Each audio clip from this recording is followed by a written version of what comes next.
So, now we will get into going out of focus. That probably also sounded interesting with some of this music in the background. So, we begin. We continue the Apollo Justice Ace Attorney Trilogy and Dual Destinies with continuing on this case where the last time was revealed that Robin is a woman. Robin Newman. And you know what we gotta say to that? She's probably the wife of this case, at least. Alright. Load game. What have we got here? Cross-examining O'Connor. That's right.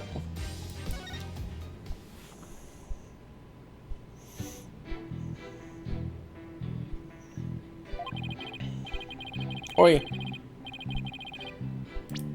I didn't want to continue it. To get mentally prepared for the mock trial, I meditated at the archery range until 7 PM. At around 7:15, I went to the main building before going home. That's when I saw Juniper. We didn't say much as we passed by each other. She seemed her usual self. That's it. Anything else you'd like to ask? I think I need to turn myself down a little bit when I'm doing the voices, because I get enthusiastic when I do them. That is quite enough. Well done, golden boy.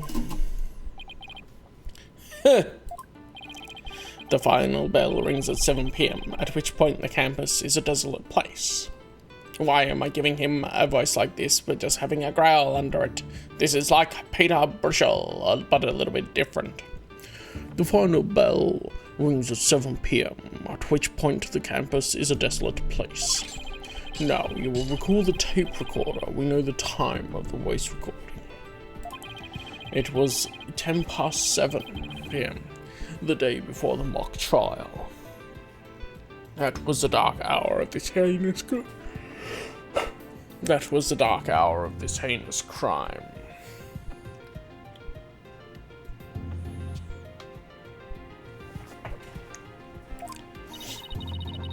Do you have any proof of that? As its final bell, the school plays a special broadcast when the clock strikes 7. The female voice on the tape appears 10 minutes after that broadcast. Wait, so she was just open recording for 10 minutes straight? Or is she just recording 24/7? Because that just does not make sense. The killer waited until the school. Damn it! I get into this and then I'm yawning. Okay, let me get back into it. Once I get back into it, I'll be right. The killer waited until the school was empty to spring her devious and deadly trap. Tape recorder updated. Alright. So, when the witness saw the defendant, that would have been... Indeed. It was 5 minutes after the voice was captured on tape in the art room. Okay, we know that the accused was still in the main building, even after the killing. So the time of the murder and the time of when the body was moved. Alright, another inconvenient testimony. It always is, and get used to it, Athena. Miss Sykes, a cross-examination, please.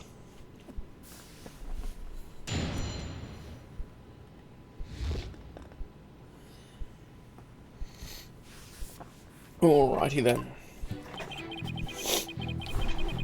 So what I was thinking is the main building before going home. That's when I saw Juniper. Okay, so no, he wasn't seeing, he saw... What's her face?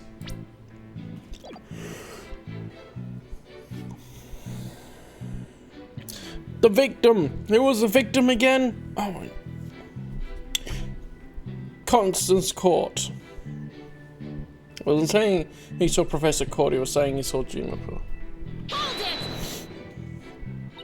So, do you meditate often? Heh, don't tell me you're going to start pestering me too. What's that supposed to mean? No need to play dumb with me. All the girls want to know about my private life. What? A reminder of friends, this is a court of law, not a pickup spot. It seems Miss Fancy Pants' lawyer is smitten with the witness. Objection! Objection! Objection! I'm just trying to establish the witnesses. If you must know, I never go a day without meditating. Satisfied now, stalker girl?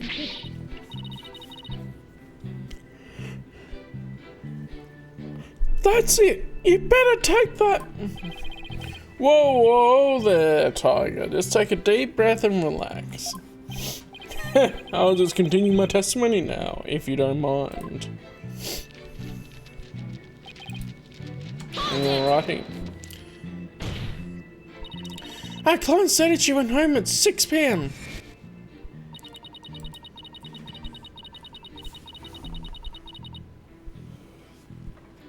You and Prof Court were busy preparing for the mock trial together yesterday, right?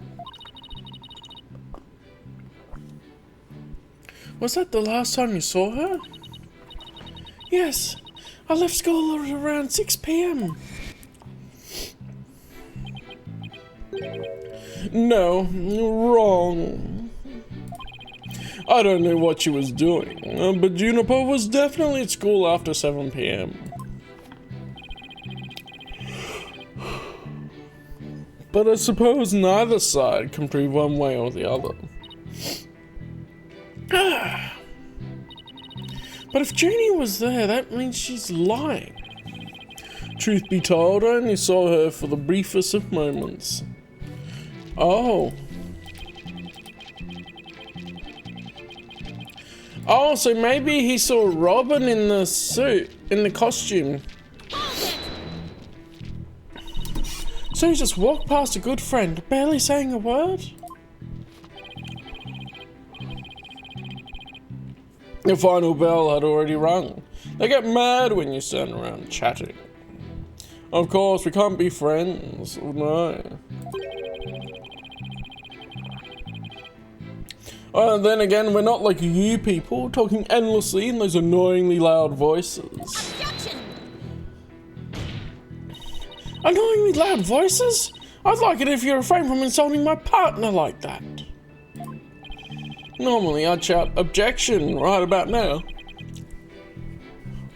I'll take this one for the team. Anyway, I think that's about all I have to say.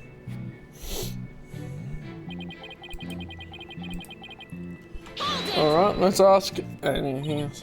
Alright, I'll take you upon your kind offer. I expected as much, so go ahead. Ask away. Mr. Crono, I want to ask you.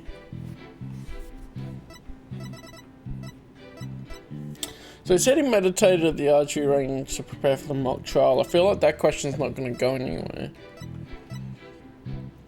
Why did you stay past the last bell? Would be a good question. Let's try that.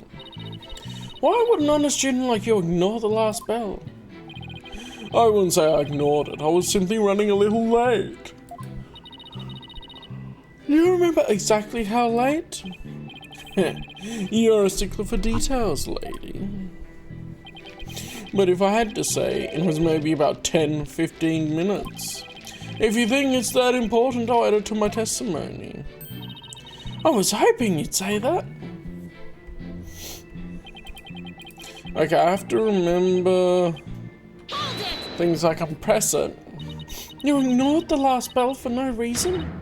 Shame on you. No, shame on you, pressing me for no reason. Well, people do run late sometimes, like you on the day this whole case began. Why does Apollo look so smug here? It appears we have a culprit in the case of the pot calling the kettle black. At 2, Your Honor. Now what else? Another question? Did you go to the art room? Right, let me remind myself what we have. We've got the glowing costume, tape recorder at that time.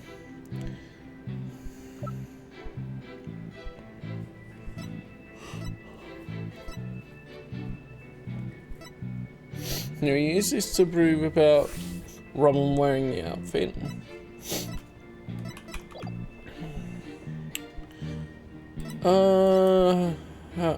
Did you go to the art room? How about that? Did you stop by the art room? Or as it's now known, the scene of the crime? No, I didn't. Can you prove it? As much as I'd like to say I could, I can't. Well, let me ask you, can you prove that I did? As much as I'd like to say I could, I can't. But I will ask how often you do visit there? Hardly ever. There's no reason for me to be there anyway. There's no reason for you to be there? Is there an echo in here? If something's bothering you, I'll just add it to my testimony. How considerate. Thank you for noticing. Let's add your statement to your testimony. Wait, so do we get...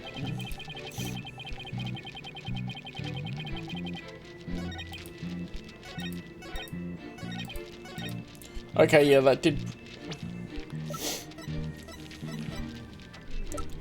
replace that.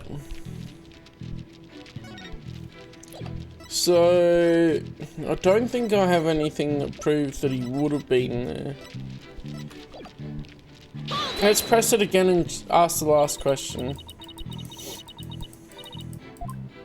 You had no reason to be in the art room, really?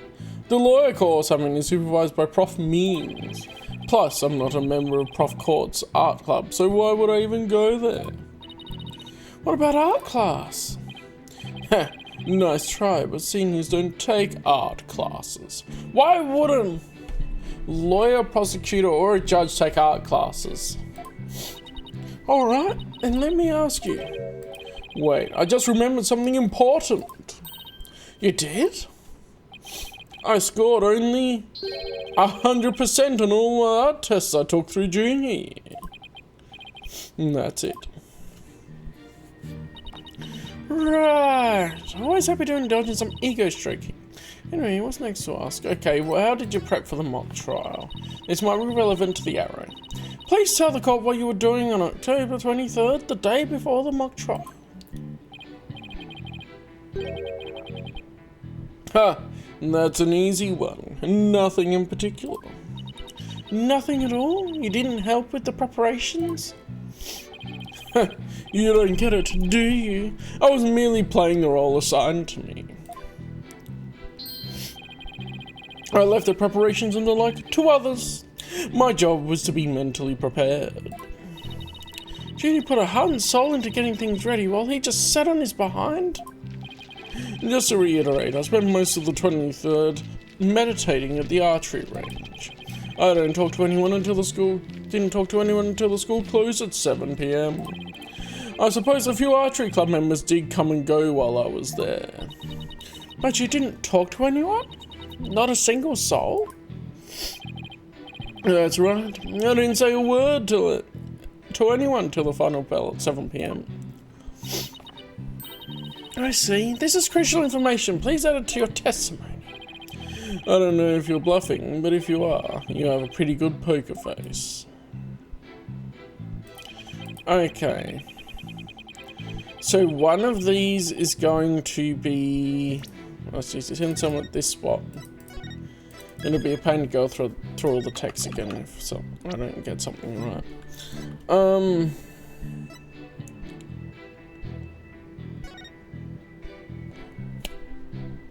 Meet with you about that report yesterday. Important.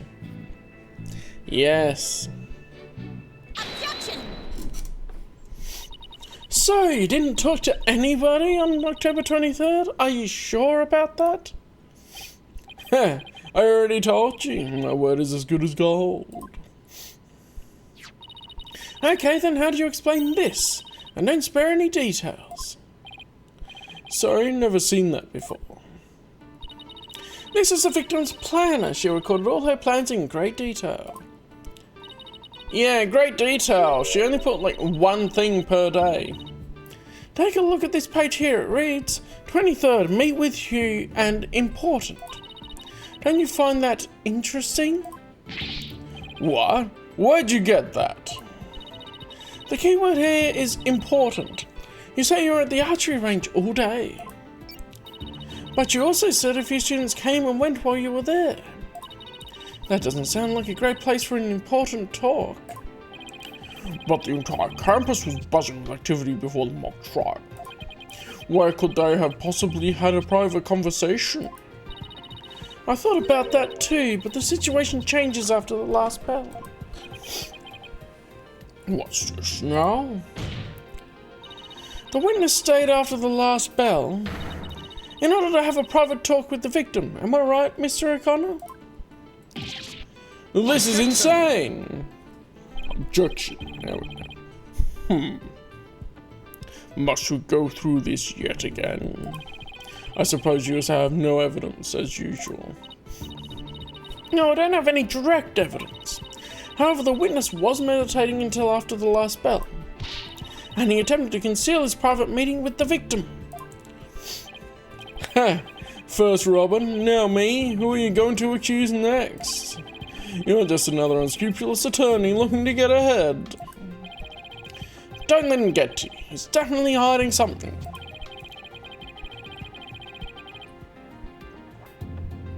And he was supposed to meet the victim around her estimated time of death.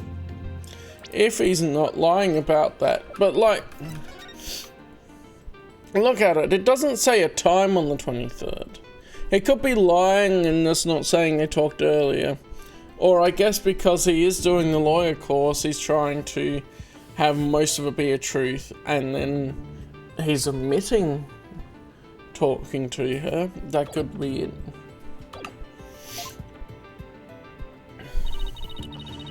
I had my suspicions about Robin, but Hugh seems just as guilty. These three are the only possible suspects after all. I have a theory.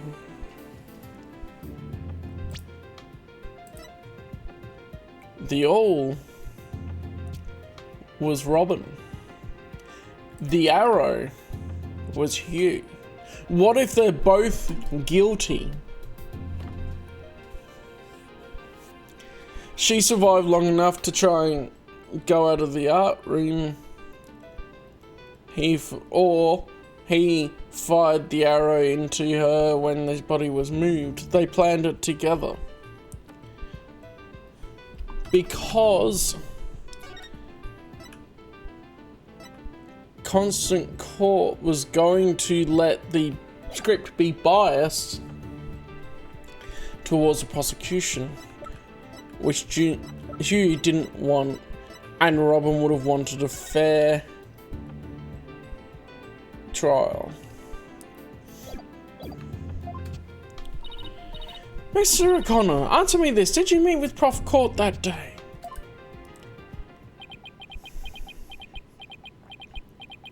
Did I read that before?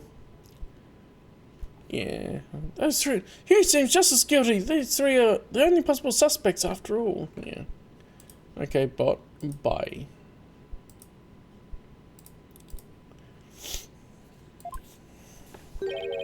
Sorry, Mr. Jailbird Prosecutor. I don't mean to steal your thunder, but I've something to say. Objection. If it will save me some trouble, then by all means, speak away. If you'll recall, Miss Sykes, the voice on the tape recorder was female. Knowing that, I'd like you to explain how it could possibly be a suspect. Oh, he has a point. Impressive. A golden boy here does shine gold, indeed. Care to take the reins? You're more than capable of prosecuting this case. Sorry, but I'm studying to be a lawyer. And apparently prosecutors in this world are not lawyers. They're just prosecutors. What a pity. To think such genius is to be wasted on mere lawyering. That's going straight to the pool room.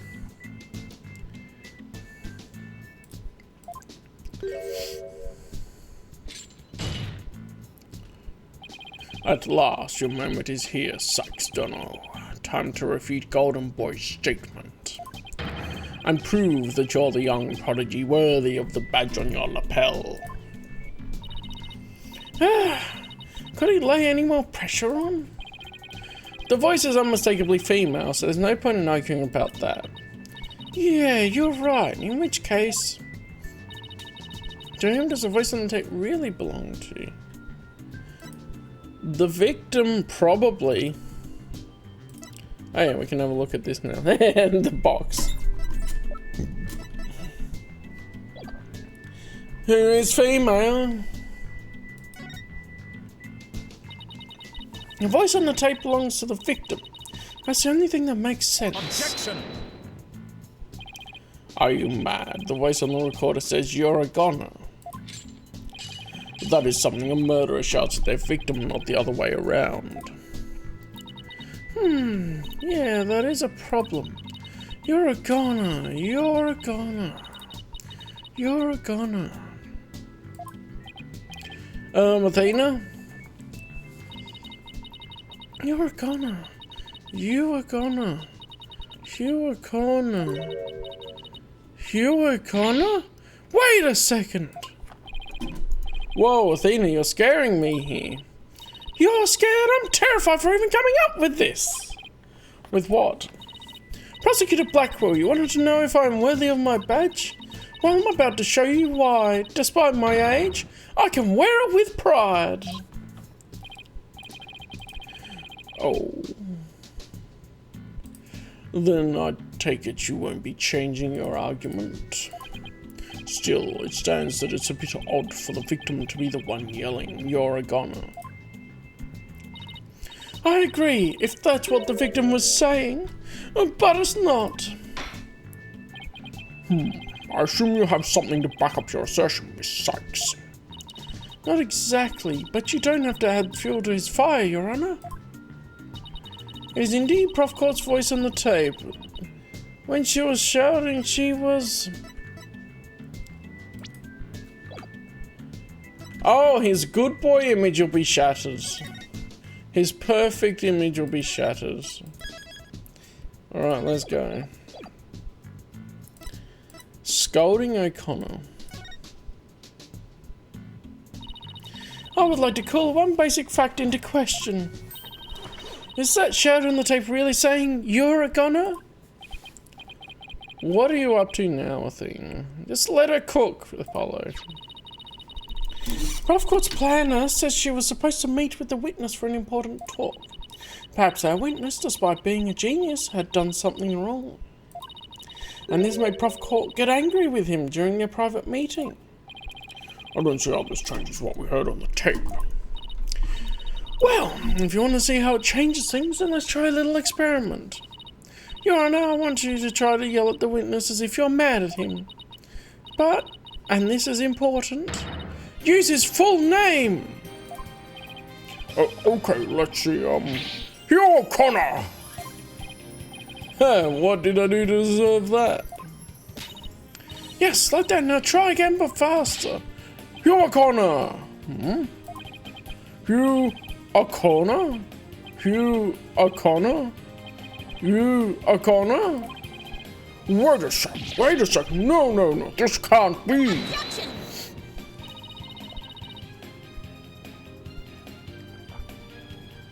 You think I'd spend the energy to lead you this far if it wasn't true?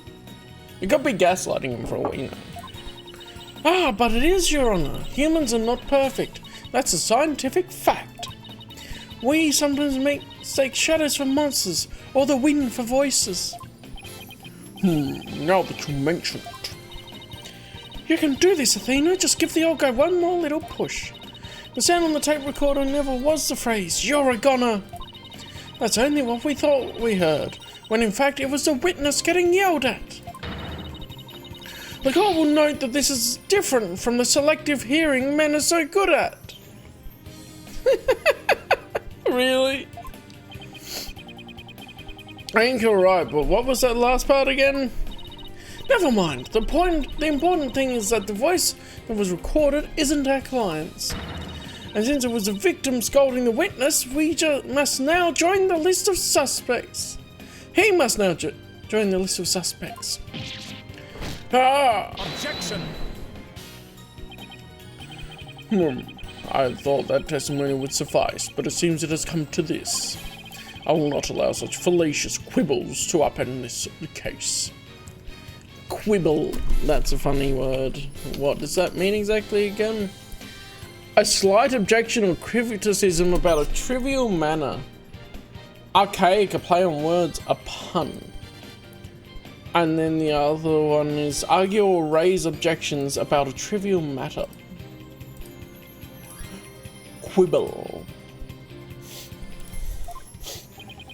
The prosecution has one final piece of evidence to present to the court. Evidence? What's it gonna pull out now? Feast your eyes on this photo and let me see that insolent look vanish from within them.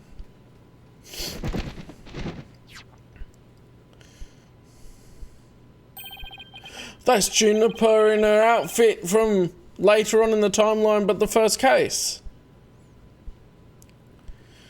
Let's see here. Oh, it's a picture of the defendant and the victim. And the time is 7:05. You sneaky, sneaky boy. The photograph shows professor and student preparing for the mock trial together. Wait, was this taken in the art room? The room where the murder occurred? Indeed it was, but the revelations do not end there. Do you see the clock on the wall? It reads 7:05.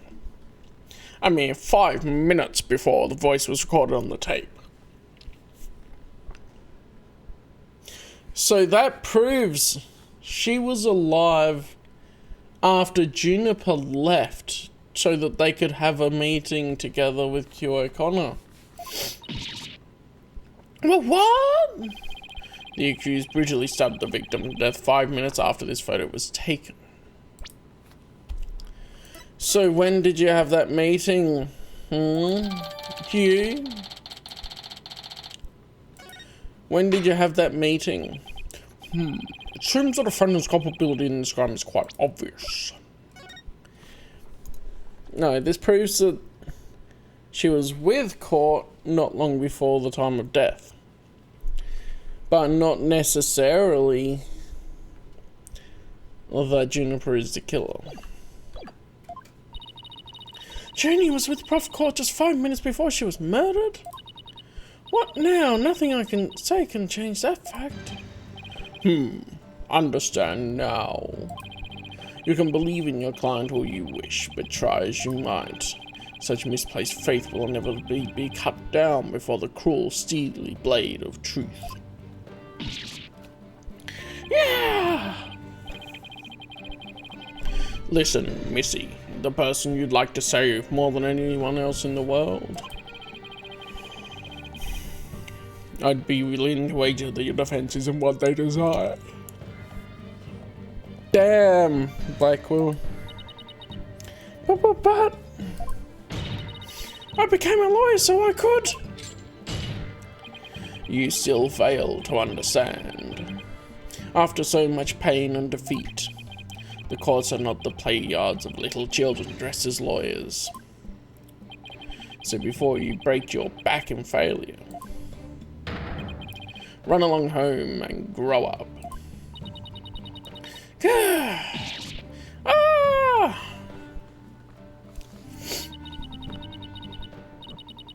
If he thinks I'm giving up now, he's got another thing coming. Yeah, tell that to Phoenix. Exactly. We're all Phoenix apostles here. We're all gonna be like Phoenix and never give in until every stone is turned over and we prove and gaslit everyone that a client's not guilty. Even if I still want to see one where Phoenix defends someone that's actually guilty. Because of a parrot.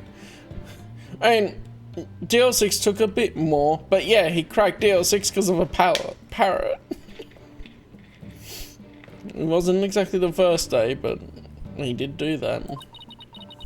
If I have to find my inner strength, if I ever hope to save him. Him?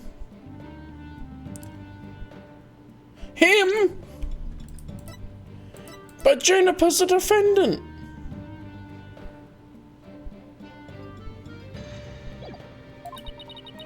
But I can't think of any way to strike back.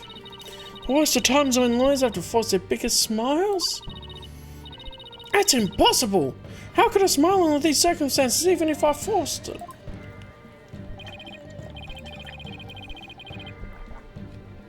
It's better than bad. He knew Blackwell had that one waiting in the wings. Why didn't that Twisted Samurai just present it at the beginning? Wait, maybe this was his real plan? Was he just trying to show me how weak and powerless I am? Maybe he's right, because I really haven't got a clue. Who's the real killer? Who murdered Prof. Constance Court? Rowan Newman? A girl who had been forced to live a lie as a guy? Or was it Hugh O'Connor, the honour student who had met with Prof. Court? Hey, Jayland! Let's go. My theory is that both of them are accomplices. This could be unique for the case, a unique case in that they could be both guilty of being accomplices.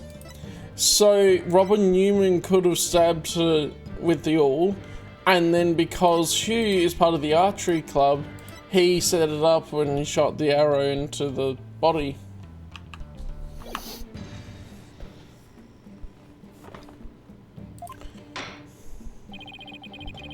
There seems to be little reason to debate the defendant's guilt any longer.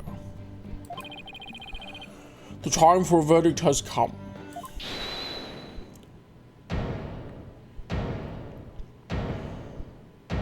His eyes lit up! Blackwell's eyes lit up. The tomboy wife is gonna save us! Let's go! Best girl! Best girl. Lock on Stratus' ancestor, yes. No! That's not gonna happen, man! What's the meaning of this? You can't interrupt the judge about to hand down a... Tee-hee-hee! Maybe, but false verdicts are no. She's still Gokuing 100%. What? Miss Newman, please explain yourself. Juniper's not the killer. I know because I know who the real killer is. And she JoJo poses and everything. This is just best girl. You do? You know who the real killer is? What is she up to now? Yep, I know because the real killer is... M-E, me. Tee-hee. Okay. She's not the killer. It's Hugh.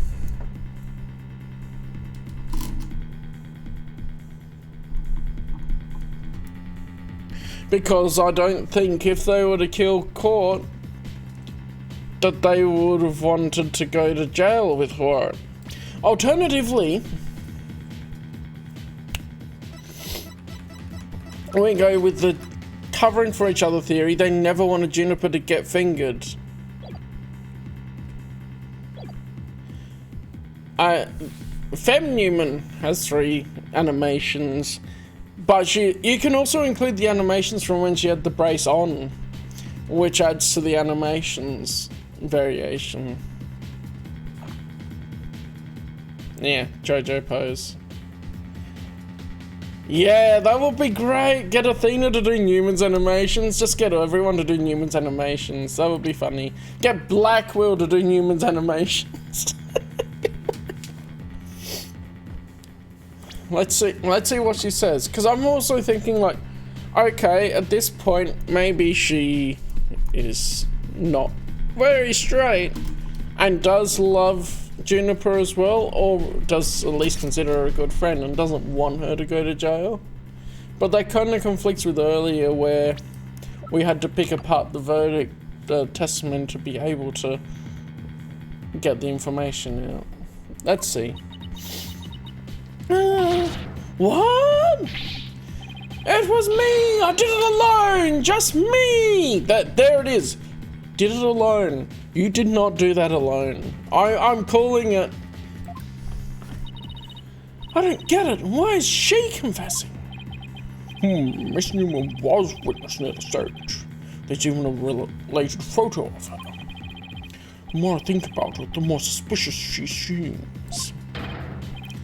Robin Newman isn't the kind of guy who pins the blame on friends. Just so he can walk free. Get it over with. Declare me guilty already. Yeah, throw her in jail anyway. Blackwell's eyes though, that's such a good animation. Please, wait. Oh my goodness. Juniper, stay out of this!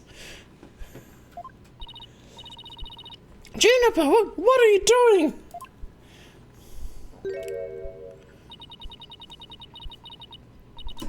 Thank you for all you've done, Tina, but you'll have to forgive me. I can't let my friends take the blame any longer. Everyone is going to now claim that they were the killer so that their friends can't be taken to jail. Why would you do this? You're just making my job harder. Junie, no.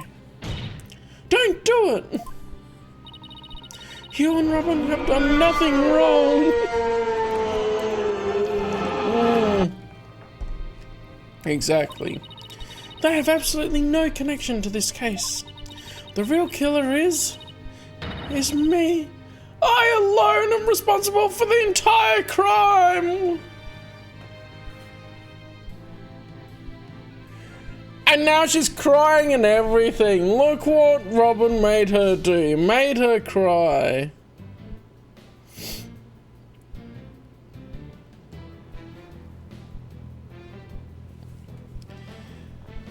This music's building up pretty well though.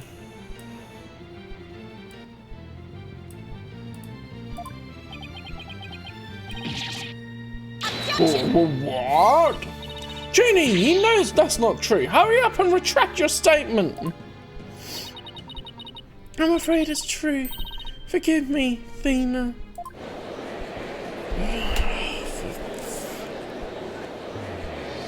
Stop it! Can someone just give a testimony that we can pick apart for the truth instead of all this going back and forth with this? Oh no, I'm the killer. No, I'm the killer. Like, watch Hugh come up and claim he's the killer next. She really is trying to beat Maya's record for the amount of times accused. Order, order! Will someone please explain what's going on here? I see right through your cheap ploy. School rules state that a prior conviction terminates one's eligibility to graduate. A guilty verdict here would make whatever dreams one had go up in a puff of smoke.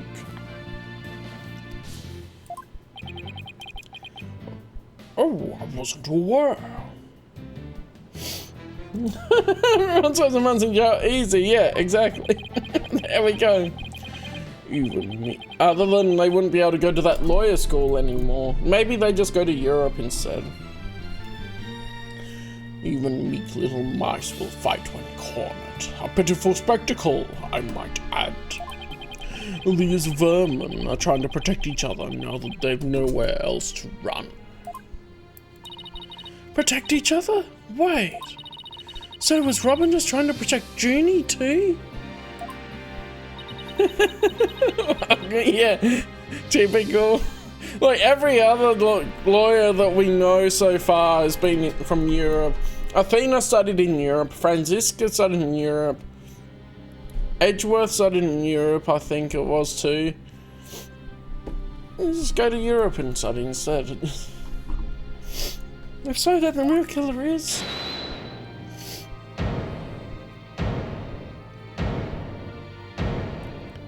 It's gonna be him! I knew it! Ha! This whole thing's a joke.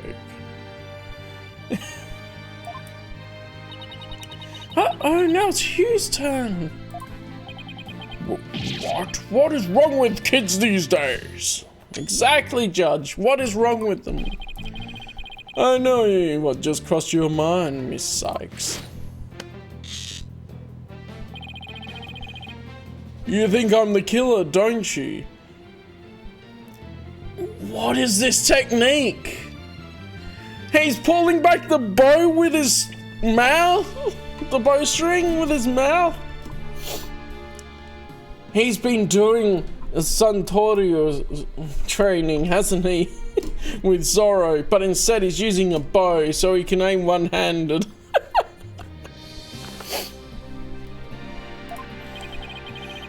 Wow, he really is a genius. He even knows what you're thinking. I think it's about time I told you the truth. And I'll even get right to the point. It was me, I did it. Oh no, who's gonna say it next? Prof Means comes in and says he did it.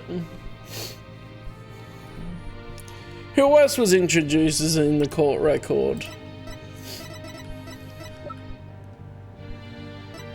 That's pretty much... Miriam Scuttlebutt comes in and says she did it.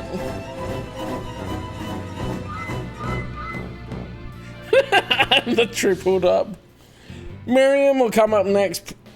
Or she hates Juniper anyway, so she'll try and finger Juniper again. Out of everyone, like Prof Means or Miriam. So, okay, if none of them are the killer, Aristotle has been a bit sus with his mentality. But I don't... And it could be that he did it because he hates that court was after honesty and truth, and he goes, all ends justify the means. Why? What?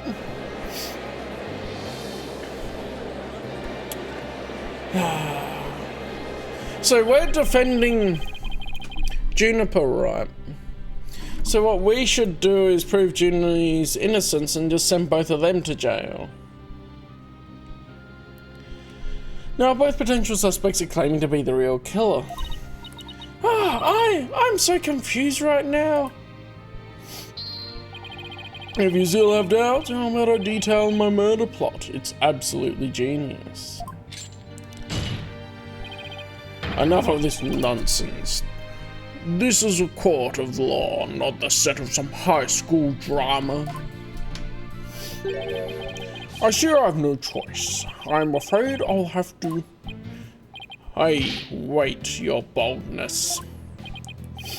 I'm sorry, Prosecutor Blackwell, but I'm in no position to hand down a verdict just yet. I'm hoping that the defense and prosecution can come up with some airtight evidence. That is why I'm giving you both the rest of the day to continue investigating this case. Okay. We're going right after that into investigation. I mean, that's kind of necessary, isn't it? Pinch me, I think I'm dreaming. Fine, do as you wish. This brings today's proceedings to a close. Court is adjourned.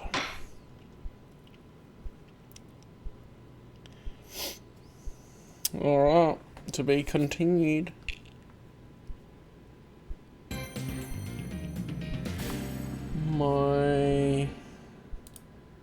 Hang on, I was just noticing the... Let's make sure the camera's on the correct settings. Otherwise, I've got to figure out whenever this green screen's doing.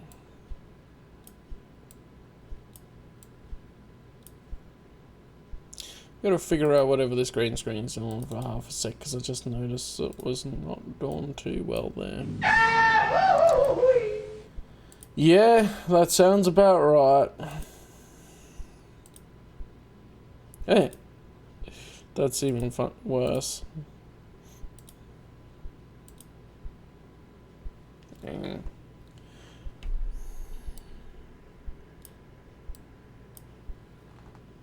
There, that's better. If I go to here, yeah, that's fine. Cool. For whatever reason, I didn't do it. Alright. I will save.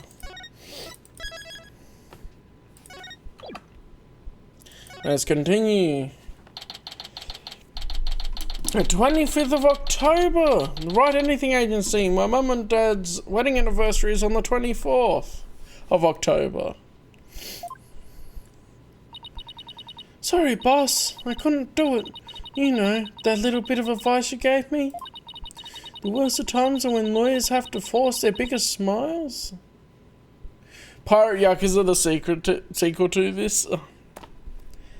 Are you gonna use your holocron points to make me play like a dragon Pirate Yakuza in Hawaii, or whatever the full name is? Hey, I got it right. Nice. Because it's $100 dues at the moment. I've been waiting for a sale if I get. But also, some of it's been a bit weird. Like, I've tried to look for some things on GOG and they're not there, but I guess that's some Capcom games like this that I've gone, oh, I want to download the offline installers just in case. Anyway. I don't know exactly what you meant, but there's no way I could force a smile in that courtroom today. I'm just glad you remembered that, but now how about relaxing a little? I could privateer it, that is possible, but you could still Holocronopointo. Relax, that's not gonna happen. Jamie, she asked me to defend her because she believes in me. But I felt completely helpless. If it weren't for the confession, I'd... No, it's just a way, it's like an internal currency, like you spend it on the things that you see there on the holocron points, and then that's like, you get the rewards from what you redeemed from me doing stuff, rather than it being an actual payment system. I think the bits are the payment system type thing. Three-way duel. Whoever wins is the whoever wins is the not guilty. Oh, you're talking about that.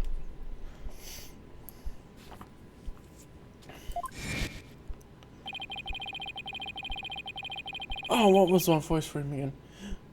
Because I had the music that was perfect for him.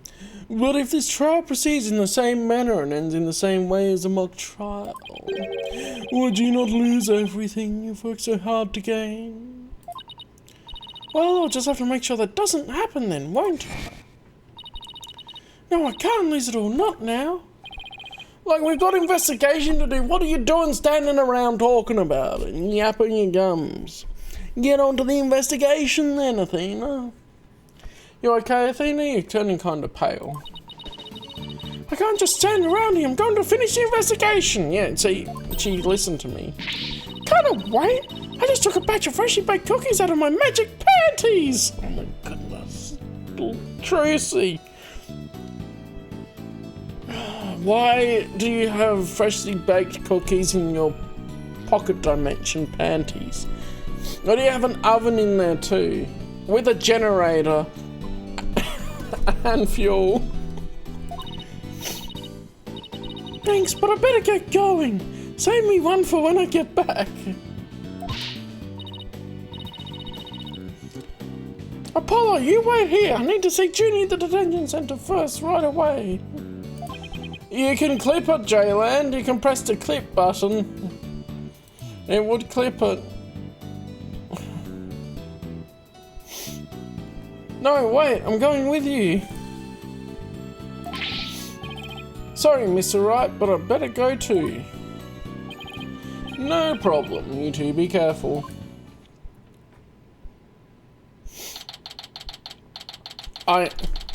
It's gone to the extreme. Like, I thought that the Tracy Magic Panties stuff should stay in the first Apollo Justice game.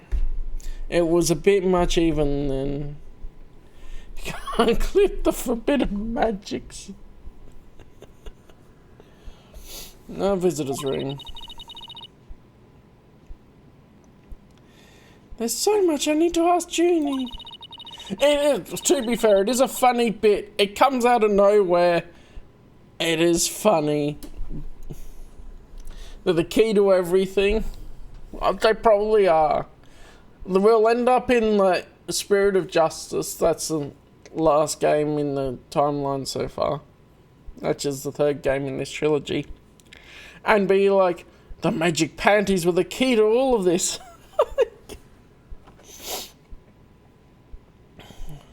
What happened in court today? Where we go from here? Well now, fancy meeting you here. Oh, Prof Means, what brings you here? I asked him to come. He arrived just a little before you. Wanted to ask him something. First, Athena. I want to apologise for my sudden confession after you worked so hard to defend me. She was calling me Athena until just now. No, I should be the one apologising. The whole thing's borrowed out of my control. Athena, don't worry. I'll really bring it tomorrow. I'll find something to prove your innocence.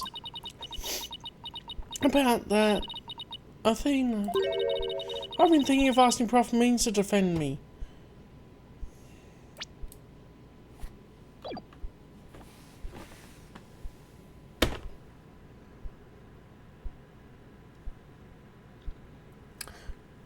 Don't. Huh?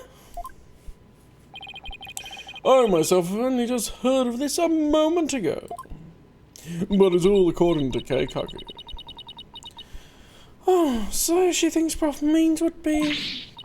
No, I can't let this happen, not with the way he wants to do things.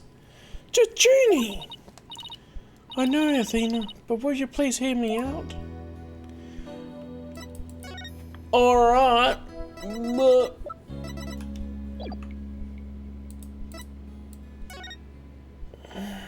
Why change lawyers? Athena, do you actually think you or Robin could have committed this crime? Exactly, it was Aristotle Means! Unless they worked together because you have this love triangle thing.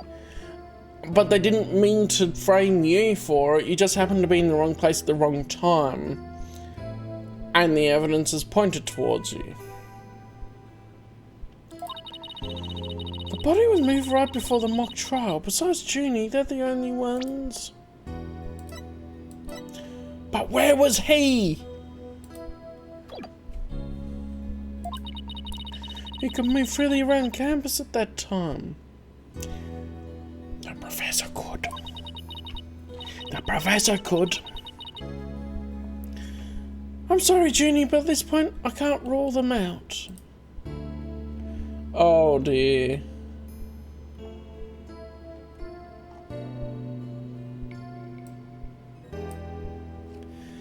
What is this? Why would you send this?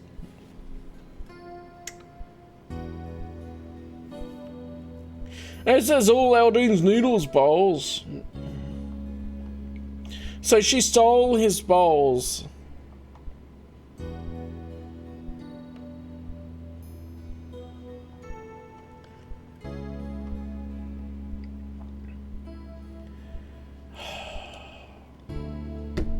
Yeah, Phoenix is like rad. Look at my daughter go. Oh, oh dear.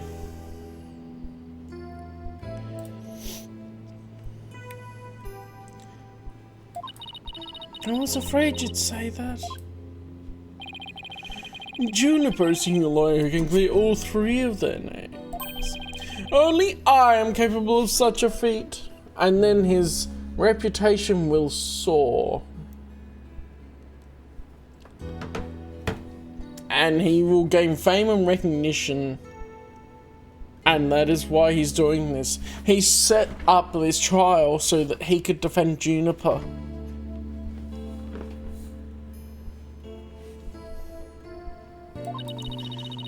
But how can you possibly prove that all three of them are innocent? I am a result-oriented person. Come tomorrow, I won't fail to have the perfect piece of evidence ready. For the end really does justify the means, especially for me, Prof. Aristotle means. So all I need to do is claim forgery on the piece of evidence that he presents.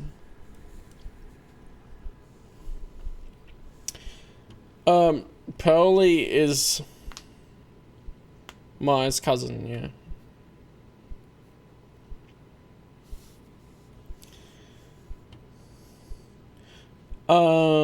Trucy is a mutant as well because of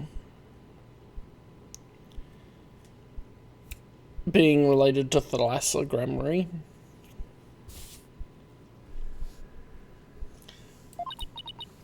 I really don't like the sound of that. Because Apollo and Trucy are siblings. I'm sorry, but just as you believe I'm innocent, I believe that my friends are innocent too.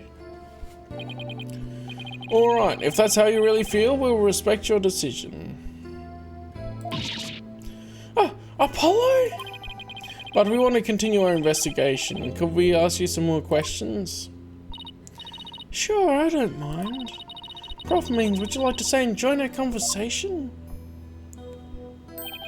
Yes, of course, I'm your lawyer after all. And there's that smile again, why does it always creep me out?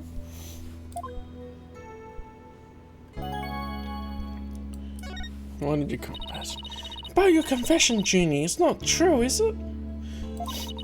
You just said that you did when you did because Robin had confessed on the stand, didn't you? Yes, I wasn't thinking straight. All I knew was I had to help my friend. You mean because of that school rule? One that says you can't graduate if you're convicted of a crime? No, I didn't do it because of some rule. I did it because she's my friend.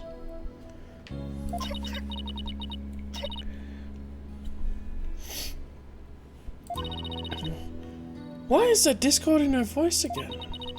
Could it really be the friendship between the three of them is on the rocks?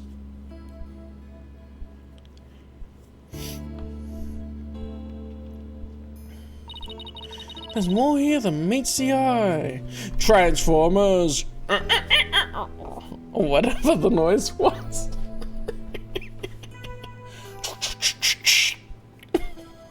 Transforms into a car.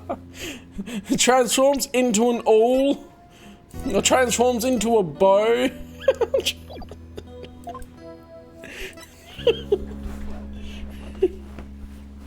Callum noises indeed. The trio's friendship. When did you three first become friends? Well, even though we were in different courses, we really bonded from the first day at school. We vowed to work together to bring an end to the dark age of the law. That was when our proof of friendship came about. Uh-huh. There's that proof of friendship thing again. I just wish this were as simple as that. We even have proof of our friendship. So if we find this proof, we can go, they were friends, they can't be the killers because they not want Juniper to be convicted. Yeah, as long as that friendship lasts, you can bet we'll be carrying them around.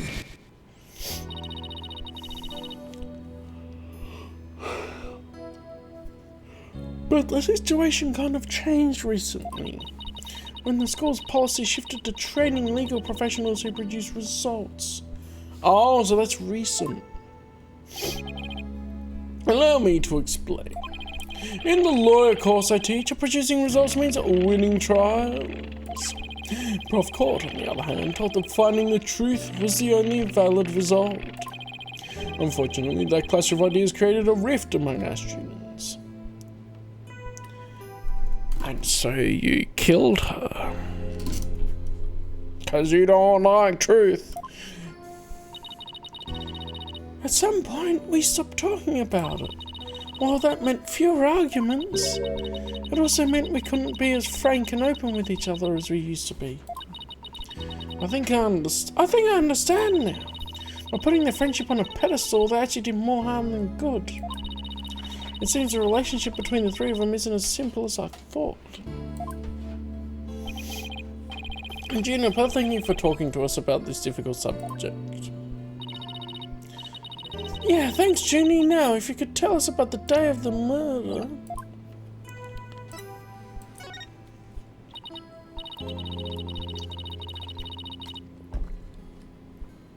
Junie, you told us yesterday that you went home a little after 6 p.m. Was that a lie?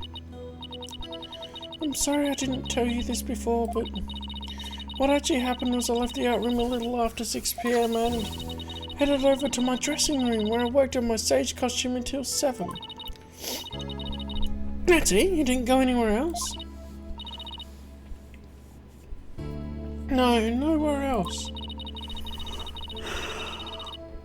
If that were it, there would be no reason to lie in the first place. So, hang on, if there was nowhere else, then how come you're back there at 5 past? She's got to be hiding something else. Junie, do you remember this picture? Yeah, thank you, Apollo. Yes, but something's wrong here. Wrong? What's wrong? I took this picture at around 6, which is before I left the art room. Oh ho ho. But the clock here says it's just after 7. By 7, I'd already been working in my dressing room for some time. So there's definitely something wrong with the time in this picture. I guess we'd better go check the art room. Okay, just one last question about the day of the murder. Encountering O'Connor. On the evening before the mock trial, the evening of the murder, you ran into Hugh. Yes, I did. At around 7:15, I went to the main building before going home. That's when I saw Juniper. We didn't say much as we passed by each other. She seemed her usual self on it. Sweaty. Not so good. Alright, that should help. Well, that's it. Anything else you'd like to ask? She suddenly went silent. She always was terrible at hiding things. Was she trying to keep their meeting a secret by lying about going home at 6? Alright, I won't press the matter any further. Is there anything else you noticed on the night of the murder? Well, I don't know if this will help, but that evening I went back to my dressing room to get something I'd forgotten there. It was well after the last bell rang. I'd say maybe around 8:30? Around 8:30, huh? That's over an hour after when the crime supposedly took place. That's when I noticed that both stage statues were finished. They were quite large and they were each covered with a white sheet, but I could tell. It made me happy to think that after all that hard work, they were finally finished. Oh, right, the statues that Robin made. So they were covered in white sheets? Jeannie, are you okay? She needs to huff her sunflower again. Sorry, I'm a little tired, that's all. I need to blow my nose.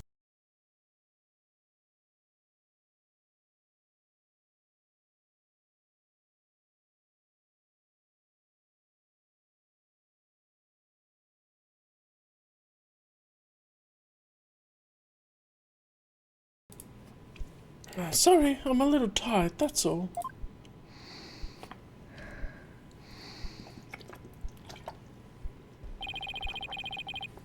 Athena, I think this meeting is over. Prof means? I will use any means possible to get the result I want in Juniper's case. But it will require considerable preparation, so I must be off. You know what we gotta do now, right? Is we have to give Black Quill the proper photo and evidence to prove that Means is forging evidence, so then Forge will be disbarred. Then he won't be able to teach at the school either. Hold it! Jeannie! And Prof Means, I have a proposal. A proposal? Wait, this isn't another one of your crazy... By sundown today! Yes? I, Athena Sykes, along with Apollo Justice. Well, wait a second, don't drink my name, Minty. We're going to discover the truth behind this murder mystery. What? And we're going to bring you solid evidence showing just what that truth is. I see. So it has come to this, has it? If we succeed in doing that, I want you to promise that you accept it, Jeannie, no matter how hard it is to hear. Then you shouldn't need anyone else to defend you except me. Have we got a deal? I trust that's okay with you too, Prof Means? Molto bene. I have no objections as long as Juniper is satisfied with this arrangement. What's he gonna do? Give away his real face? Okay, but only if it's the real truth. I'm so sorry to put you through this, Athena. But thank you. I've been thinking only of myself this entire time. Jeannie, it's way too early to thank me. But you can thank me all you want once I get to the bottom of this. Oh, very well. Well, we'll see you back here at sundown. Sorry for all the trouble, Professor. It's just she's new to the agency, so... Don't be silly. I find it all rather thrilling. Now, let us meet again later.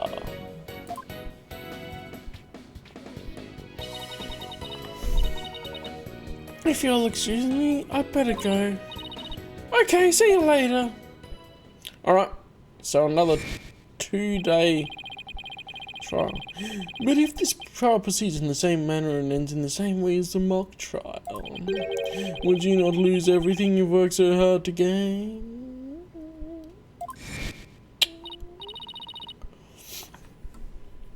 Now, this is no time to be thinking about that.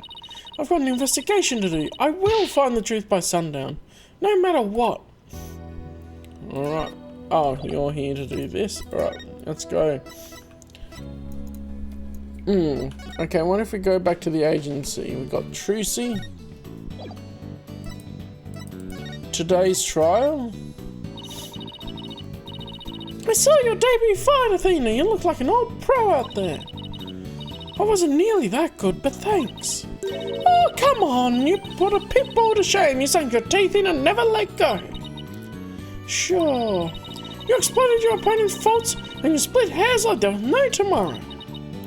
Okay. It was amazing. I can't tell you the last time I was on the edge of my seat for a whole fight. Right. Trial equals boxing match equals trial? That's fun. Alright. Let's go.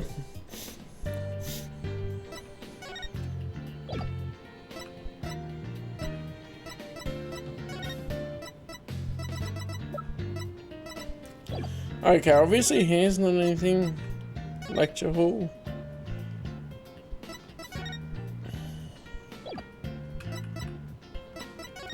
What's this about the murder? Today's trial focused on the day of the crime and the actions those involved. Yeah, like when the voice was recorded and who went to the outroom and went. If we analyze info we have, we should be able to ID the killer. There's no lead in these legs. I've been training for a day like this. Okay, on my mark, ready, set. No running for me. I'm done trying to keep up with you. That face. Okay.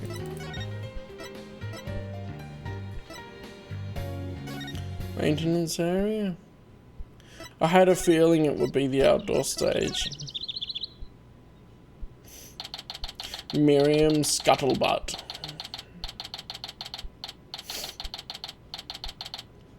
Why does she have... Man, that seems so sus. She has pads on her knees. I know it's probably because it's like, oh, she's kneeling under the box when she's hiding, but... Ah! Oh no, it was... War has changed. Huh? Is that my imagination or did something just move? Afternoon, you two. Prosecutor Gavin, what are you doing here? Don't you think sneaking onto campus like this is just slightly suspicious? I'll have you know, I'm continuing my investigation in the strictest sense of confidence. I don't want to be caught napping again at tomorrow's trial, and that means a thorough investigation today. Think you can lend us a hand? I'm not one to refuse a damsel in distress. But you needn't have asked, Fräulein. I'd intended to help you from the start. You're the best, Prosecutor Gavin. Okay, time for a thorough investigation. I bet we missed lots of stuff yesterday. Okay, but we can't examine the area, so I guess you just talk to him. Prosecutor Gavin, you were scheduled to perform at the school festival, weren't you? That's right, but I hadn't seen the stage until yesterday. As that backdrop with the starry sky and big crescent moon isn't half bad.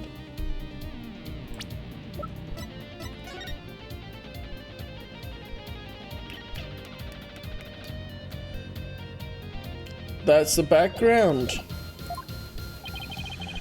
We also had some tricks up our sleeve to make the concert really rock.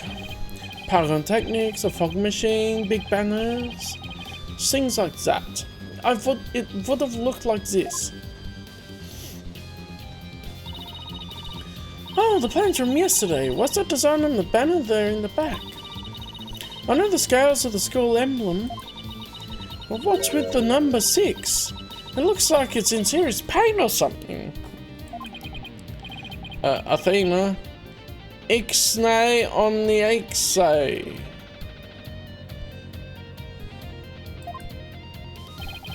That's the governor's logo, Fräulein. Oh, a nice big Latin there for it, really smooth. Giving me Monsters Inc. vibes. Look lay in the bag lay. Oh, I meant it looks like the number 6 rocking seriously hard. 9, Fräulein. It's a G for governors, not a 6. But whatever floats your pretty boat. Oh, Clavier's really gone for Athena. So where is the banner? I don't see it anywhere on stage. It was an important part of the show, but the school managed to misplace it somehow. It's a pity. We had it specially made from heavyweight, high-grade cloth. A missing banner and 2 broken statues. There are mysteries aplenty to be solved, yeah? Yeah, why would they destroy the statues? Come to think of it, one of the broken statues was the Prosecutor Gavin. As you can see here in the stage plans. Right here, we have a statue of me. And right there, have a right statue.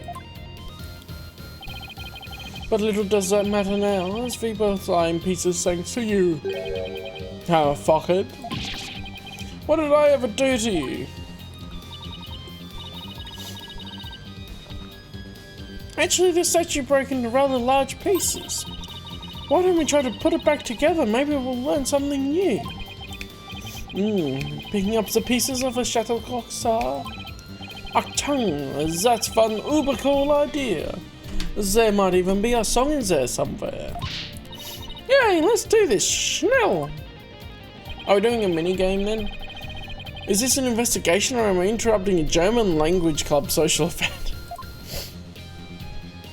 Examine! Finally, let's go.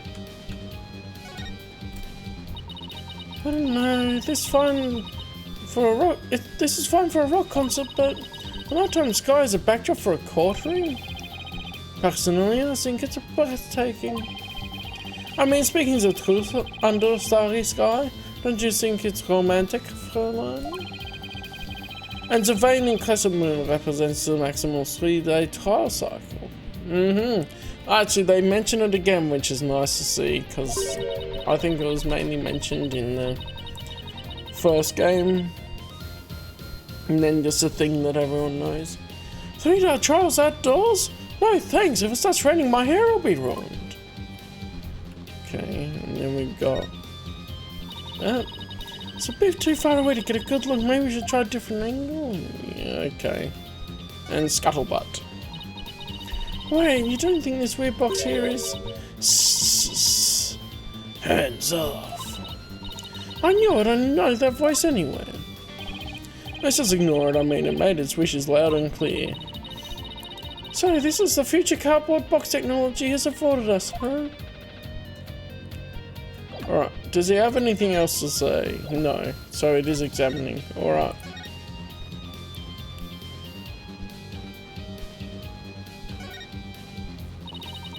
The winner of the mock trial was to take the training seminar right here. You mean Hugh or Robin? Yeah, besides Junie, they're the only ones who can move freely around the campus. Before the mock trial. That means one of them must be the killer. I'm still... feel like the professor could have. They're ignoring that, but anyway. Well, that's not really enough to go on, is it? We need to talk with Juniper one more time and persuade her to give us a name. Right, and that means we have to find irrefutable evidence before the day ends. There's no time to lose, but we can't rush it either. Efficiency is key. Alright. Chalk mark. The body's gone. All that's left is a white outline. I never knew Prof. Court personally, but seeing her reduced to a white outline leaves me cold inside. But in a way, she still lives on in the messages she left behind. Like the strange way her body was posed and the signs of her wrist being bound. You're right, let's use her final messages to catch her killer. I feel like the art room should open up so we have a look in it. Found one, a piece of Prosecutor Gavin's shattered pride. Are you saying my pride is as fragile as plaster of Paris? It looks like there are other large pieces scattered about. Okay, let's find what we can. Okay. Yeah, it's definitely part of it because there's a lot of stuff there. Oh no, Prosecutor Gavin, you're a complete wreck, literally! Why in the world would someone do something like this? I don't know, but whoever did it must have felt an amazing sense of release. Can I take that as a confession, Herr Forehead? What? No! I feel bad for Robin, she worked so hard on these. Let's pick up the pieces for her. You got it, and let's check every corner of this stage then, yeah? Alright, found another piece of the statue. And there should still be some more. Let's leave no stone unturned. Okay.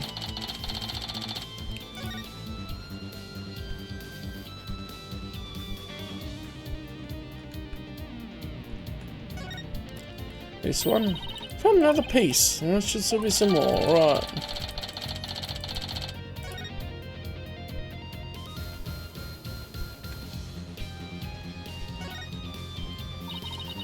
There's a copy of the school paper with that story about the alleged love triangle. I wonder if people really waste their time reading this stuff. It's more popular than you think. What was that? I thought I heard something just now. You're just hearing things. There was nothing more than your ears playing tricks on you. Alright, let's go around this way. Oh, there's a piece here. Found another piece. There should be some more. Yeah. Oh, the purple fragments. Yeah, okay.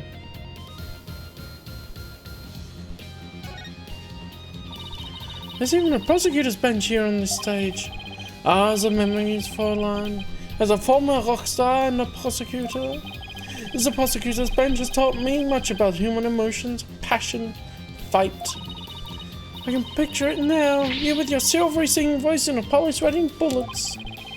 Hey, how about picturing me winning once in a while? Oh, there's a... This looks like another piece of the statue. Thanks, Apollo. This makes 5 pieces in all. I think we have all we're going to find. Okay, let's go back to where Prosecutor Gavin was shattered. I think you might want to reword that. Okay, that's not many pieces, really. Oh, it's going straight to it? Okay. Well, I don't see any other big pieces lying around. Yeah, let's see if we can put this statue back together. Alright, Apollo, you come over here, and Prosecutor Gavin, if you could hold this.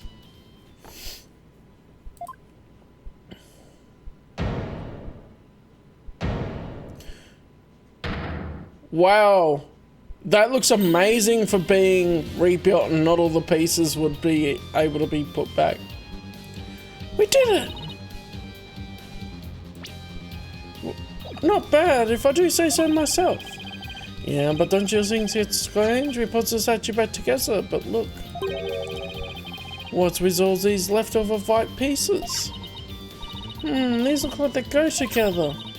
And this one too. Athena, what do you think you're doing? Don't stop me now. The artist inside me wants to get out and have a good time.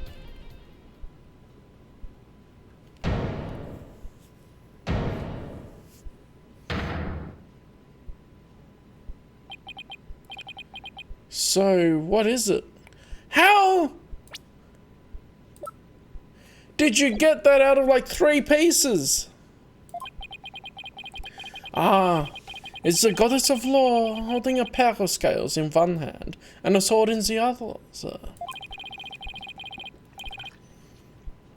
That's quite the feat you pulled off there, Fräulein. Phew, I love that feeling you get after you really work hard on something. No, I knew who it was. I meant to ask what it's doing here.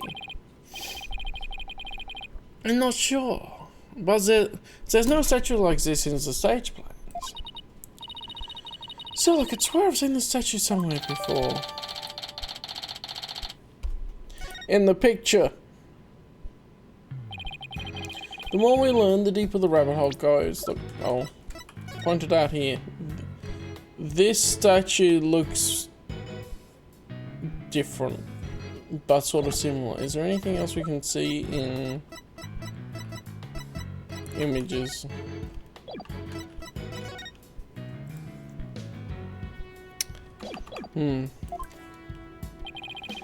At least we're moving in the right direction, and let's keep searching the stage for clues.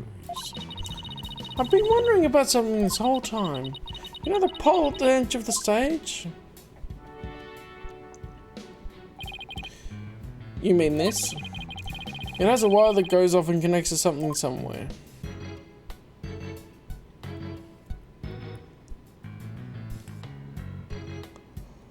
Oh, okay. Is this wires for hanging banners over the stage? Well, one of the policemen who was here earlier was checking how it worked. Oh, so that's why the banner looks like it's out of place. The banners were hung and removed from the art room over there. It is the art room. That's the art room over there? As in the scene of the crime? Bingo, fine. It's still calling with cops, so. Hey, anyone in the art room? It's Fulbright! He appears. Oh, it's you people! Ha ha ha! In justice we trust. Ah, Detective Fulbright. In justice we trust. Is that some kind of a greeting between you two? I love how it just appears in the window. They've done well when they put this to the 3DS to be able to do that. Detective Fulbright, can you lower that banner from there? Of course, just leave it to me.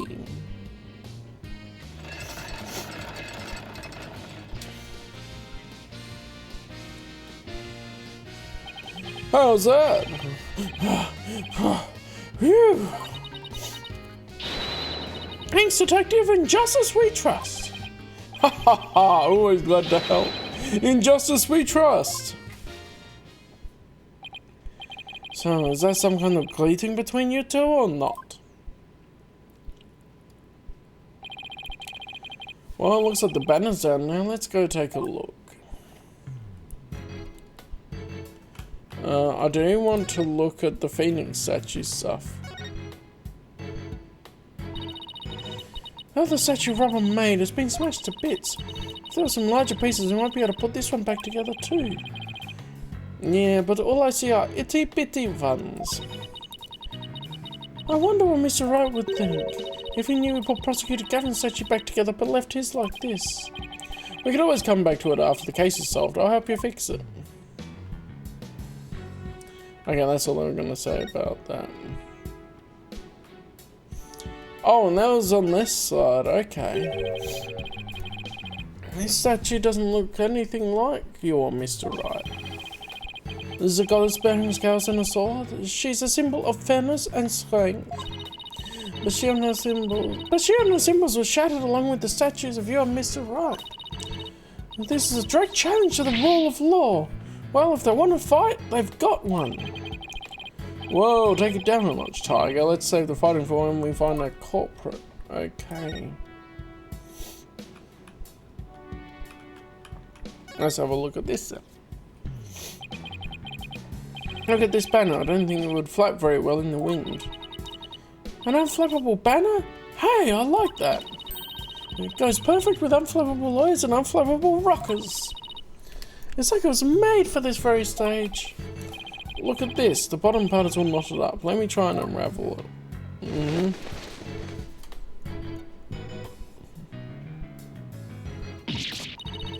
Jeez, did you really have to? You don't come across an unflappable banner every day. They put the body in the banner to send it from the art room down to here. It's not the same as the script. Perfect. There's some evidence for it not being the same as the script because...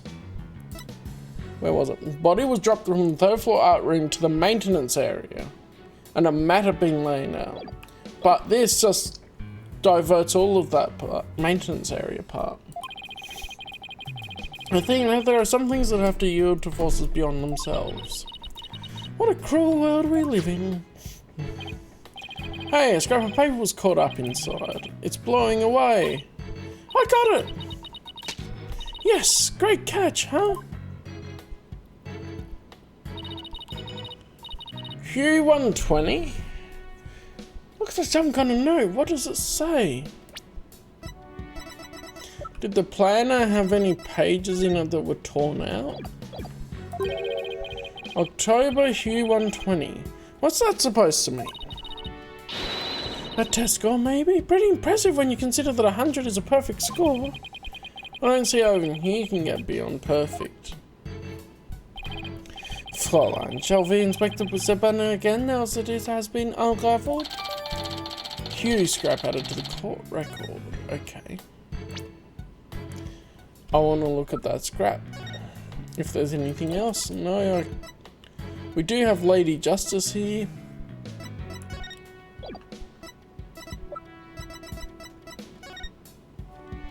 $120.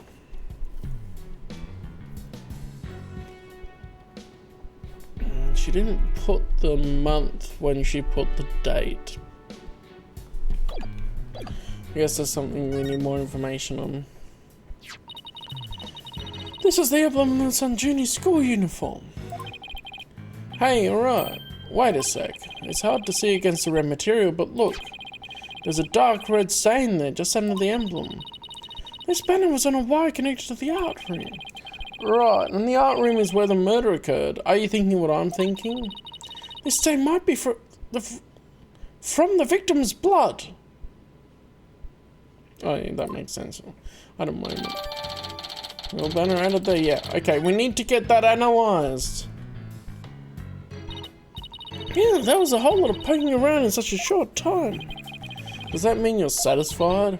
Actually, there was one more thing I wanted to check out. The art room. See the metal fence back there?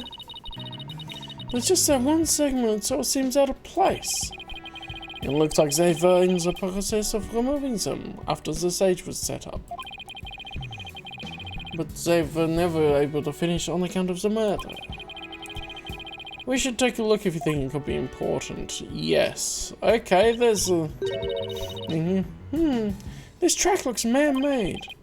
Hey, you're right, and it looks like it starts from behind the backdrop. Maybe a big, muddy pro wrestler was hiding back there. Well, that was totally random, but we'll never know until we take a look. Looks like something was being dragged through here, and this is where it started. Yeah, but whatever it was, it's long gone. Must have been pretty heavy. Perhaps it was used in setting up the school festival. Oh, then I guess it wasn't a pro wrestler. Still, this could be something important. Well, that's about it for the stage. Right, I think we'd better search the art room next. I think I'll hang around here for a while. But make sure to tell me once you find us, yeah? Find what? What else is the governor's banners that disappeared from the stage? You never know, it might just be connected to the case at hand. Really? Really? Or does he just want his banner back? Don't tell me. So in short, that's... Hey.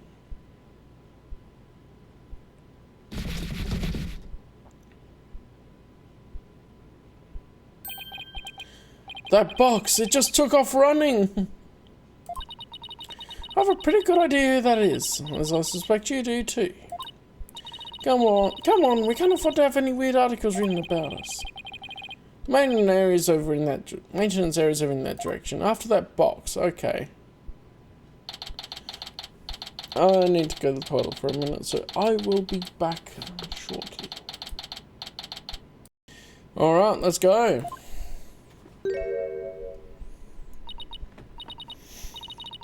Miriam, you're liable to get tossed in the garbage truck if you hang around there. I'm just an empty box, and that's what you do with them. You throw them away. It's a different box! Wipe the past clean with crime cleaner. Get sparkling clean with brute force. Hey, did you change boxes? I like the new book. Yeah, the other one would have been so damaged from a inside. Danger, toxic. What does it matter anymore? I was a complete failure in court today. My work, my pride, my dreams, everything I've worked so hard for, gone. Sorry, Miss Scuttlebutt, but doesn't believing you had a scoop when you really didn't make you feel a failure as a reporter? For failure as a reporter.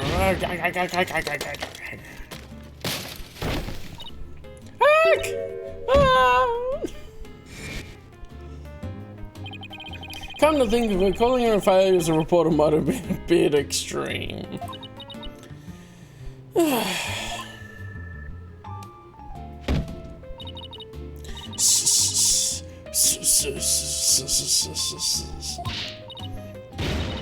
Scold me, despise me, pack me away where I'll never see the light of day.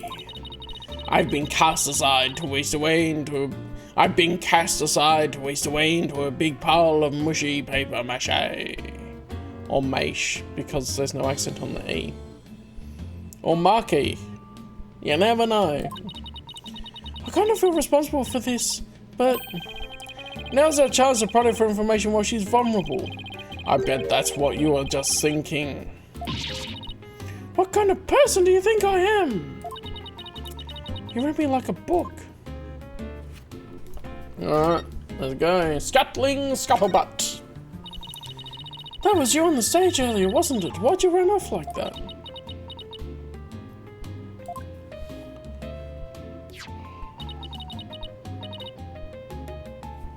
Take a look at this. The governor's... Ooh. Why are you showing me a burnt up old rag? Wait, it's really hard to see, but I think that's the governor's logo there. So is this the banner that disappeared? It's all burnt up. Yes, crime cleaner.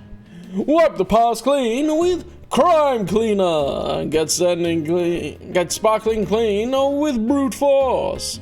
Get crime cleaner today. Danger, toxic. Hide evidence easy. Should have used crime cleaner on that banner, because it's stained. Don't look at me. I just happened to find it in the incinerator. Incinerator? Did Black Quill actually make good on his threat to burn her box? We should probably try to find out whether someone tried to destroy this on purpose. Yeah, this banner is sounding less and less unrelated to our case, Apollo. Burn fragments added to the court record. The depths of despair. The deep, dark depths of despair. Miriam, I owe you an apology. I shouldn't have said you were a failure as a reporter. Too late. I already decided journalism isn't for me. The last step is to erase all of the photos on my PC. I'm really going to do it. Here it goes. Wait, she has a whole ass computer inside the box? What? 5%, 10%. 4 years of my life down the drain. Shouldn't we stop her, Athena? Miriam, you should keep publishing your paper. I didn't mean what I said, okay? You didn't mean it. Oh no, my photo! Stop! Cancel! Abort!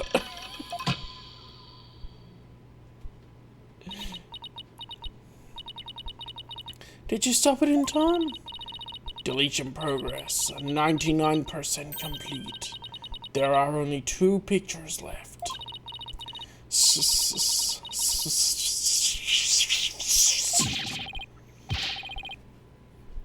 What are you gonna do now, Athena? You overtold her to make this right.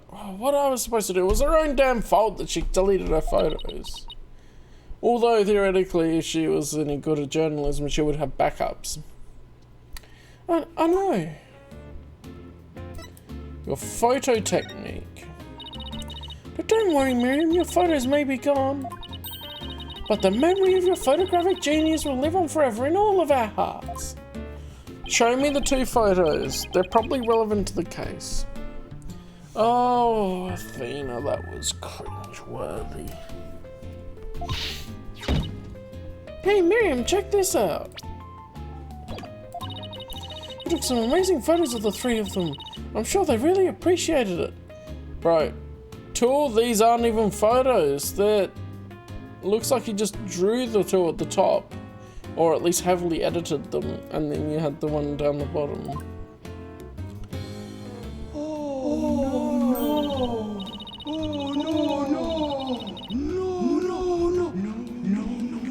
no! Oh no! No! Cringe. Obviously, I'm the ace member of the newspaper club. The only member, in fact. I know this won't make up for the photos you lost, but here are your newspapers back. Oh, apparently we don't need them anymore. It's kind of weird how we're just giving back evidence pertaining to the case. There's no rest for the wicked. I plan on pursuing those three for as long as I live. Miriam, why are you so obsessed with Juniper, Hugh, and Robin? Obsessed? I'm not obsessed with them. It's just they were so close ever since their freshman year, so, well. Athena, are you thinking what I'm thinking? Yeah, I think that's the only explanation. Yeah, why is Box Bocce in law school? Good question. Well, wait a second. You're not thinking what I think you're thinking. Objection! That's exactly what he's thinking, Miriam. You want in on their little trio. Gag, gag, gag. Yeah, Apollo's just done with everything. Like, Apollo's a side character now. He's just done with everything. Gag, gag, gag, gag. How could you possibly know that?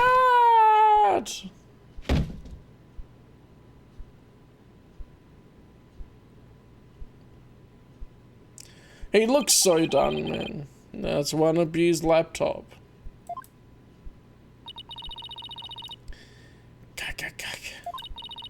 My laptop won't turn on. Never thought my life would end so soon. A mere 17 years. So he just went, okay, I have 2 photos left. And then your laptop's broken. What a buffoon. But yes, relatable.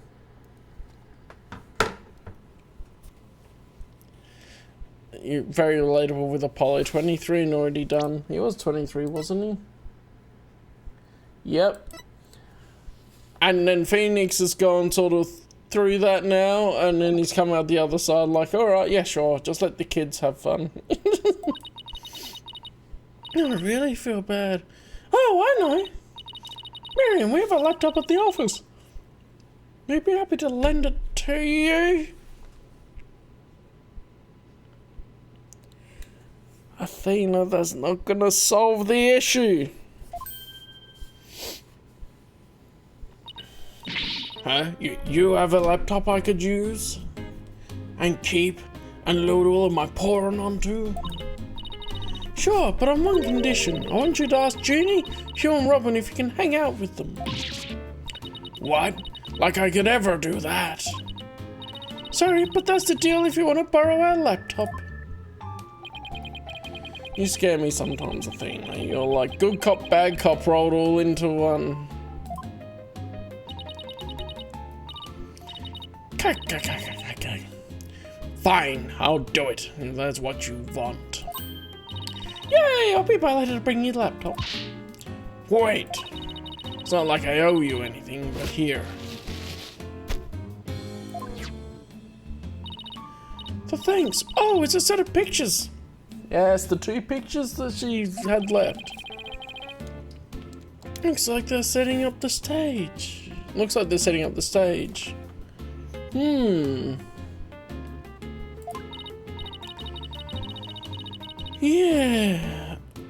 Yeah, I took them while they were putting the stage's backdrop into place. Huh. 6:01 p.m. Oh!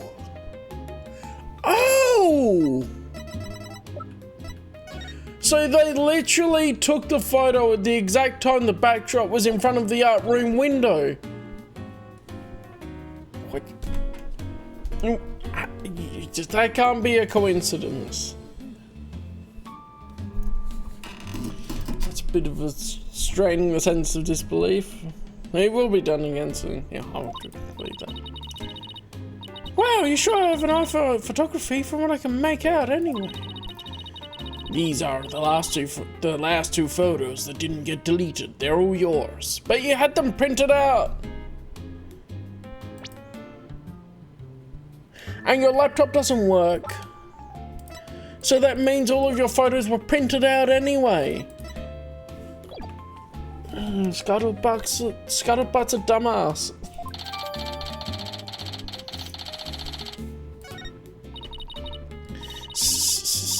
Well, see you around, scary lawyer lady.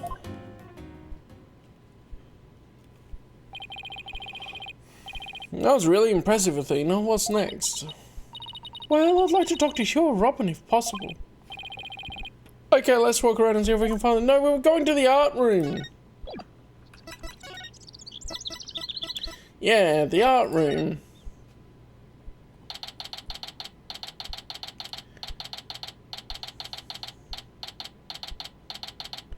Third floor art room. Is that, like a devil version of Phony Fanty? Precursor, maybe? Oh no, there was the,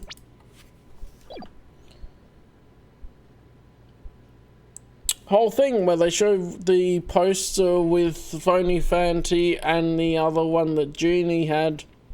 And then the devil-horned elephant. Bad Rap Riney or whatever the name was. Then they had the devil elephant as the judge. Alright, let's go. Oh, here it is! The art room with the grisly crime occurred. Let's start looking. Stop right there! This is an anti-crime scene. No unauthorized personnel allowed. What? Can't you make an exception? You won't even notice what? No, we're authorized people. We're the lawyers. We do investigations in this game. You should know that, Fulbright. Freeze! I don't think so.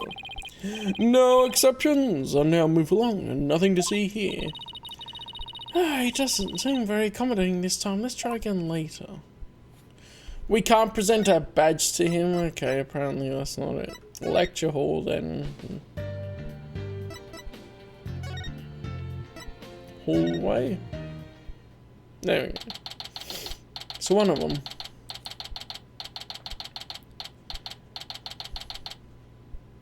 First floor hallway. Hey, that's you over there. Hey, we wanted a word with you if you don't mind. If it was Mr. Right, then sure, but you too? I knew it. There's a hint of discord in his voice. You're not getting off that easy. After all, you're a possible suspect, plus you already confessed in court. Whatever. So, what do you want from me? But make it brief, I don't have a lot of time, and I assume you don't either. Why did you confess? About your confession today, you weren't serious about that, were you? Let's just say I had no choice thanks to a certain lawyer who failed to get the job done. So, you're really prepared to take the blame for this? Not gonna happen. The voice on the tape is female, so that rules me out. Let's put it this way, you don't actually believe that ridiculous play on words, do you? Well, my confession is just like that, a means to an end, or as we say around here. The end justifies the means. But I actually do believe the voice is shouting, Hugh O'Connor. Juniper's confession was quite advantageous for the real killer. But if Robin and I were actually the killer, we wouldn't have confessed. It's that simple. Yeah, see? It doesn't make sense. The only reason I was thinking that it would is that they never intended for Juniper to be the framed killer. They intended for someone else to be. Even if you'll be capable of such reasoning, or have I overestimated you? You'll make a great lawyer someday. I mean, you seem to enjoy getting under people's skins. But you and Robin's confessions really prove their innocence instead of their guilt? This is going to take some serious thinking on my part. Depends how many thought processes you go through. In relation to Blackwell. Sure looked like Prosecutor Blackwell was twisting your arm to testify earlier today. Is there some sort of secret he's using against you? I have no intention of saying anything more. Now, if you'll excuse me. Hold, I'm not through with you yet. Huh, it seems the rogue prosecutor has it all for me. Leave, and we might discuss you know what. No, wait! One the same and the mystical losers? What's that all about? I changed my mind. I'll stay and testify. You really are a rank amateur. Even if that were true, you think I'd open up to you? So he's not denying it. The secret might be causing the discord in his voice. Then again, we have the same problem with Jeannie and Robin. You're just wasting your time and mine. Next question. Court's planner. About that meeting with Prof. Court on the 23rd, why did she want to see you? I have no intention of telling you. You'll have to force it out of me any way you can. Prof. Mean strikes again. Then again, he is in the lawyer course. But didn't Prof. Court used to say that the only good result is the truth? So why don't you drop this whole charade and just tell me the truth? The truth. How can you be so sure it will help you solve this case? The truth isn't necessarily your friend, nor Juniper's for that matter. No, you're wrong.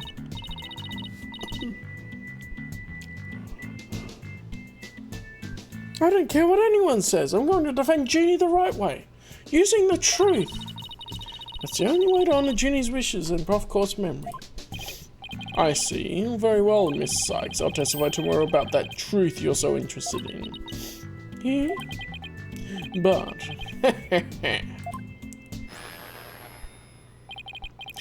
don't look to me if something happens to Juniper because of it. Understand? Well, what's that supposed to mean? What a terrible thing to say. I thought you guys were friends. Yes, we were, until just recently, actually. What? I already told Juniper, so I might as well tell you. I don't really care about her anymore. What? Why? Just as I have my secrets, she has a side you've never seen. Juniper's not all sunshine and rainbows like you think she is. What are you saying? What are you saying? This conversation is over. I said I don't have a lot of time and I meant it. Hey, wait. He's gone. He doesn't care about her anymore? Why would he say that? That didn't go so well. I guess we'll just have to pin our hopes on his testimony tomorrow. Athena, what do you say we head over to the art room? Might be a nice change of pace. Hopefully, the police have completed their investigation. Alright, we don't really have much time left anyway.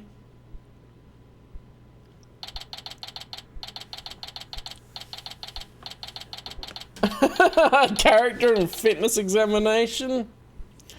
Apparently the ends justify the means.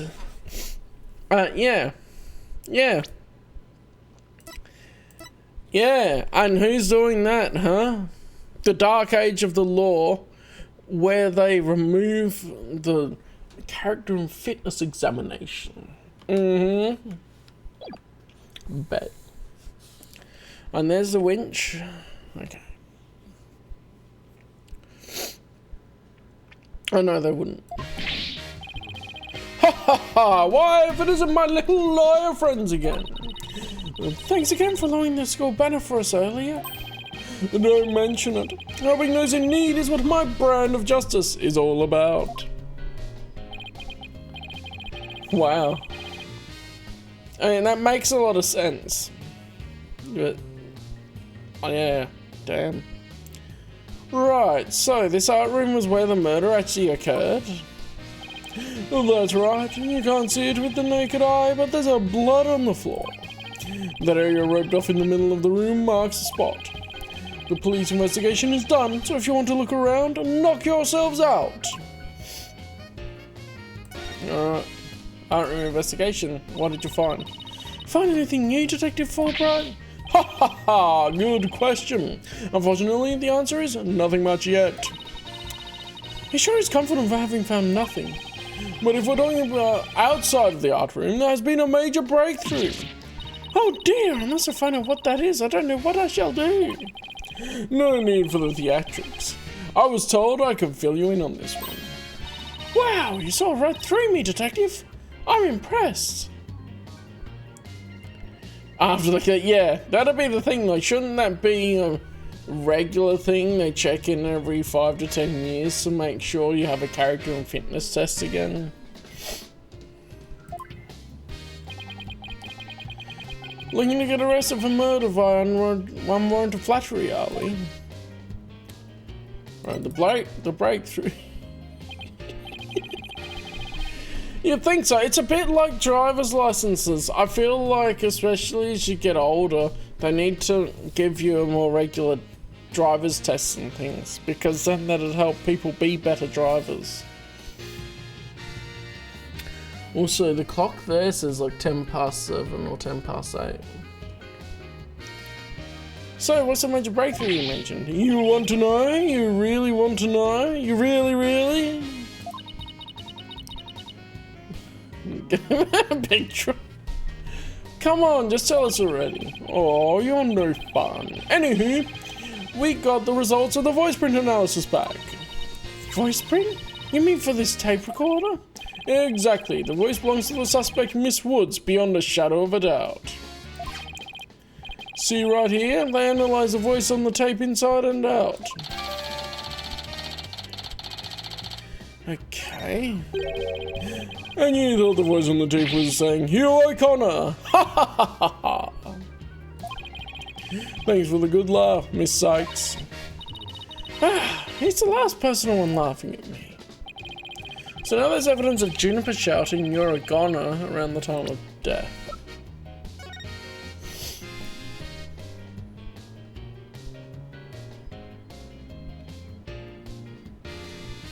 It has a bunch of noise requiring further testing.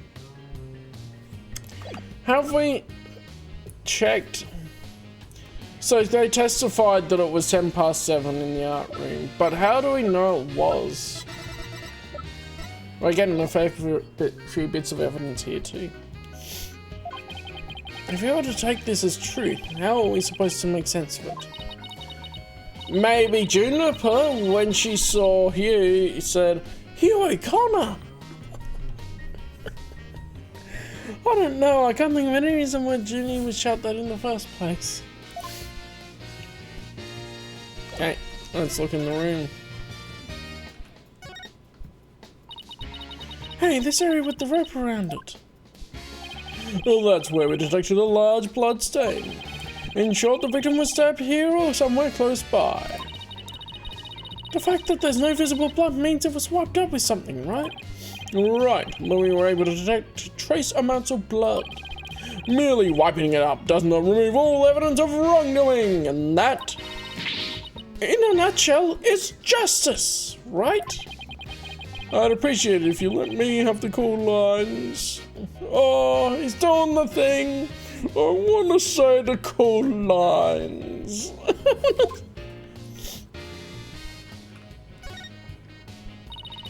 A picture of a girl wearing a floral hat. Oh, it has the artist's name right here. R. Newman. Wow, Robin must have painted this. Is this Juniper? The clothes are different, but...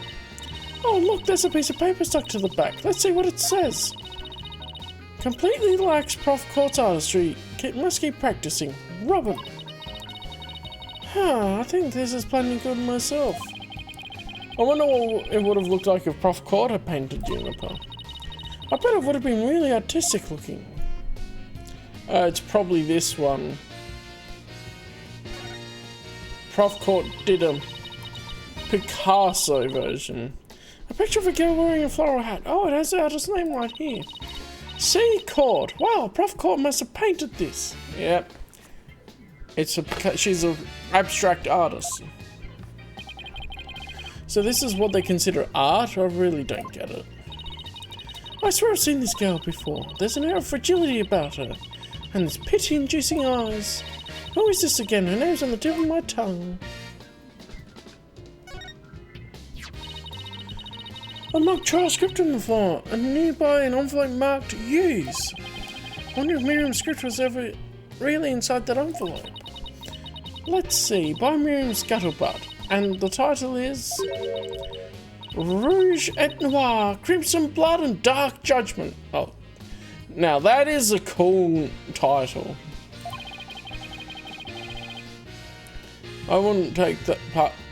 I wouldn't take part in that mock trial if she begged me. It says there are special rules allowing the payment of bribes while court is adjourned. Oh, and you can bring in up to $3 worth of fabricated evidence. It also says, welcome to the darkest mock trial ever, where the end justifies the means.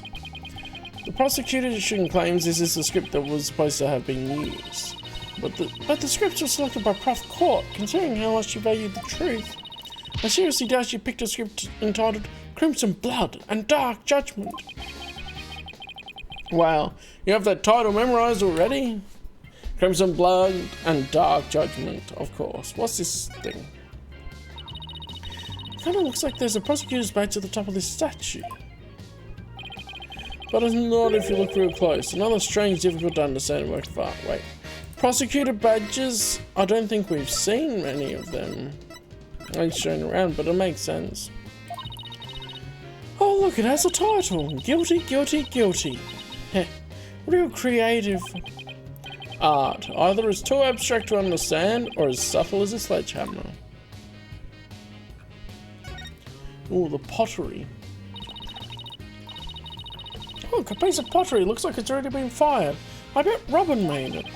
And I bet it won't last long with the way she deals with her own work anyway. Yeah, it seems like such a waste. I mean, this one already has some colour on it. Looks like bloodstains the way the glaze was dribbled onto it. Just like the bloodstains? In justice we trust. That doesn't look like a bloodstains. We better examine it at once. I get it. The victim was stabbed in the middle of the room where the big bloodstain is, and then brought over here, at which point some of her blood dripped onto those pieces. That means the body very well could have been dropped from this window. No, you're barking up the wrong tree, Apollo. The pottery could have been elsewhere, though. In the mock trial script, the body was dropped onto a mat. Then a ball cart was used to move it over to the stage. The maintenance area is below this room, and the storehouse there has a mat and a bull cart. So even the moving of the body was carried out just like in the script. No. Anyway. The killer sure had a thing for Junie's script. Well, what did you expect? And that's why we suspected the defendant in the first place. Well, you're wrong, and I'm going to prove it in court. Here we've got these busts. 3 busts sitting on the shelf. A judge, a defendant, and either a lawyer or a prosecutor. The beat-up one must be the judge, and the bummed-out looking one the defendant. Look, there's another one that's fallen onto the floor. Wonder which one fell, the lawyer or the prosecutor? Think, Apollo, think. This could tell us how tomorrow's trial would go. I'll just wait for tomorrow's horoscopes. Thanks. Alright. The clock. This is the clock that created that major problem for Junie. Let's take a closer look. Don't waste your time. I've checked it and it's 100% accurate. You sure? How'd you check it? Of course I'm sure. I compared it with my own watch, see? Detective Fulbright, didn't you notice that your watch had stopped? It has? This is unacceptable! You obviously can't rely on him. Let's take a look for ourselves. Let's see. Wait a second. It's out by 1 whole hour. Well, detective? But... This clock must have also been an hour and a half when this photo was taken.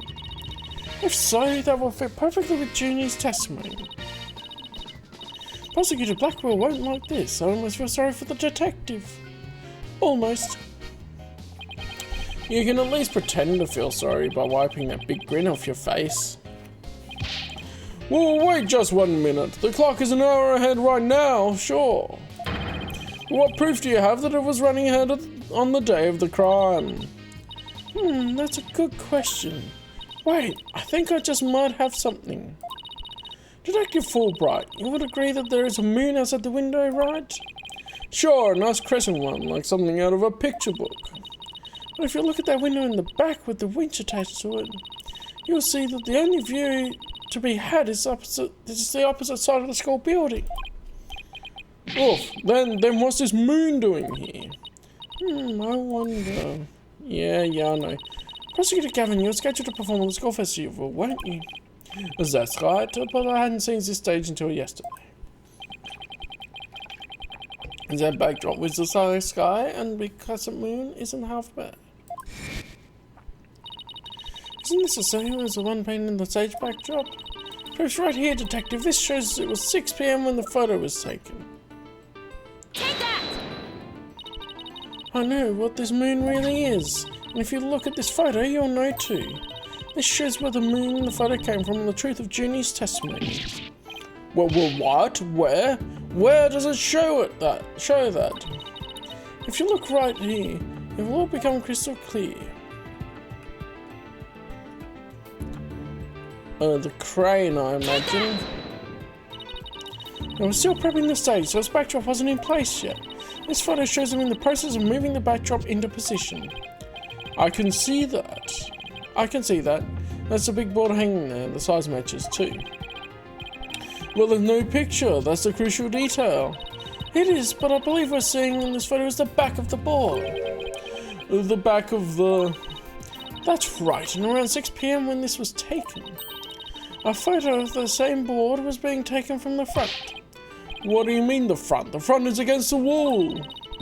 That's where you're wrong. What about the window? Remember how he said the moon shouldn't even exist in this photo? Take a good look. Are you suggesting the moon is the one in the backdrop? Exactly. In short, this photo was taken while the backdrop was being moved.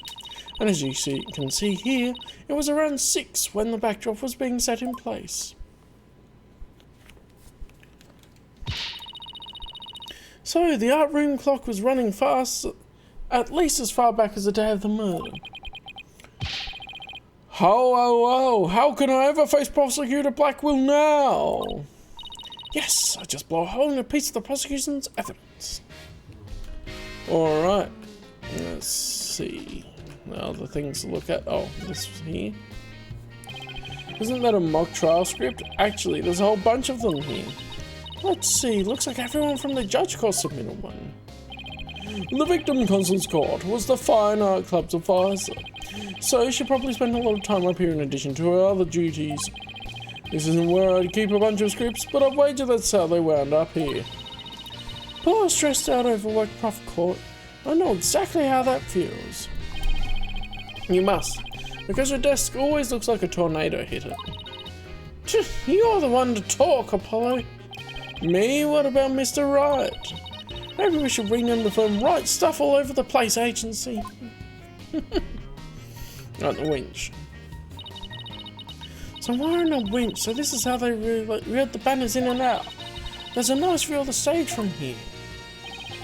Prosecutor Gavin is still standing in front of that broken statue. So, it really wasn't you, Apollo? Don't worry, you can tell me. I won't tell anyone. I'll never clear my name unless we catch a real culprit. Okay. Hey look, that's you on this mobile! Apollo, a red demon! A red demon looks more like a snake curled around a brush to me. No, see the antennae and the yellow spots on its back? Anyone can see it's a ladybug. I guess we'll have to agree to disagree. Fine, we can investigate this further at a later date. Agreed. Okay, let's do that. You okay with that, Athena? I really regret bringing this up. Oh, what's this on the table? Yeah. Hey, it's gone. Remember that strange statue in the school camera photo? You're right, wonder where it is. Robin's a member of the Fine Arts Club. Maybe she could shed some light on this. Well, I think we've examined pretty much everything we can. By the way, did Prosecutor Blackwell happen to tell you anything about tomorrow's trial? In justice we trust. There's no use trying to pry more information out of me. Having just learned that the clock had been 1 hour fast, means we're back to square one concerning the suspect's actions that day. I wonder what the main argument will be about now. Oh, the body was moved would be my guess, but Prosecutor Blackwell's got his own plans. Oh, does he now? Detective Fulbright? Try as you might, I won't say another word about the investigation. No, I wasn't going to ask about that. Just wondering if you'd seen Robin. Oh, you mean Miss Robin Newman? She was just here a moment ago. And she mumbled something about watching videos in the lecture hall. Video? What video? Thanks, Detective. Athena, I think we should stop by the lecture hall. Right, let's go.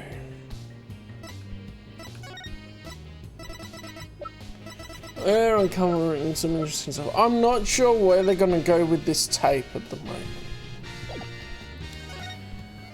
I guess we'll see. The voice is a perfect match. But I also wonder if the time on the recorder is accurate, because that was only Scuttlebutt saying that.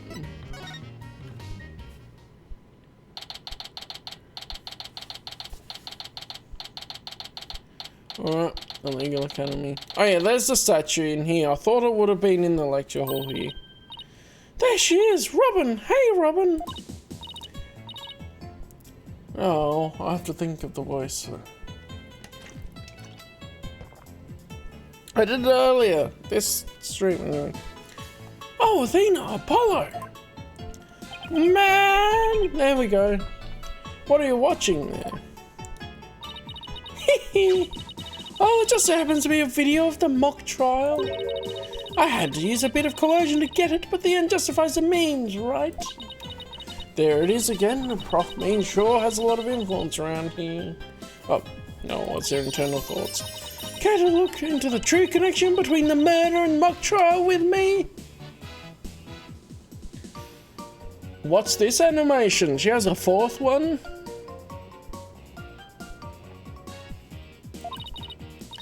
Sounds great, but do you mind if we ask you some questions first? Yeah, sure, I'll tell you anything you want. W-A-N-T. Right, why did you confess? About your confession today, why'd you do it? Because Juniper hasn't done anything wrong. I had to stop the trial by any means possible. Right, the ends justify the means. So you're a follower of Prof Means too?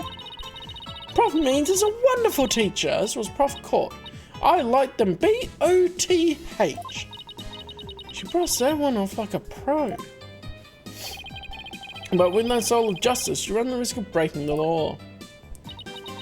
Well, I'm prepared to quit school because of this case. What? Why? I want to be an artist. That's what I really want, man. But no! My parents forced me to study to become a prosecutor. But if the trial went south, you'd have to drop out and give up on being a prosecutor. That's what you're really after, isn't it? Mm-hmm. Phoenix did it as long as you aren't caught. Talk about someone who literally changes at the bat of an eyelash. Did which part? Become an artist? Well, I guess he became a pianist. I guess that's an artist of a musical variety. Not that he was that good at it. I think he went back to being a lawyer anyway. I guess she's been dealing with her own problems too. That totally makes sense. Yeah, I suppose so. But that doesn't make what she did right. Day of the crime. Could you tell us about what you were doing on the night of the murder? Finishing a statue. I was on the stage until the last bell. That's right. You made the statues of Mr. Ryan and Prosecutor Gavin, didn't you? Oh, yes. Yes, I did. Both of them. This is just a formality, but can you prove you were making the statues at that time?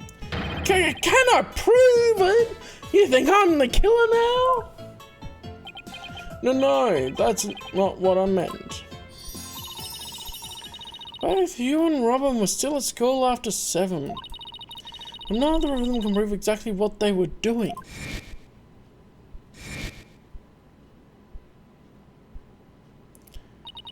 Could one of them really have murdered Prof Court? Now that the secret's out. Have there been any problems now that everyone knows you're a girl? No worries there. I discussed the matter with Prof Court some time ago. I told her I wanted to let everyone know I was really a girl. And just today I found out that she spoke with the school administration on my behalf. Wow, they must really like you. I know, right? Now I can finally be myself here at school. I don't even hide the fact that I love girly clothes. I don't know why she would have had to worry about that anyway. Like, she was raised as a guy, right? But people would have been like, you're fine to wear girly clothes, bruh. That's why I feel I simply must have this and this by any means possible. What? But this is the evidence we need for the trial. Sorry, but no can do. Oh, don't be a party pooper, Athena. Come on, please, pretty please. Oh, she's a girl. No one will care if she likes girly clothes. Stage costume related evidence taken in classic and justifies the mean style. Oh, darn it. Anyway, thank you again, Athena. Thank you for revealing who I truly am. Do what must be done. Destroy him. Do not hesitate. I wanted everyone to know before the snitch found out. The snitch? Sounds like a new lead. It's the golden snitch. There's a rumor going around that one of the students here is a snitch.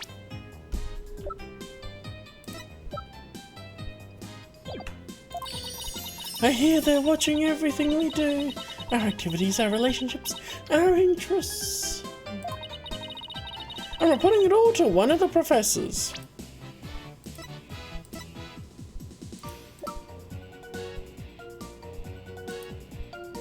In the judge course. He's a lawyer course professor. But that's... We have not seen the teacher of the prosecutor course. Sus.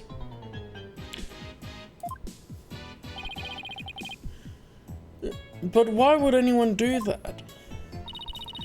Officially, I heard it's to seek out misconduct amongst the student body. But rumor has it grades were being bought and sold through the surveillance network. That's bribery. The situation at Thames Legal Academy is worse than I thought. All of this is important stuff. I still want to talk about that thing in the art room.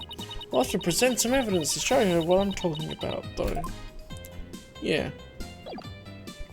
I know, I was exploring all the conversation options. Robin, I just remembered something I wanted to ask you. This photo shows a piece of art on the table. Do you know what that is? Whoa, whoa, whoa! Look at that unique artistic sense! It has to be one of Prof Court's creations, man! Prof Court's artistic sense? Prof Court's artistic sense, that's a tough one. I'd say it's an avant-garde and very eclectic. In other words, it's weird and all over the place. Come to think of it, that strange-looking painting in the art room was one of Prof Court's works, wasn't it? Oh yeah. The statue in that photo was originally a statue of Lady Justice. Lady Justice? Prof Court had planned on placing it on the judge's bench in the lecture hall. Heh.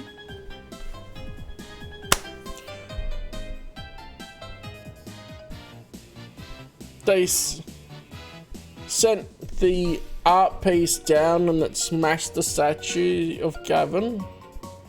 That's why the pieces were around Gavin's statue, and you could rebuild it into the proper Lady Justice.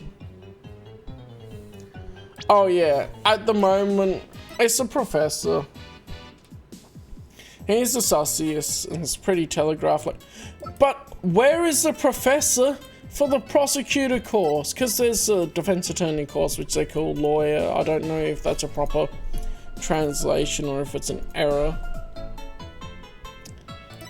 But we have the professor of the judge course and the professor of the defense attorney lawyer course, but there's not a professor of the prosecutor course. But the day before the mock trial, it broke while she was polishing it. She said she'd take it back to the art room and try to fix it somehow. So this is the statue in its proper state? You bet, just look at that wild silhouette. Wow, it's so GTE. I don't get it. Do you have to be an artist to appreciate stuff like that?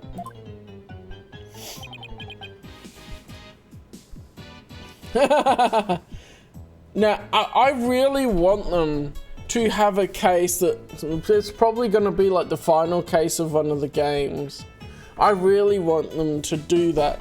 I really want to have a defendant that's guilty, but you're defending them and gaslight everything into making them declared not guilty. That would be great. And change the formula a bit. Athena, the Lady Justice you put back together on that stage. Oh right, I didn't realise before because it was in pieces, but before it was smashed. Maybe it didn't look like Lady Justice, but more like it does in the photo. But what in the world was it doing on the stage?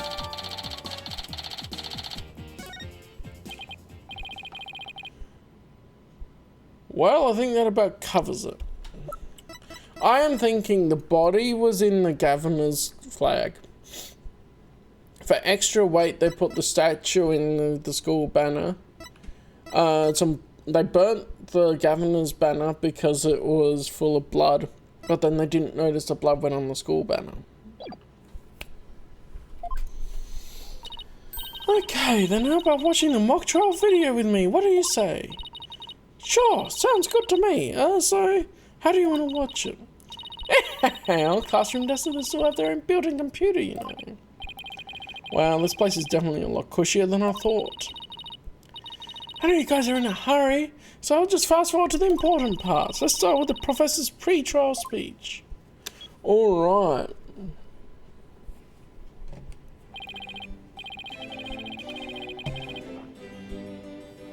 Here we go, we actually see the trial stuff. Good afternoon. I would like to start by thanking you for coming here today. Oh, that sounds like Prof means. The mock trial, the crown jewel event of the school festival, will begin shortly. Is the camera like this the whole time?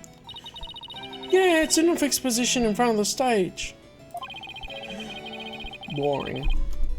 When I was a student, I, too, could hardly wait for this day to come. How come teacher speeches always make me so sleepy? Let's just skip to the end of his speech.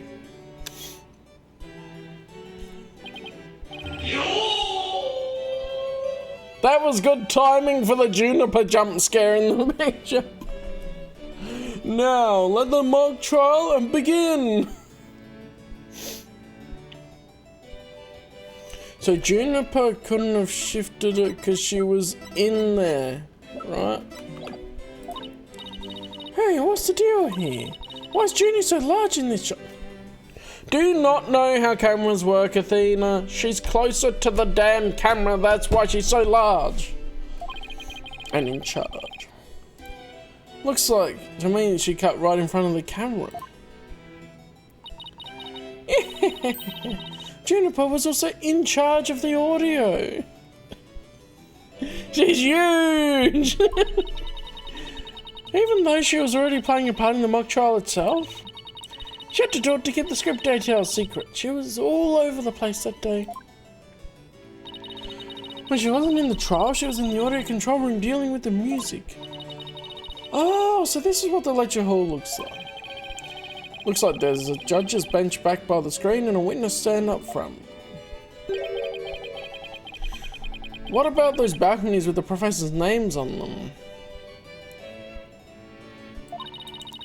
Those are the faculty seats. Prof Means and Prof Court were in charge of scoring the mock trial. Oh, hopefully these are in the recording, right? For the mock trial. So we can see when someone's there or not. Okay. Okay, let's fast forward this a bit.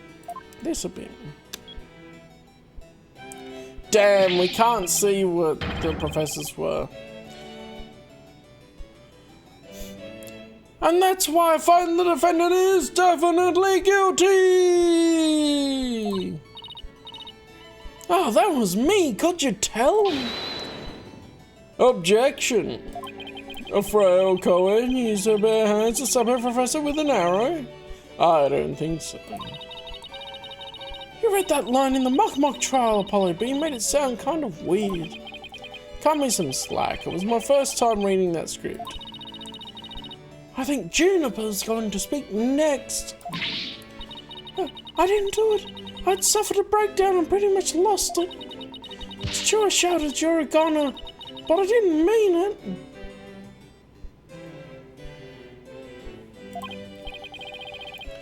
Wow, what an emotional performance. She put a real actress to shame. Wait, could you go back and play that scene again? You really think that's necessary?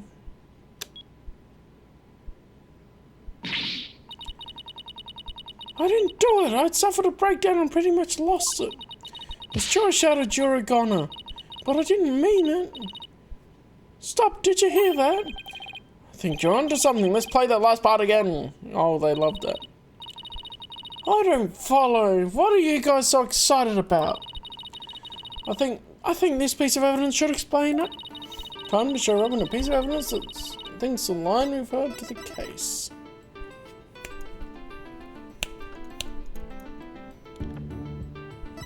The mock trial. What time did it start again?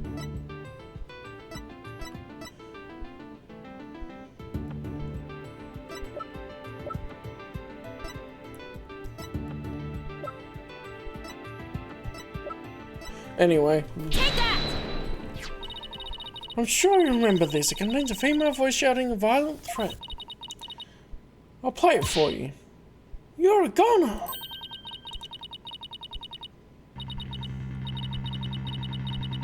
The voices and performance do sound similar, but I can't believe this is happening. It's just a possibility, but if the voice on this tape is really a recording, one made from the mock trial video, then that means the evidence was fabricated. And we can get Blackwell disbarred. Let's go! Let's go! Time to turn it around onto Blackwell and get him disbarred for fabricating evidence. They didn't get to do a voice print analysis in time for court today. That's why the gender of the voice became so important. And if the real killer had foreseen that gender would become key in today's trial, he would have tried to deflect attention away from himself by making the suspect female. So basically, the only one that's suddenly gained from doing this is our sole male suspect. Or the other male suspect.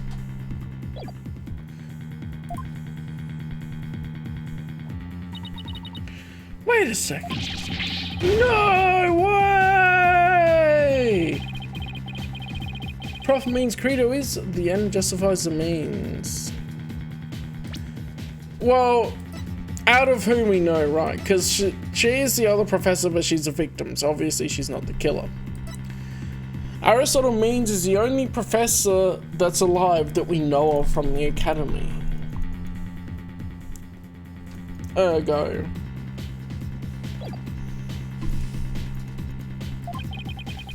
So it makes perfect sense that a student who took those words to heart would fabricate evidence. We need to get that tape analyzed as soon as possible.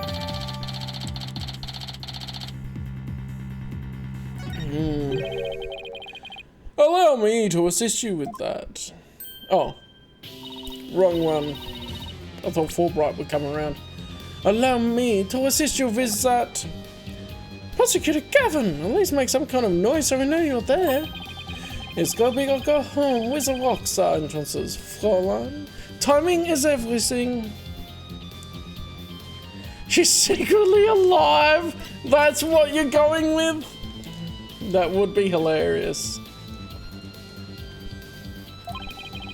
Let me make a copy of that tape right now, and I'll get you the results as soon as I can. I trust that would be alright. Very much so, thanks.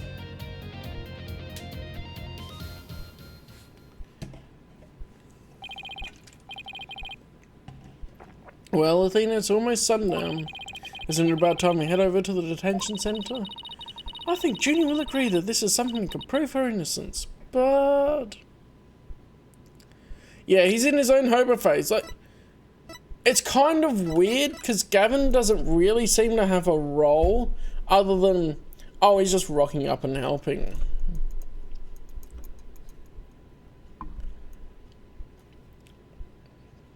It feels like they sort of just wanted someone to be able to help the main characters a bit more and picked him. Will her heart really be open to accepting it? She had to have known this is what I'd find. Skill issue. Skill issue indeed. Is mask on? No, it'll return later probably. And that about covers the main gist of our investigation. I see. Very interesting. You've been quite the busy beaver today. Thank you for all your hard work, Athena. Well, my time's about up, and it will be getting dark soon, so... Junie! You must be tired after being on your feet all day. You should go home and... No, wait! You have to listen to me. I don't want to hear anymore. I know what you're going to say, Athena. Junie, you promised. Skill issue. No!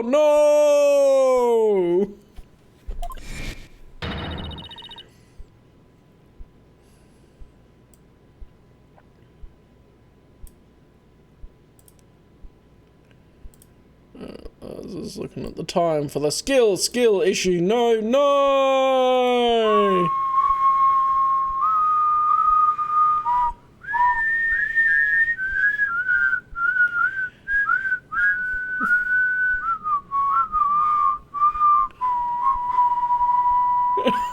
That's even better doubled up. Oh. See, that quality, I know, right? That's not a skill issue. No.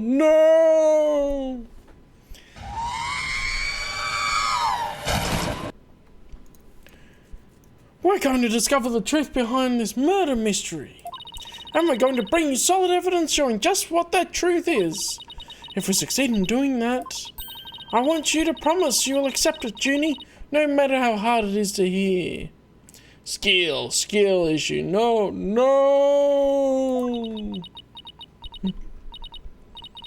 Okay, but only if it's the real truth. So please, just listen to what I have to say. Once you've heard me out, I'll let you decide what to do. Skill issue. No.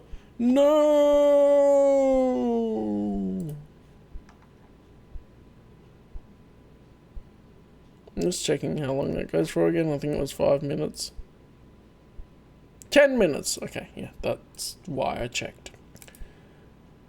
So I didn't have a skill issue. No.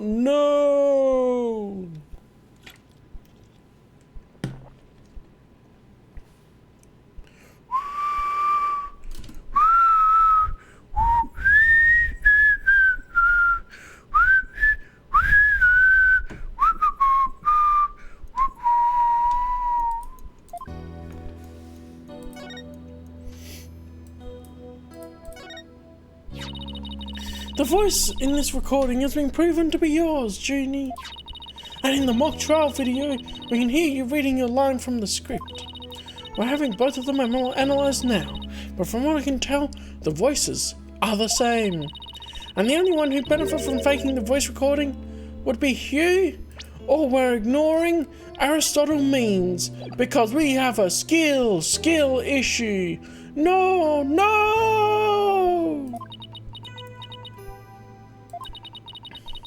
But that doesn't make any sense. I mean, Hugh confessed in order to protect me. This might sound strange, but his confession is a ploy to make himself look less suspicious. In other words, he was just pretending to protect you. Besides, his confession came after you and Robin had already confessed. If he hadn't confessed right then as well, wouldn't that have seemed a little suspicious? Skill issue. No! Say what you will, Athena, but none of us could hurt a fly, let alone kill someone. Hugh is a gifted student. He gets outstanding grades and never causes trouble. Skill issue. No!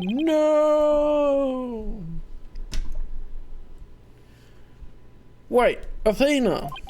My bracelet reacted just now. It did? But why? She's tense, she's lying. It's a skill issue. No! Junie, can you look me in the eye and repeat what you just said? None of us would hurt a fly, let alone kill someone. Hugh is a gifted student. He gets outstanding grades and never causes trouble. Skill issue. No. I think I've figured out my trailer voice, finally. I don't think I've figured it out before, but as now is my trailer voice with the skill issue. No, I'm sure of it. She's lying. Skill issue. No.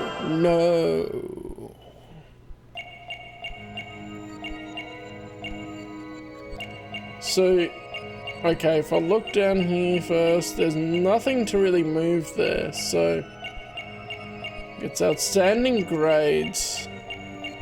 And then we gotta look for something moving, probably her hand. Never causes trouble. Alright, we gotta go again. Skill issue. No.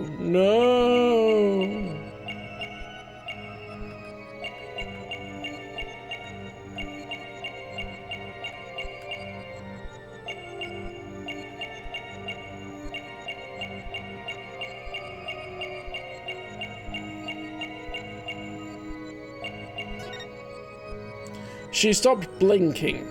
Gotcha! There it is. Juniper, you're feeling nervous, aren't you?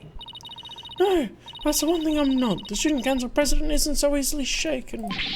Nice try, but I just spotted a telltale habit of yours. Huh? I don't know what you're... Apollo, it's you and your loud voice that's unnerving her. No, I already told you, I'm not nervous. I'm not student council president for nothing. Well, in any case, it looks like I got that one wrong. That's the wrong one. Skill issue. No.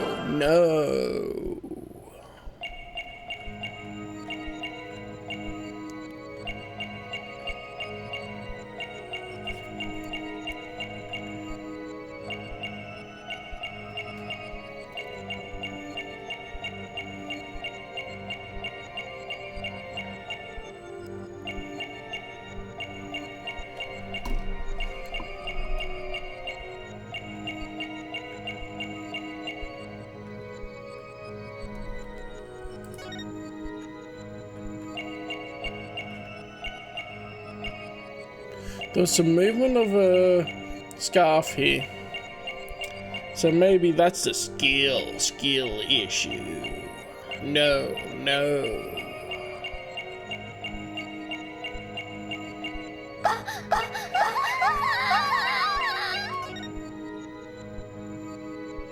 Gotcha!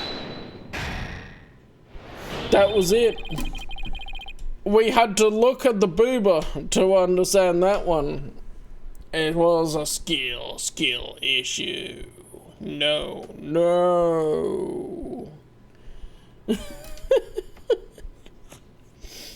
Juniper, you start coughing when you're under stress. You can't hide it from me no matter how hard you try. When you said, "and never causes trouble," a cough escaped and made your scarf flutter. As for why you were stressed, it's because you were lying. Skill issue. No.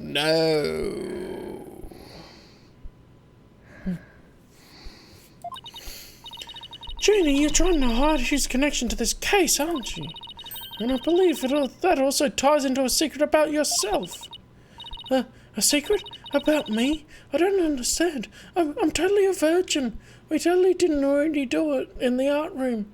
That was what they find, that the blood covers up. She got a custom inhaler put into the sunflower. That's why she huffs it. And then she can also put whatever she wants in there, like drugs and stuff too. So she's totally on there. I already told Juniper, I might as well tell you. I don't really care about her anymore. What? Why? Skill issue. No. Juniper's not all sunshine and rainbows like you think she is. He ended their friendship after he found out about Junie's secret, which means Hugh must have felt betrayed by Junie, making her the snitch. That's the only reason, right? And here I thought that the snitch would have been Miriam, but that was so obvious, of course wouldn't be true. The killer. Oh, I kind of want to say it. I might save here so I don't have to go through a bunch of texts again. It'd just be funny to see what it is. For the skill issue. No. You're the killer! Just kidding. Skill issue. No. I had you going there for a moment, didn't I? Thought I might lighten the mood a bit. Come on, pussy. Give us an alternate ending where we accuse... No. I think that's probably not a good idea for lawyers to punk their clients. Oh, right. Well, that didn't go as planned. He must have felt betrayed, but yeah. Skill issue. No. You were a prof court snitch, weren't you? There's rumour going around that one of the students here is a snitch. I hear they're watching everything we do. Our activities, our relationships, our interests. And reporting it all to one of the professors. And while fulfilling that role, you learned something about Hugh you'd rather forget. I don't know what you're talking about. Skill issue. No. Wouldn't the student council president report on that sort of thing anyway? They report on people doing sus things all the time to the teachers and that. I guess my interpretation of a student council president is only from anime, so that might be different. Like, in school here, we would have, a sort of person in charge again. I don't remember the role name now. It's been so long. We'd have someone that's sort of the same sort of class president type thing. But I don't remember there ever being a student council in that in my school. So it's a bit different setup. And I don't know if there's a student council set up in the US or not. But this also leads to this being Japanifornia a bit more, where the original setting was in Japan. If that's it. Oh, I don't have to say skill issue. No anymore. The time ran out. But I like this voice. I hadn't figured out how to do that before. So now I can do the Trilogy voice. Skill issue. Jenny, please stop hiding things from me. Oh, I'm running out of water. I'll get some water as well. That's a point where I can use the time wisely.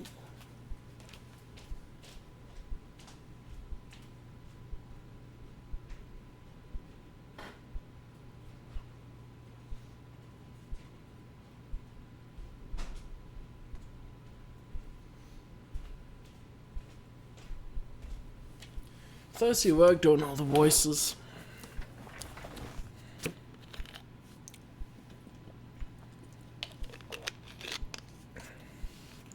Alright. Let's go. Stop hiding things from me.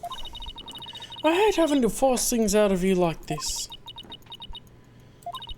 Looks like we're going to have to do this the hard way. Time to review the evidence and see if I can't prove my hypothesis. I must have something that proves Junie's a snitch and his connection to the case.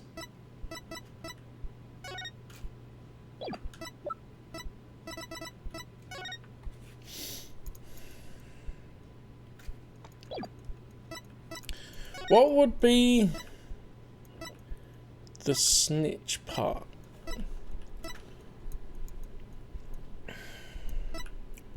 Let's check all this again.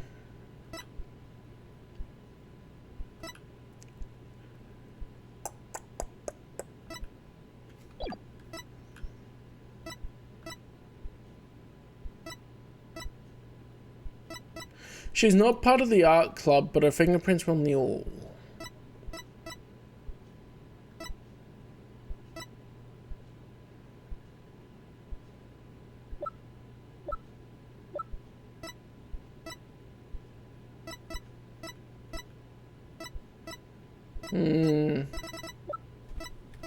Okay, before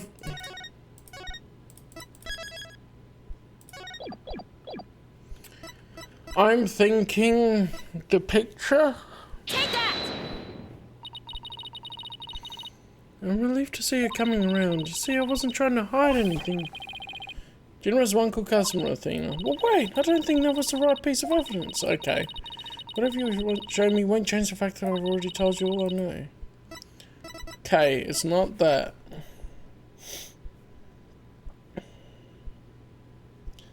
Top secret script that only her and Court knew about. Take that! Okay, that wasn't it. At least it's given me plenty of goes.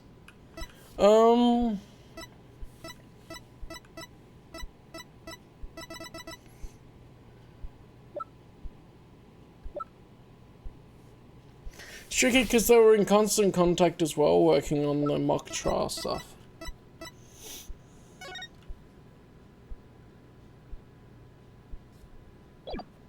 Take that!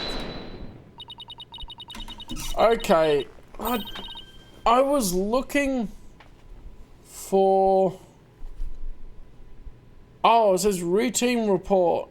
I thought that routine report was connected to need to speak with Hugh O'Connor.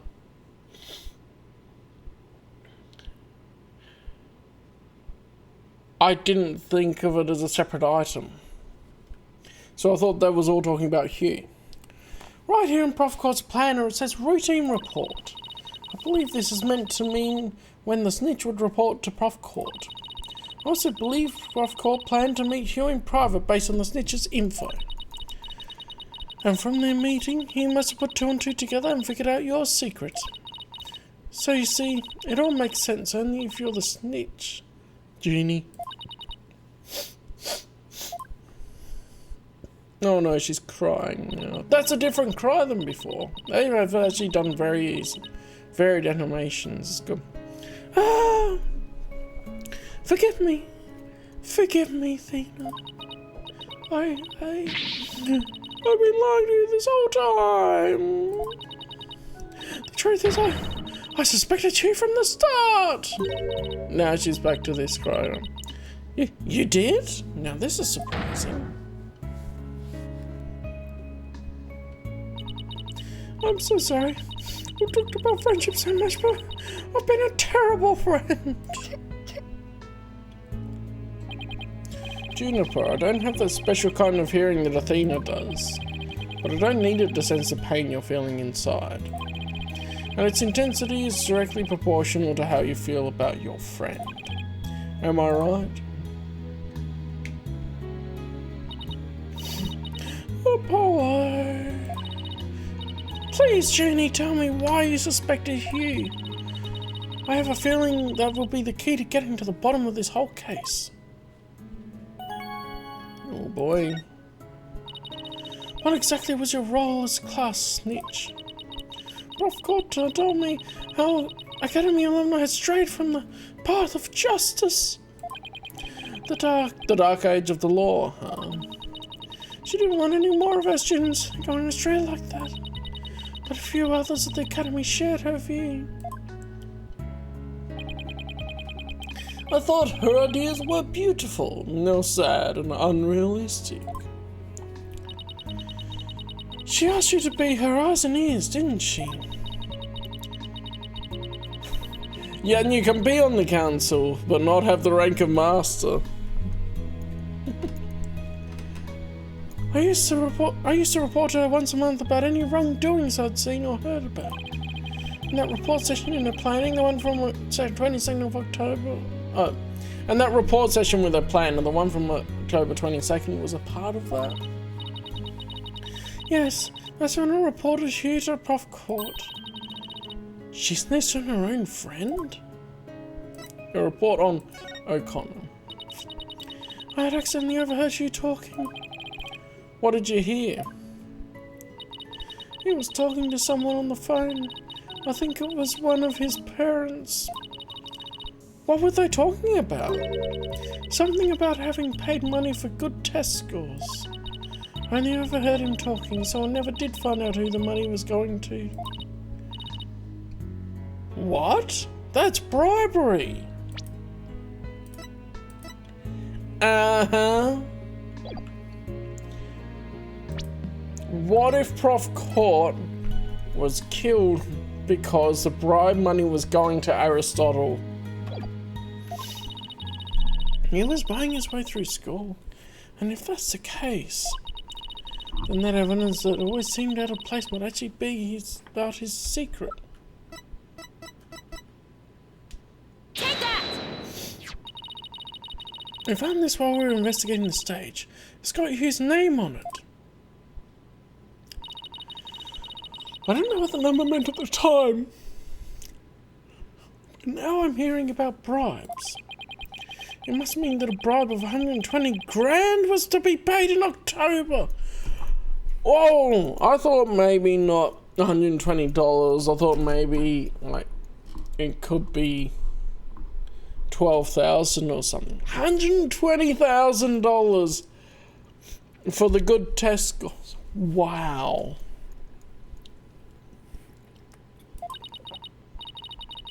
What's more, take a look at this mark. Same mark as on the pages of Prof. Court's plan. Hey, you're right. Oh wait, why would Prof. Court have that kind of information in her planner? I don't really think the person who was taking the bribe money was... It's just a possibility at this point, but it may indeed have been Prof. Court.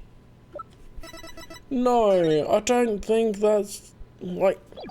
This was a standard book from the faculty that was a notebook. Could be. So why would this immediately pinpoint her? It could have been another page from another of the faculty's books. Like, come on. They get free planners, or that it didn't even look like a plan, or that just looks like a empty notebook that you could write whatever in. And she chose to use it as a plan. But that is impossible. She'd be the last person I'd ever suspect of accepting bribes. Like I said, just a possibility, but a rather good one. Yeah, no, it doesn't feel right. Maybe the private talk had to do with the possibility of the bribery being exposed. And what started out as a little argument soon got out of hand. It's not your fault, Jeannie. Anyone would have suspected you if they knew what you knew. No, I don't believe that alone would have driven him to murder. There's another reason why I suspect it's you. You've got to be kidding me. There's another reason? Alright, let's just go. I saw you around 7 PM the day before the mock trial. Oh, so she's finally ready to talk about that. When I saw him, his...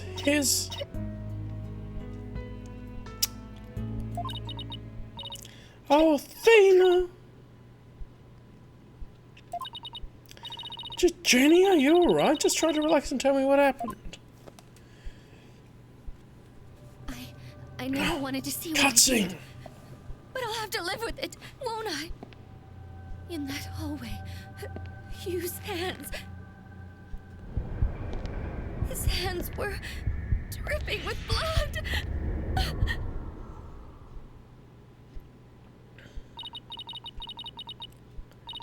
He is coming. He is coming. Cover your butt. The doubled up cover your butt. His hands were dripping with blood.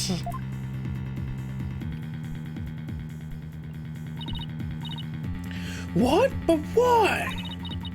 What am I going to do? Deep down, I know Hugh can't be the killer. But my mind keeps telling me he is. No matter how hard I try to convince myself he isn't. Oh, what am I going to do? Hugh, he's... I can't take this anymore. Tina! So she hid the fact that she had seen you and said she went home at 6 because she wanted to avoid talking about what she saw. Jeannie, it must have been terrible holding all that in. But it's going to be okay. I'll get to the bottom of this. And that's my promise from one good friend to another. I'll be defending Juniper tomorrow. And if that's okay with you, Prof means, it should be Juniper's choice. My main concern is whether you can defeat that prosecutor. But I won't try to stop you. I'll be watching from the gallery. And shall look forward to seeing what sort of results your methods can produce. Yeah, you're getting called up to the witness stand, buddy. You're in the crowd. Good luck tomorrow, now, if you would excuse me.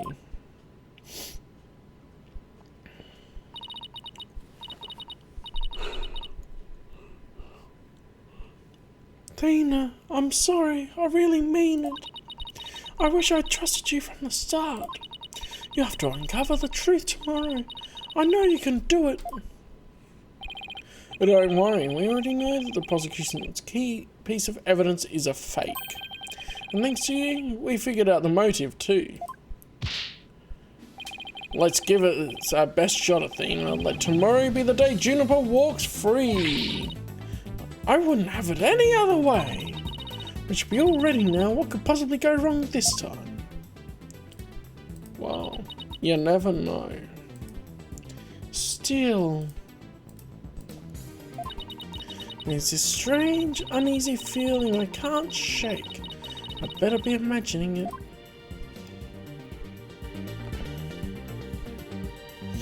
To be continued. I'm gonna delve into it probably. I feel like it.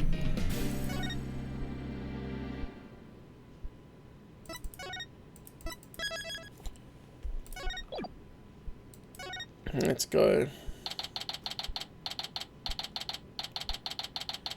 Need another break, so I'll be back in a moment.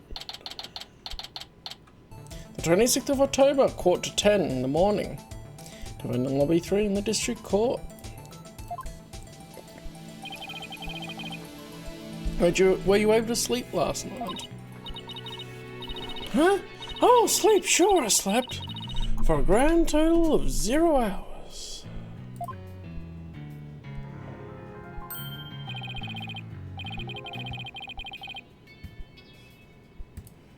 Oh.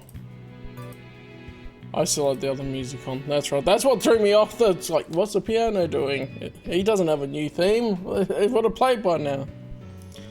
Alright. And there goes whatever extra fuels that was saying it would have, right? Because I went on break. Oh, well, that's how it goes. Look, I need to go to the toilet. What do you expect me to do? Guten Morgen, you two. You look like you're ready to put on a real show. But before you do, I have a good luck gift for you. As the voice print analysis came back, and the results couldn't be more clear. The voice in the mock-trial video and the tape recording are one and the same. Nice. In other words, the recordings are fabrication. Let's go. The lab is continuing their study of the tape. So far, they've found signs of overdubbing. But it's going to take a bit longer to recover the audio that was erased. Thump. Who's there? Wait!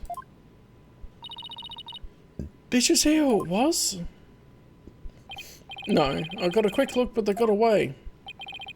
I think it might have been Hugh. I bet he was eavesdropping. I wonder if he saw our hand. Oh, I'm sure he wasn't the only one just now. I bet Robin and Boxgirl were listening in too. I will make sure they don't make a run for it.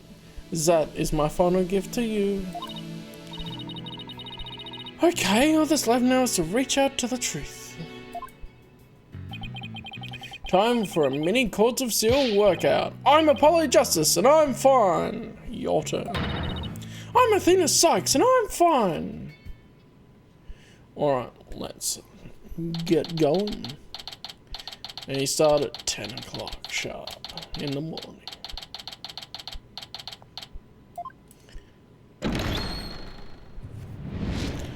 Court is now in session. All rise indeed. Court will now reconvene for the trial of Juniper Woods. The Sykes Brigade is totally psyched. I mean, the defense is ready, Your Honor. The prosecution is ready as well. I mean, isn't that right, Prosecutor Blackwell? Yes, well, moving right along. Yesterday's adjournment was unexpected yet necessary. But I'll be running a tight ship here today, so no funny business from anybody. Understood? Your boldness, Robin Newman and Hugh O'Connor have recanted their confessions. But later, I shall grant them at leisure to find whether I can charge them with perjury. Well, this sure complicates matters. Still, one must not overlook the facts. Now, about the school camera photo that was submitted yesterday. A pity, but that evidence is no longer relevant to this case. The artery clock runs fast. It cannot function as an accurate measure of time. As for the bungling detective who overlooked that, he is paying for his failure as we speak. No, but this is fine. It still serves as evidence because we can prove the time that it was shot. Poor Detective Fulbright. I hope he returns to work with all his body parts intact. But if that's the case, then what will we? The accused is a sole person who could have moved the body from art room to stage. And I mean to prove it here this day. Just like Detective Fulbright said, but what else does he have up his sleeve? My understanding of this heinous crime is thus. The murder took place near the center of the art room, as evidenced by the bloodstain. Blood was also found in some pottery next to the window over the maintenance area, which is to say the body was carried over to that very window. You'd think some of the pottery would have gotten smashed though. From there, it was dropped down to the maintenance area below. And though there is an area scratched to the body aside from the fatal wound, that too was per the script. A high jump mat was employed to cushion the fall. Then a ball cart was used to haul the body over to the stage. That's not very clever. I mean, it's the same exact body moving scheme as the script. Yeah, I've got my own theory. Anyone could have moved the body that way. Objection! Your propensity for objection, yeah. Your propensity to spew forth words before you think is not very clever either. Why you? Moreover, the prosecution has a witness, which is most unfortunate for you. Witness, it's time for you to come forth. Alright, hear you. Well then, will the witness please state his name and occupation? Hugh O'Connor. I'm a senior at Thames Legal Academy and I'm studying to be a lawyer. Yesterday I told the lawyer that I would testify to the truth. So I intend to cooperate fully in today's trial. Happy now, Miss Sykes? What's he up to now?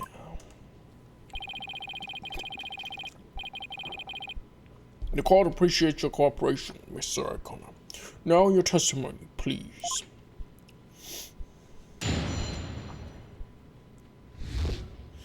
Alright. The lecture hall was packed before the mock trial, but the rest of the campus was empty. That's when I saw Juniper dragging a large mat from behind the stage. I was watching her from a vantage point between the stage and the maintenance area. She was heading towards me, so I assumed she was on her way to the maintenance area. I see the issue already. There was the wall there. But I didn't have time to stand around and see what she did after that. The real truth hurts so much, doesn't it, Miss Sykes? Or maybe you thought I was going to bring up something else entirely against your client. Never a snappy comeback when I need one. He's coming straight at us today using any means possible. To protect the students who had to climb up high when setting up the stage, a mat was brought over to the stage from the storehouse. My client was the student council president. What's wrong with her taking it upon herself to put the mat away after they'd used it? Objection! Oh, there is plenty wrong. There is but one mat in the entire school that could cushion a fall from such lofty heights. Ergo, the mat in question was indispensable to moving the body. Ah, it sucks being the last to know everything. I think I get it now. The drag marks we saw behind the stage were made by the mat. If the only mat of that thickness was where the body is assumed to have been dropped, it would be hard to deny a possible link to this case. We're off to a bad start again. You sure you're okay, Athena? It's game on here. Game on.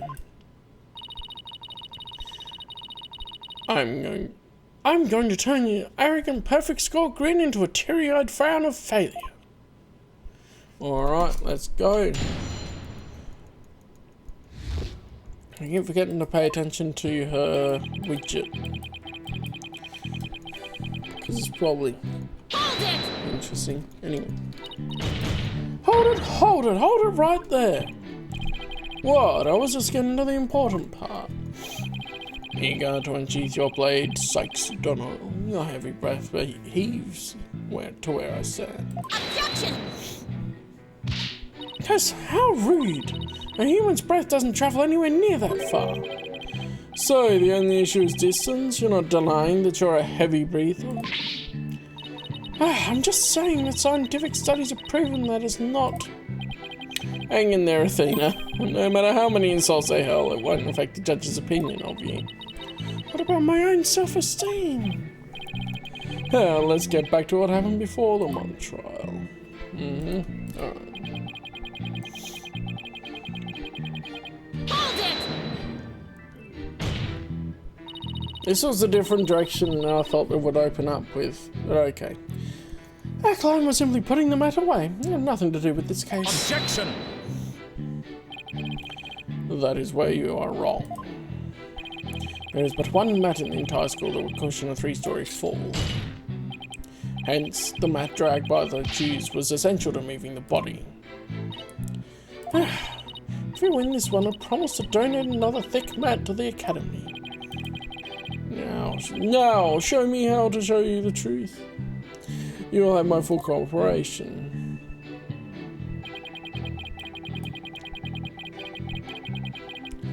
Between the stage and maintenance area, which I believe would be blocked by the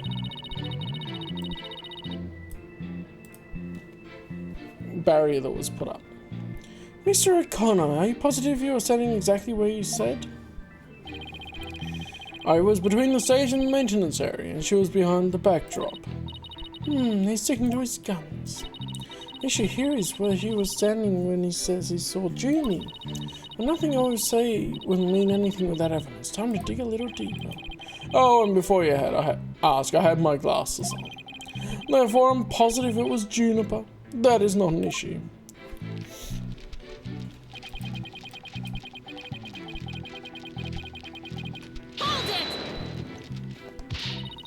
You shouldn't assume anything, it only shows that you're not positive. Objection! Such wild momentum. Perhaps you were a raging bull in your past life. Objection! Just don't compare me to some stupid farm animal. Oi, Justice Dunno. Our assertion is Juniper was simply putting the matter away. In that case, where would she be taking it? Oh, to the storehouse over in the maintenance area. Precisely, therefore, there is naught wrong with the witness's judgment in this case. It is your wild charges that are the issue here. But I cannot help it if you keep seeing red. He's going to get a face full of justice, Apollo style, if he keeps that up. Anyway, I saw her heading toward me.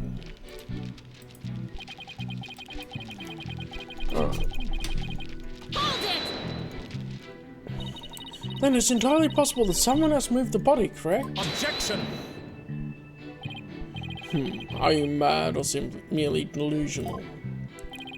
Everyone was in the lecture hall before the mock trial. The rest of the campus was empty. Ergo, the only probable suspects were the three trial participants. I know, thank you for stating the obvious. I also know that you, Hugh O'Connor, were one of the participants. Mr. Commoner sure goes all out when he tells the truth. The truth. Well, I don't think he meant for any of that to be misleading, but it doesn't make it factual. Careful now, Athena. A genius like Hugh could be leading you right into a trap. I'd be surprised if he wasn't, but all I can do is charge forward with both eyes open. Alright. Save it just in case. Oh look, cross-examining O'Connor again. We can present these images. Objection!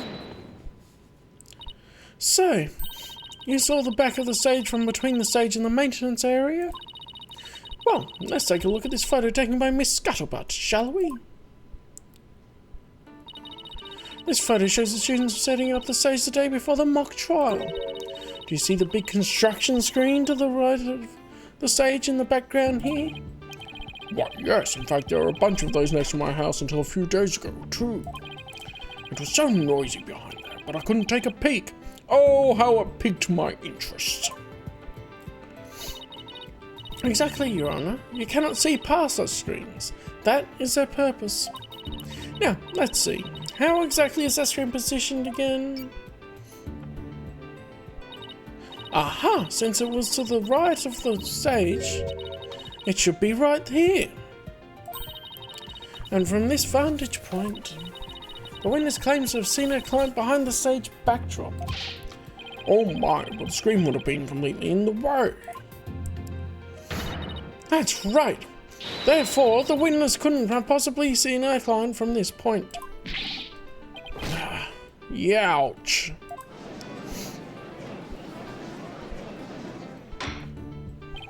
Order, order, Mr. O'Connor. Have you been lying to the court? To this court? The screen. Right, it must have slipped my mind. What are you telling me, you? Mr. Genius forgot something as literally big as that? There are two kinds of memory lapses. The normal kind where you mouth breathe. The normal kind you mouth breathers have. And the genius level lapses of memory that people like me have. Why don't you just admit that it was a normal everyday brain fart already? Will the witness now please restate what he remembers minus the lapses of memory? Heh, that's easy. I was on the other side of the screen. In other words, I witnessed Juniper from the stage side of the screen. Objection! You are testifying that our client was behind the stage. But need I remind this court the back of the stage is not visible from the front. To actually see our client behind the stage from the stage side of the screen, the witness himself would also have to be in the same area behind the stage. But in that case, our client would have definitely seen Mr. O'Connor. He got him, youch. Oh, we're getting to it. Nice one, Athena. Keep it up. Objection! Alright, Golden Boy, is this not your chance? Telling the truth will be like a weight lifted from your chest. The truth? What truth? The fact that Golden Boy here was where he initially stated. That is to say, he was between the maintenance area and the stage. Objection! But then the screen would have blocked his view of Objection! on the ground. Yes, his view would have been blocked indeed. But consider how smoke always wants to rise up high. Athena, look at the photo again. Do you think?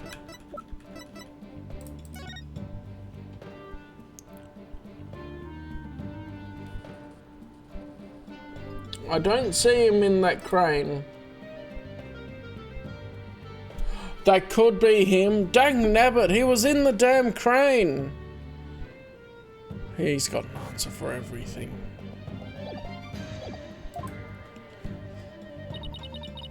Something on the other side of the screen? Something high enough to see the stage? No way, this crane right here? But I don't remember seeing a crane there on the day of the mock trial. Me neither, but it's probably safe to assume it was moved before you found the body. Well, that's far enough, Prosecutor Blackwell. Remember, you promised. I recall making no such promise. It was you who came blubbering to me about keeping quiet in exchange for information. What's all this about a promise? Is this about whatever Blackwell is using against him? And what it's got to do with going into the crane? Golden Boy did not go up in that crane for fun. He was working part-time as a crane operator within school grounds. What? Do you mean to tell me a high school student was operating a crane? The witness, I object to the prosecutor's last statement. There's no proof I ever operated that crane. Actually, there just might be something that proves you did. What? If this whole part-time job thing is true, I doubt it would be limited to a single day. You're probably working on the same site the previous day too. Is this what you're thinking of, Athena? Yeah, as the court can see, this photo captured the crane's operator. And if you look carefully, he bears a definite resemblance to Mr. O'Connor. Are you serious? This is ridiculous. How very interesting. Let's ascertain whether this is as ridiculous as the witness maintains. The defense agrees with the prosecution. Let's bring the facts to light. That's all very well good, but just how do you propose to do that? The person in this photo has one really distinguishing feature. Not 100% sure, but it's at least worth a try. We can clearly identify the person in this photo as a witness by examining his neck. The figure in this photo is wearing a very unique object around his neck.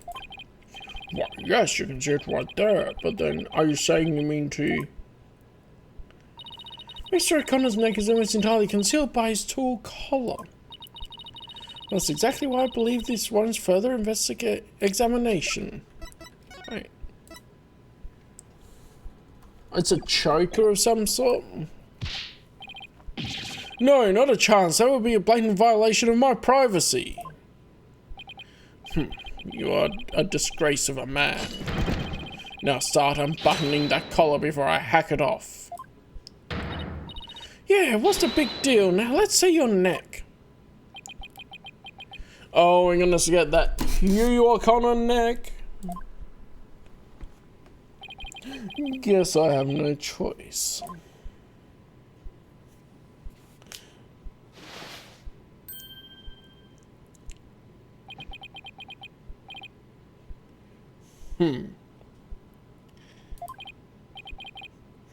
Oh my.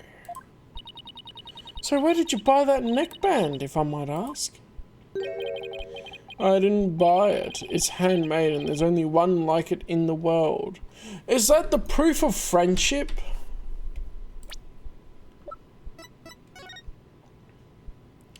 But wait. Maybe they have, one has a necklace, one has an armband, one has something else? An ankle bracelet? Because you wouldn't see that on the legs of Robin? It's variation of... Well, it sure looks like the neckband in the photo. Should we have the photo analysed?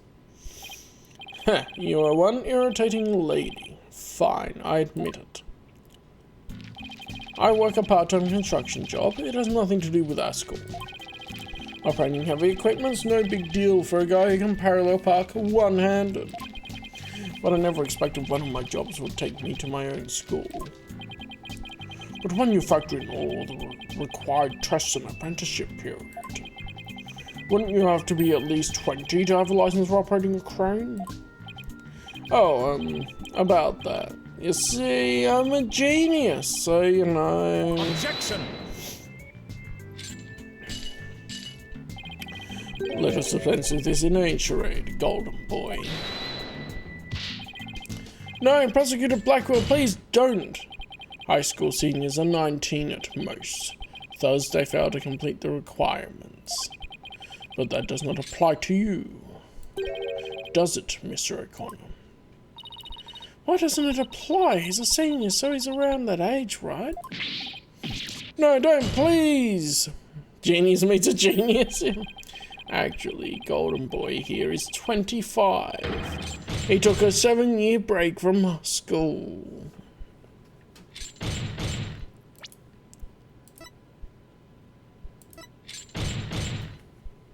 It says age 18 though.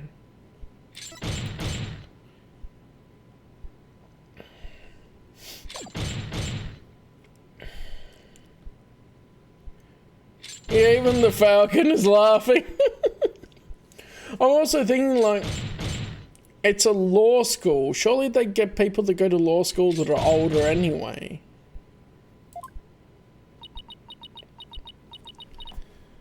Wait, come again? Take a gander at the visual school enrollment documentation. 'Tis all right there. Ah, youch. To 25? You mean he's older than me? Or 20? Well, I missed the judge there.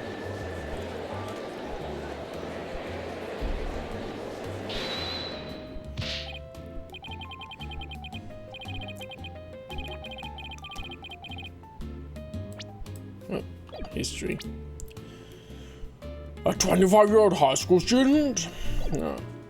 Heh, a 7-year break. 7 years of just one thing to say. There are 2 kinds of 7-year breaks. The ordinary kind you mouth breathers take. And the genius kind people like me take. Objection! But a genius would quickly become a chore for a 7-year break. I think you have that backwards, Athena.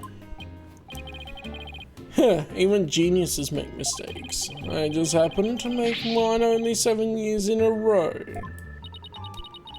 Only you could get away with using only like that. Enough of this jibber jabber. Suffice to say, the witness was right up in the crane when he saw the accused dragging the mat. The accused read all she needed to move the body immediately prior to doing so. That much is clear. I see no need to deliberate the matter further. Considering that the body was moved in the same manner as in the script, I find Prosecutor Blackwell's claim to be quite persuasive. Does the defense care to dissuade me? Yes, I don't believe the body was moved that way. But I don't know what direction they'll take him. As long as a mat was used to move the body, Julian's going to be under suspicion. Athena, I just thought of something. What was he doing in the crane right before the mock trial? He couldn't have been on the job at the time. I mean, he was waiting for the trial to start. Yeah, why was he in the crane? Wait, you don't think... Your Honor. Yes, Miss Sykes. I've got it. I've got an amazing idea that will turn the prosecution's claim on its head. A little conjecture has never stopped us before. Interesting. Let's reckon you're using the crane too.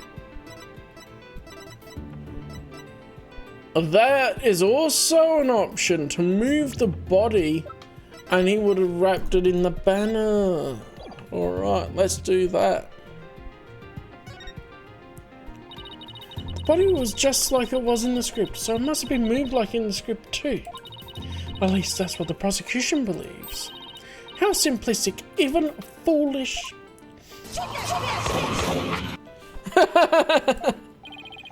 Those are pretty strong words, Athena. Are you sure about this? Witness is a licensed crane operator, so he could have used it to move the body. Objection! Well, Golden Boy, care to chime in? I intend to say no more on the matter. Save that this does not bode well for you. Wait, he's on my side this time, or is this another trap?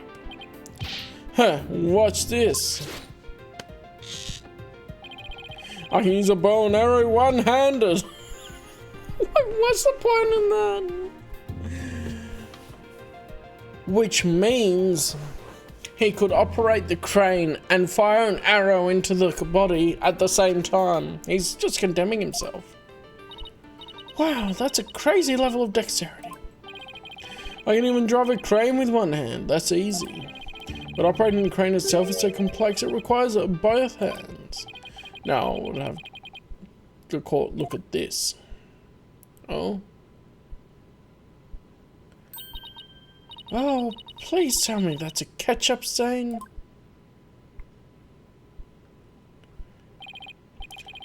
That's why I was doing everything one-handed. You wish. My hand was injured and required surgery. That's the reason I kept my hand in my pocket all this time. I have already verified this with the hospital of treatment. Quite a nasty wound, they say. So, how did you hurt it? He does seem like he gets a lot of practice using one hand and not the other. I wonder if he's quite as dexterous when his left hand's fully healed. Or if it's all his right hand. I see no need to discuss that. It has no relevance to this case. 2 hands are required to operate complex. Oh yeah. 2 hands are required to operate complex machinery such as a crane. Ergo, on the day of the mock trial, the witness was incapable of moving the body by crane. Now I'm the fool? Wait, no. Check when he got the injury. I'd planned on moving the crane the night before the mock trial, but then I got injured. Buffoon! Indeed, buffoon. That only played once. Huh, there we go. Wanting to keep my part-time job a secret, I had to do it just before the mock trial instead. I never thought this was the big break we've been waiting for. I didn't pay enough attention to see if he still had his hand in his pocket when it was during the mock trial. And damn.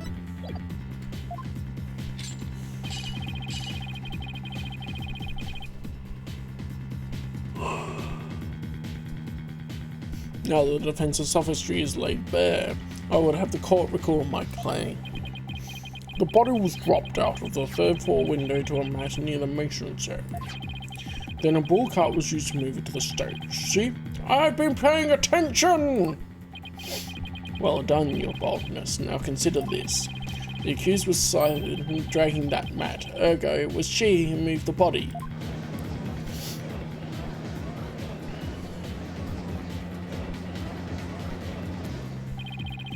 Well, I think you're on the right track of things.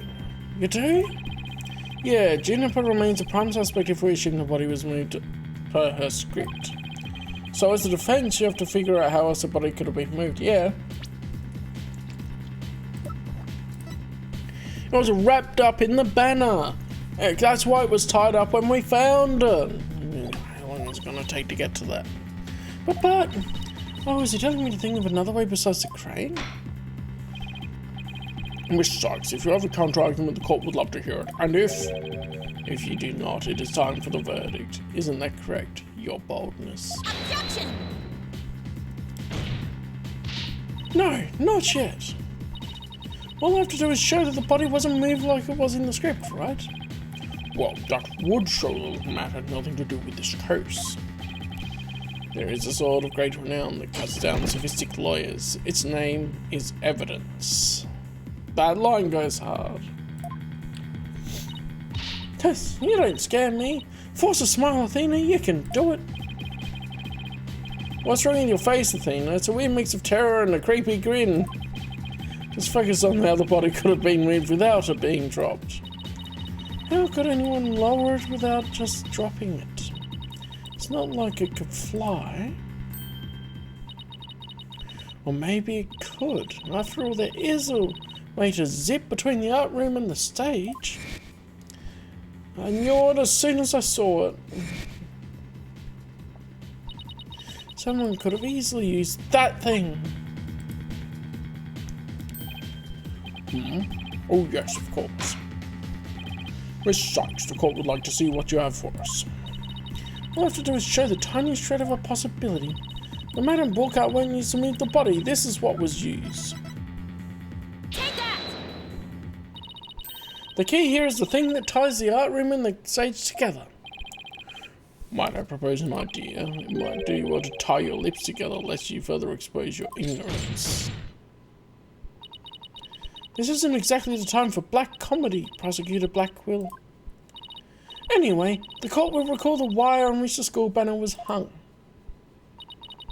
That wire was strung between the art room and the stage, which allowed students to run or reel in the school banner from the art room.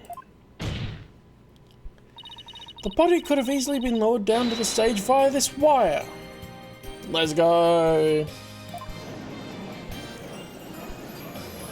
Objection! Spare me your armchair theories. This wasn't some kind of high wire act. The body surely would have fallen. Yet there were no signs of blunt force trauma. Objection! Oh, you surprised me, Prosecutor Blackquill. You didn't actually think I failed to account for that? I'm sure that's exactly what I thought. When we investigated the stage yesterday, the bottom part of the school banner had been tied into a pouch-like shape. And the pouches are useful for carrying things. What do you think this one could have carried? Well, go on, please explain. The body was bundled into the pouch-like section of the banner and sent down the wire. The body would have been down on that stage in a flash, and there'd be no need for a mat. Called it as soon as I saw the blood on there. I've heard the phrase carrying the banner, but the banner doing the carrying? Objection!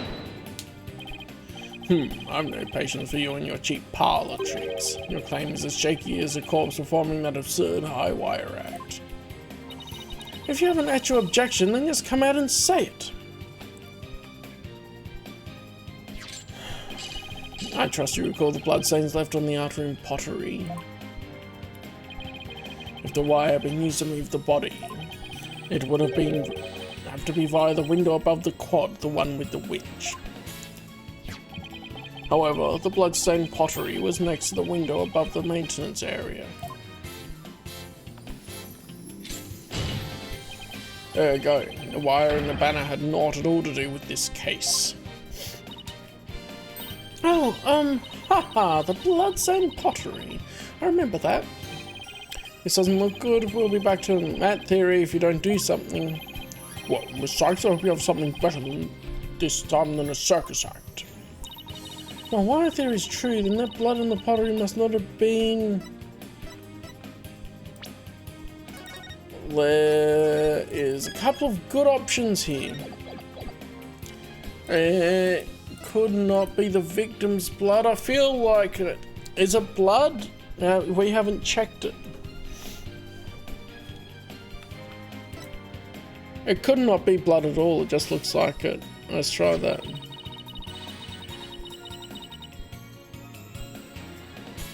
At first we thought it was red glaze, but it turned out to be blood.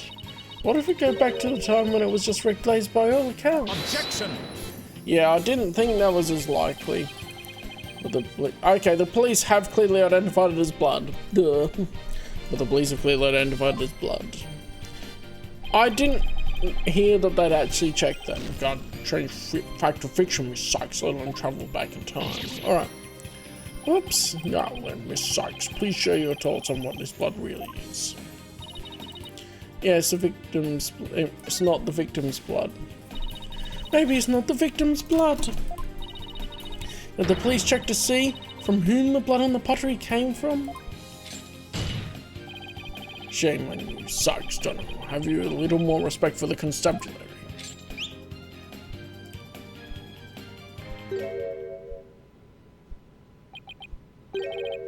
I love how he whistled for Fulbright.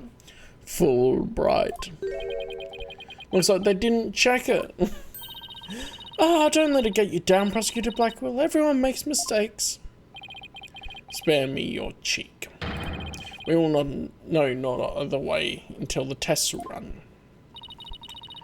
True, but in the meantime, I'm going to press my claim as far as I can.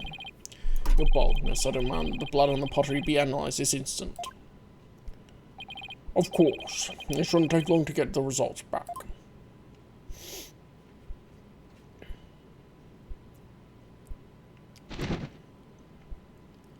Oh, that was quick. Oh my, that was quick. The judge and me. We're history if it turns out to be the victim's blood. Please, please let it be someone else's.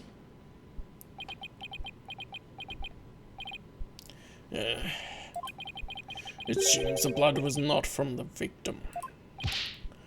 What? Furthermore, a comparison with other parties involved with this case reveals that the blood belongs to one Hugh O'Connor. There we go. He's bleeding from his hand. Maybe he uses the left hand to stab with the awl. Score!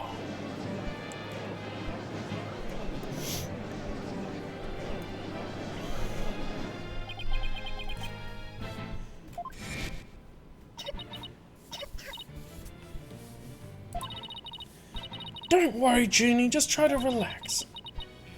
His hands were dripping with blood.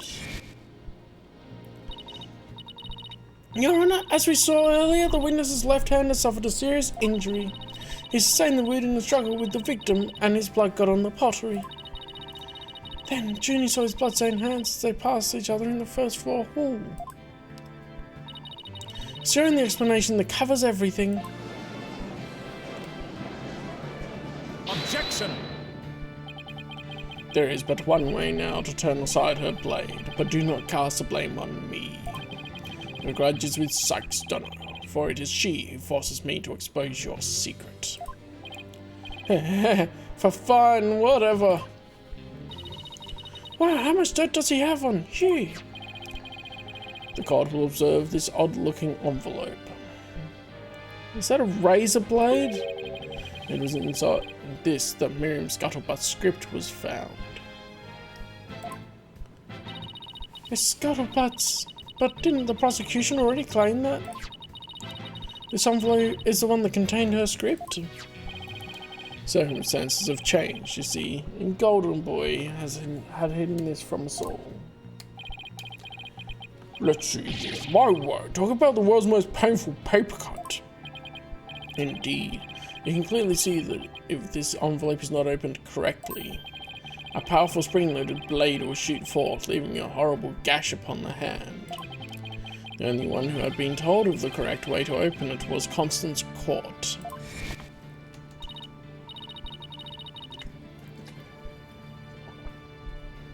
War. You really want to see my script that bad? Well, you better watch out. Read it without my permission, and you'll wish you hadn't. I didn't get the voice quite right, but I'll... Yikes, Miriam wasn't kidding when she said that. The blood on the blade is the witnesses. A genius here tried to sneak a peek at the wrong script, and paid for his foolishness. Ouch! This guy's the worst genius I've ever seen! Don't worry, Athena, the wound isn't that deep. We've still got the wire theory. Yeah, I've got it. Since the plot by the window overlooking the maintenance area isn't the victim's, there's no longer any basis for denying the body was moved using the wire and banner. Therefore, the defense once again asserts just that.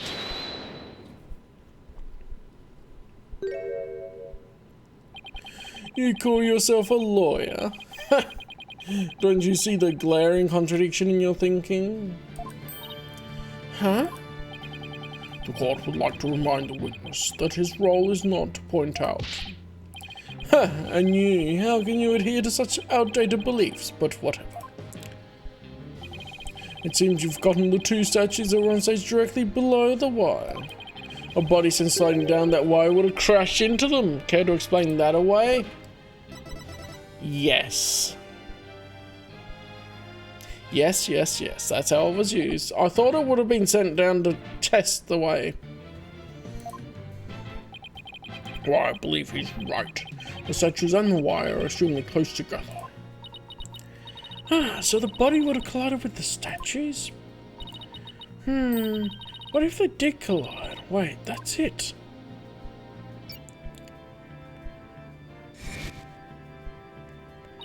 Speaking of the statues, we still don't know how they were broken. But if we assume the body crashed into them,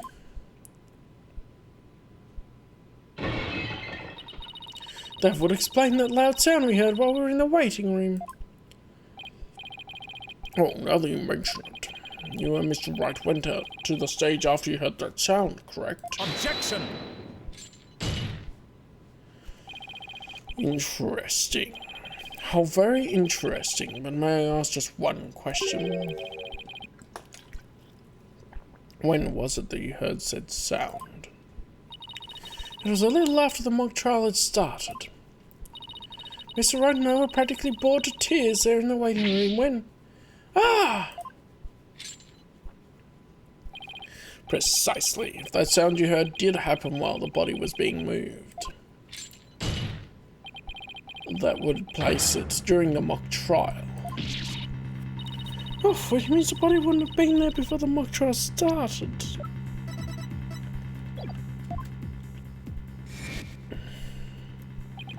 You see, right before the mock trial started, I saw the body.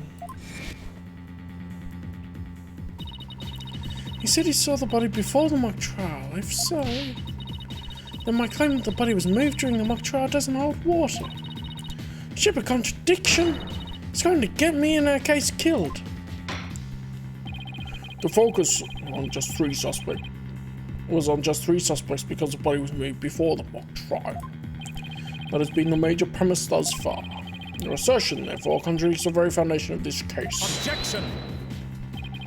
Both sides are like incontrovertible evidence.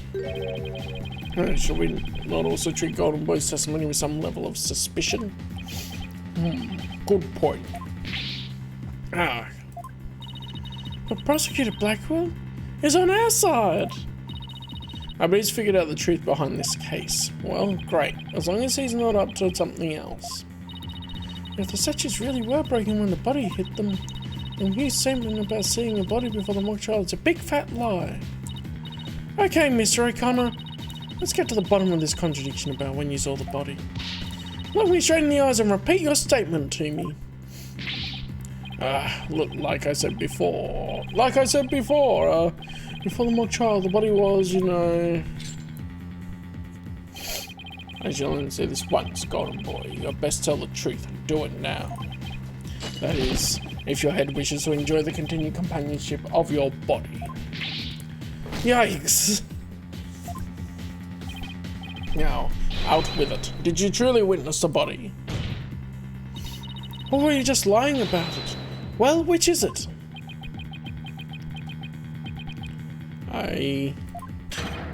You what? I never saw the body. Are you sure about that? Lie to this court again and I'll charge you with perjury. There was no body on that stage. I've been lying about that this whole time. I'm sorry. Man, so many people will go to jail for perjury in Ace Attorney. Yes, we've exposed Hugh's big lie for what it is. But why would he lie about this to begin with? Order. The base premise that the body was moved before the mock trial has been overturned. I imagine this has an impact on both the defense and the prosecution's case. Well, first I'd like to thank the prosecutor. This brings us one step closer to the truth. Now, at least we know the body was moved using the wire and school banner. Indeed, that much I shall concede, Saxton. The body was moved as you stated, and in the midst of the mock trial. So both sides were satisfied then? If the body was moved before the mock trial, we have our 3 suspects. But if the move took place in the midst of the mock trial, it has an entirely different story. Called up Aristotle. He wasn't in the mock trial. He wasn't supposed to be in the mock trial. He wasn't, was he? Because he didn't fill in for court, did he? I don't remember now. It's been a little bit. Right, all 3 suspects were in the mock trial. That gives them solid alibis. How simplistic. Did you forget about the student in charge of the audio? I missed the mock trial. She was the one soul who could leave and re-enter the lecture hall. Well, what's this? Who is this person in charge of the audio? Oh no, how could I forget? It was... Hey, what's the deal here? Why is Junie so large in this shot? We got huge Junie in here. Juniper was also in charge of the audio. When she wasn't in the trial, she was in the audio control room dealing with the music. Indeed, the one who could enter the art room and Mr. Mock trial to move the body was none other than the accused, Juniper Woods, for she was in charge of the audio.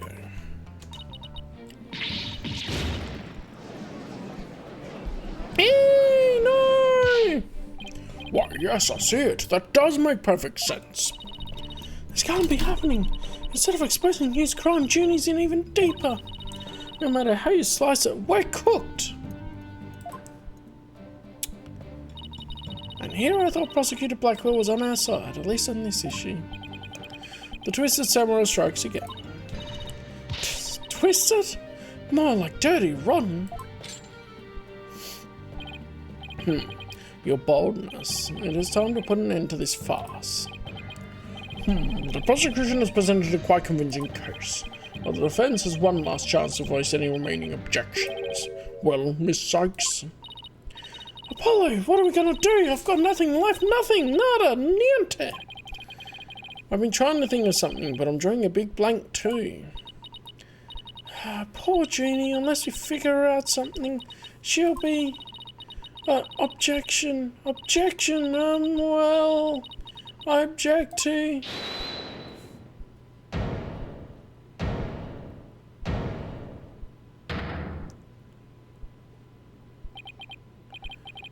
Heh.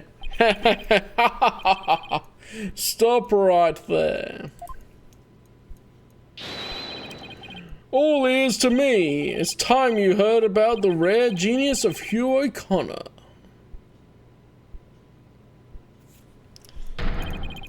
Listen, and you will hear the secret behind my perfect crime.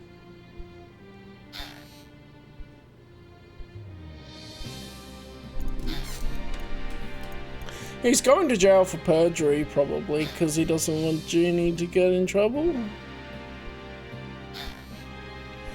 Unless he really is the killer and then he's breaking, but I don't know what to believe about him right now. I still think like we could have further on in this case. We've only had one witness so far, and that's Hugh. So perfect crime.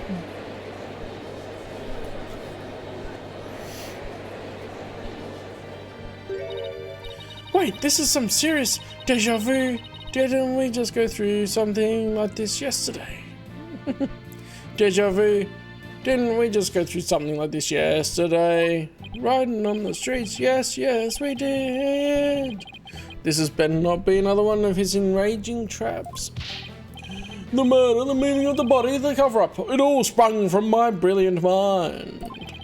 Well, go ahead, arrest me. The real killer is right before you. Order, I say, Mr. O'Connor. You already confessed yesterday, then earlier today recanted your confession. As if you mouth breathers could comprehend my genius. The end justifies the means. Now bow down and kneel before my great and maddening intellect. Objection! Enough. The only thing maddening is the ignominy you bear for all to see.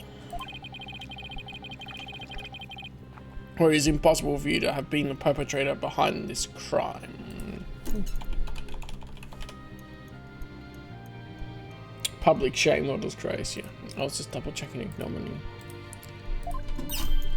Ah!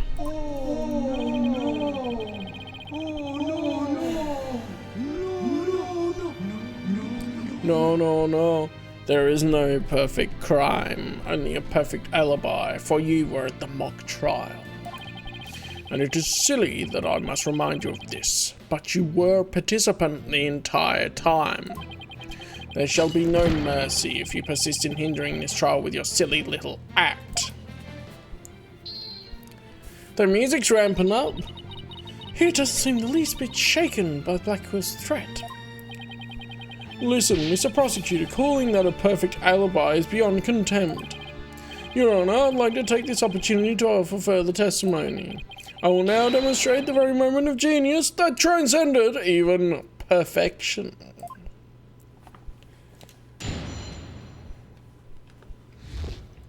Hugh's confession is a skill issue. You won't believe this, but I used a body double. That wasn't the real me in the mock trial. That means I didn't almost lose. My body double almost did. I slipped out stealthily while my double took care of the trial. I had the run of the campus. In short, I'm the killer. Juniper's innocent. What even is going on right now? I have a question that I was hoping the defense and prosecution might help answer. Is it just me, or does the witness's testimony make no sense at all? No, it's not just you, Your Honor. All I got from listening to that was a headache. Yeah, that was just plain weird, especially the whole thing about a body double. Well, I'm relieved it's not just me. And the prosecution? Your boldness. Summon an ambulance this instant. The witness is stark, raving mad. Yes, I think that would be for the best. Well then, let's pretend they never happened and move on to my verdict. You people don't believe me? It's not a matter of not believing me. It's more along the lines of questioning your sanity. Yeah, the funny farm just called. They want your dead genius back. Damn. Shut your pie holes. Intellect of a genius transcends even logic. Besides, don't you guys have that weird device for testimony like this? Objection! Which is not a weird device, and I don't waste him on ridiculous testimonies. Easy there, Tiger. Think of it this way. We don't want a verdict to be passed just yet. So how about we give Widget a try? Well, this is against my better judgment, but I'd like to conduct a short therapy session. Your better judgment? I'm a judge, and it's far beyond mine, yet I find it hard to say no.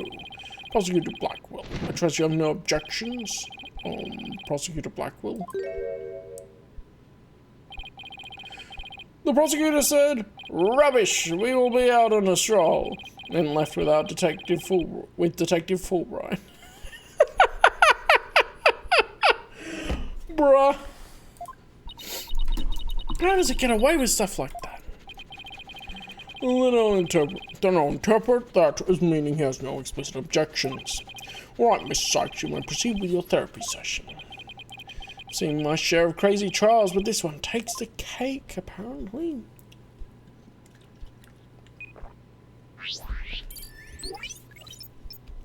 Time for therapy.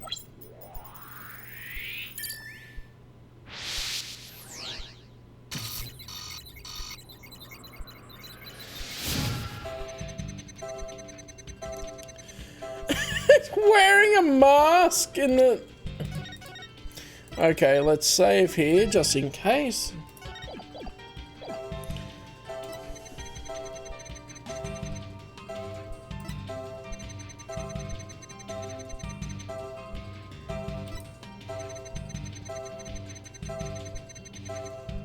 That run pose.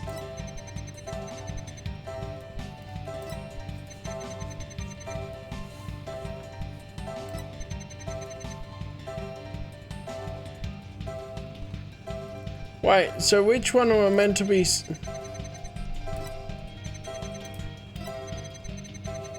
just overwhelmingly happy the whole time.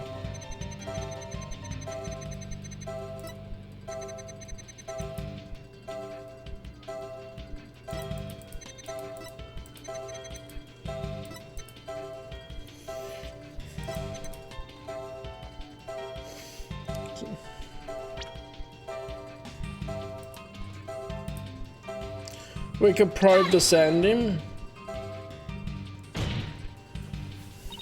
Mr. O'Connor, this is what you're happy about. Happy? What are you talking about? I'm confessing to murder here. To call the grief I feel at the severity of my crime happiness is insanity beyond mine. Oh, I guess I got that one wrong. Huh. I pity you mouth breathers. You should listen attentively to the genius of my confession. Okay. That's a clue though. Why should he be happy at the murder? Which is what I was kind of thinking of.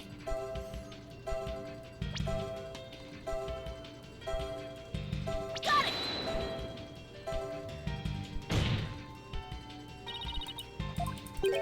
Okay. No, this is what you're happy about. Oh. Sorry, I should have just gone to the last one, because we got to prove he's happy about something. Oh, whoops. He's overflowing with happiness. Maybe he enjoys seeing about how his mouth breathers can't comprehend his genius. But this goes way beyond normal happiness. He seems to take an insane level of delight in his confession. Even a normal level of delight would be weird for a confession. And again, he's not what I call normal. Hey, why are you confessing? Who is this really for? I feel like that's the key to this out of control emotion. Yeah, I've figured that out now.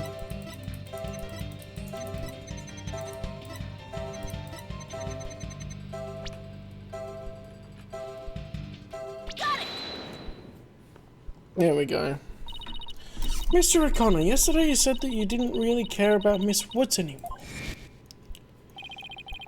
I already told Juniper, so I might as well tell you. I don't really care about her anymore. What? Why? Yeah, well, Juniper reported my secret to Prof Court. His secret? Oh, the bribe. She wanted nothing to do with me because I had disappointed her. That's why I don't care about her anymore. I was never trying to protect her.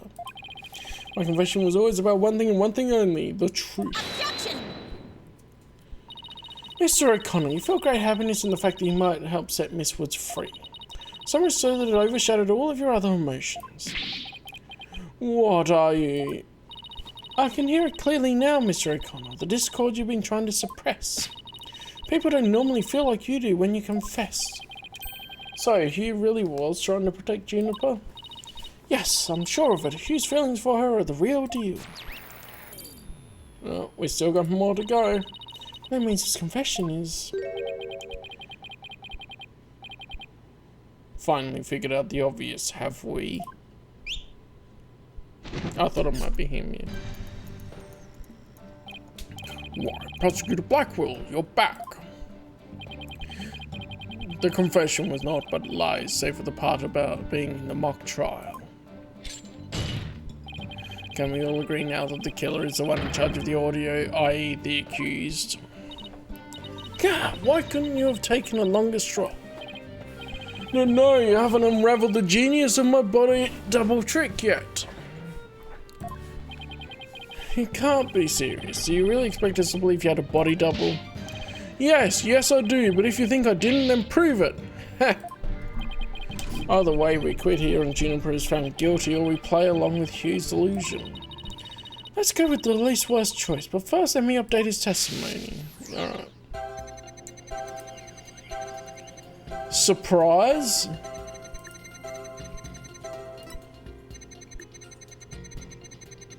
Okay. I think it's a surprise on that first one. Sad and happy. Happy doesn't work either.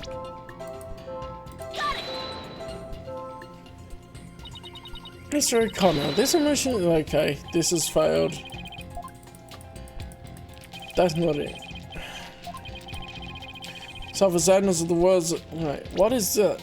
I take joy in my intellect, feeling in towards your superficiality. Suffer sadness of the world's ephemerality. I wonder at the universes and mysteries. I should have brought my dictionary to court. Wait, let me try that one again. Yeah, I also suffer sadness at the futility of your efforts, but if you must. Okay, so that's not it.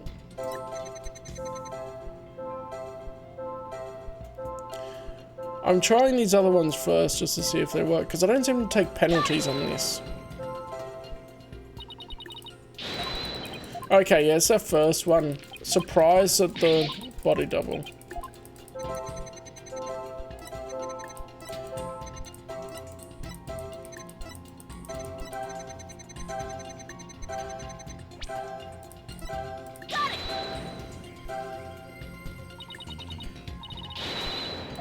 It's not that either. What? Oh boy.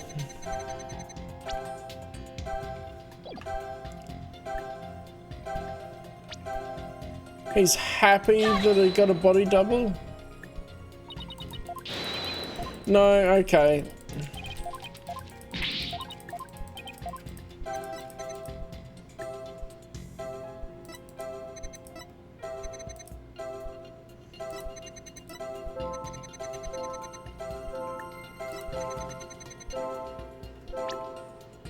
Is it just that again? No, it's not. I'm not sure where the logic is for this one.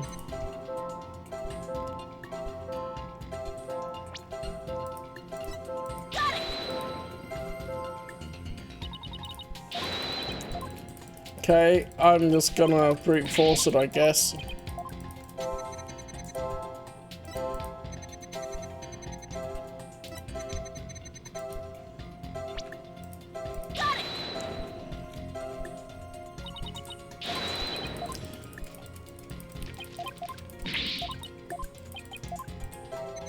These are a bit... It's really hard to figure this out. Yeah, I didn't think it was either of those.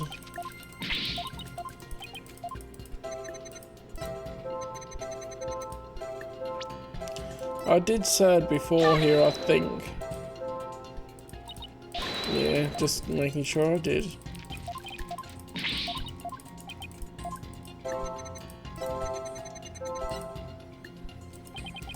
Okay, body double, what a bunch of baloney. And hear the noise, it means there's a contradictory emotion somewhere. Contradictory emotion? Everything he says is one big contradiction. Right, and that's why I can hear his inner voice loud and clear. I just think about Hugh and his competitive nature.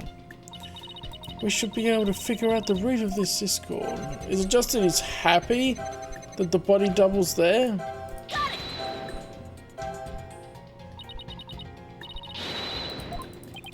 That's not it. Oh, come on.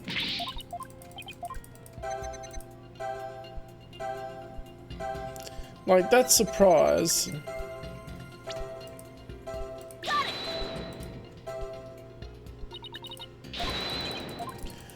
I... No clue. Alright.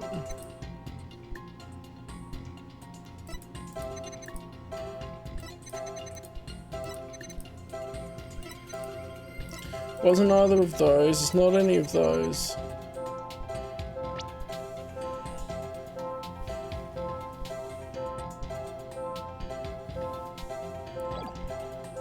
I am confuddled. I did try both of these, I think. Let's try it again. Doesn't take long.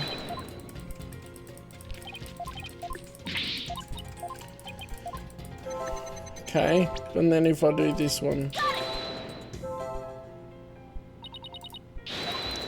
I have pressed every single emotion. What?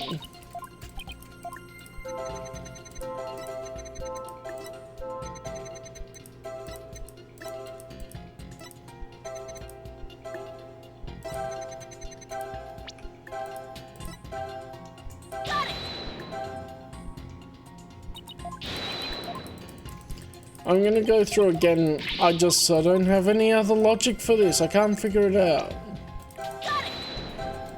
I know I've already done some of these, but there we go. I'm just being methodical. Just every single emotion that's coming up. Go methodically through again.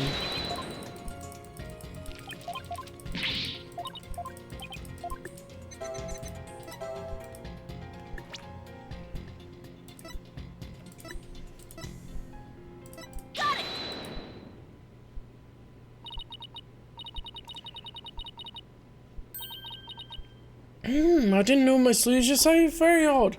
That was it? That he had no emotion about that? He wasn't happy about that? That makes sense with the competitive nature now. Oh, damn. So all the others, throwing the curveball, all the others were emotions, and now it's like, oh, here's the lack of emotion. You exhibited happiness the entire time except during this statement. You don't know when to give up. Wait, now that I think about it. No, don't. Stop making stuff up. When I left the lecture hall. It was during Prof. Means' pre-trial speech. That's when I moved the body. I then slipped back in just before the verdict. So you're saying that you were there the moment your double was about to lose? Yes, I was. Naturally, I wasn't happy when I saw that. In any case, I was at the far end of the lecture hall behind the screen. I figured no one would see me if I came and went through the doors there. Objection! Sykes, don't know. How much longer will you indulge him in this charade? While it is true that none in the audience might see him go through either of those doors, The faculty seats on the balconies are a different story and have a splendid view. Oh, is this where we prove that he wasn't there? Heh, I thought you could do better than that. The lawyer's bench is on the right side when facing the front of the hall. I used the door on the right side near the lawyer's bench. That means my movements were only visible to someone on the left balcony seat, which is Prof. Mains. But that seat was empty at the time, which is only natural. After all, it belonged to Prof. Court. As we all know, she was already dead by then. No, left was Prof. Mains. No, poor baby. That can't be right. An empty balcony seat on the left side contradicts this piece of evidence. Take that!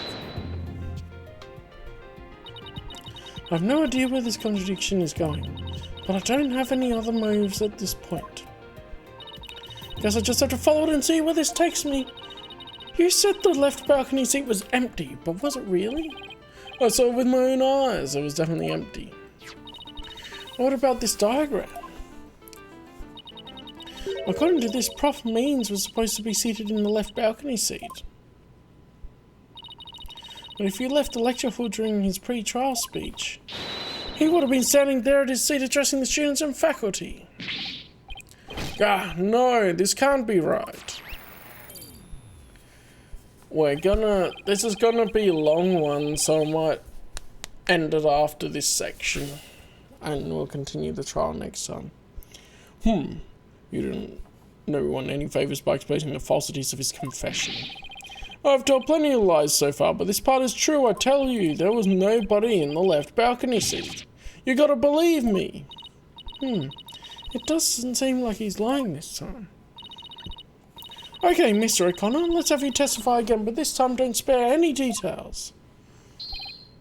You got it. I'll repeat it as many times as you'd like. I mean, my ingenious escape act warrants repeating, considering I'm the real killer. Yep, there's the goofy yell. All I really care about is whether that seat was empty or not. You buffoon.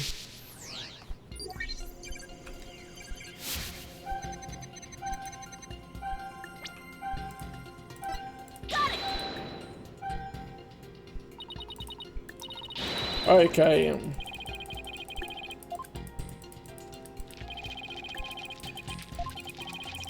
I was just like, I'll try that. He may have been surprised that the balcony was empty.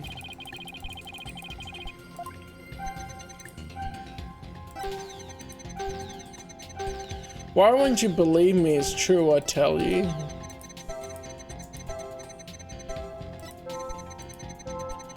All I did was go through the empty audio control room.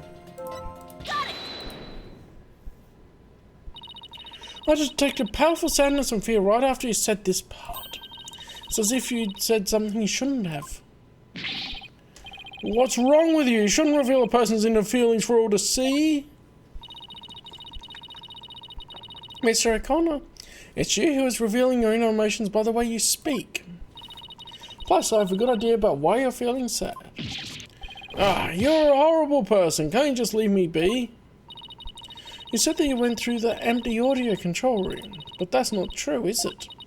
There was someone who returned from there once Prof. Means finished his speech. And that someone who was in the audio control room was... probably Juniper. Take that! I know you realised there was a problem with your statement as you were saying it. That's why you felt so uneasy. If the audio control room really was empty, that would mean Miss Woods was roaming around the campus. Mr. O'Connor, if you really want to protect Miss Woods, just tell the truth. If you believe in her, revealing the truth is the same as protecting her. Juniper's innocent. That's the truth. But in this dark age of the law, the truth can be easily twisted to serve anyone's needs. When the end justifies the means, your only choice is to fight back with lies. His heart went hot out under this battle between truth and lies. Is there something I can do to make him recant his false testimony? I fear nothing now that I have lost everything. Go ahead, Prosecutor Blackwood. Cut me down if you wish. I thought you never asked. With you gone, we may swiftly proceed to the verdict. Yeah! Oh, he broke out of his shackles again! He can't keep getting away with this. I don't want to be the poor accountant down at the detention center. You are Connor in deference to your valor. I will limit your suffering with one clean blow. Hold it! Could you just wait just one moment before you cut him down? Silence. Do not come between the samurai and his foe, Sykes-Dunno. Eek, I never learned about this in law school. At least the folk. Yeah. Careful, prosecutor. Remember that shocking experience you had last time?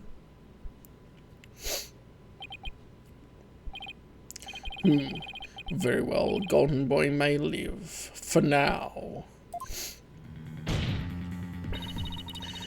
Enough already, Mr. O'Connor. Miss Woods would never want you to protect her this way. She values the friendship between the three of you more than anything.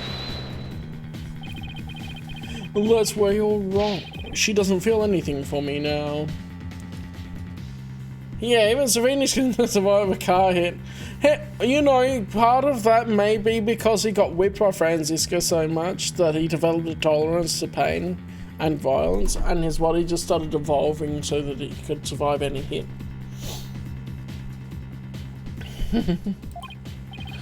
Hey. But what do, yeah, Apollo taking your bomb? This is something the mutations keep going. Huh, but what does it matter anymore? Might as well tell you everything. This is no doubt news to you, but I'm not and never was a genius. Yeah, literally thick in. Sorry, but I already knew. Me too. And don't forget me. Though, in all fairness, it was pretty obvious. I thought he was a genius at first, but the stuff he said was crazy. Ah, no need to rub it in, just shut up and listen. It all started several days ago. I accidentally learned that my parents have been paying good money for my grades. But that's bribery. So the bribery wasn't Hugh's idea? All of my perfect scores were the product of cold, hard cash, not genius. Even worse, when I confronted my parents about it over the phone. Juniper overheard me. Oh my, what a terrible misunderstanding. I've been living a lie. I don't know what else there is to say. I'm no genius, I'm completely worthless.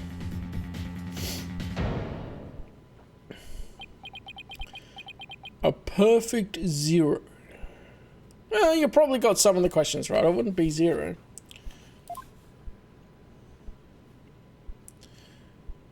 But the ends justify the means, right?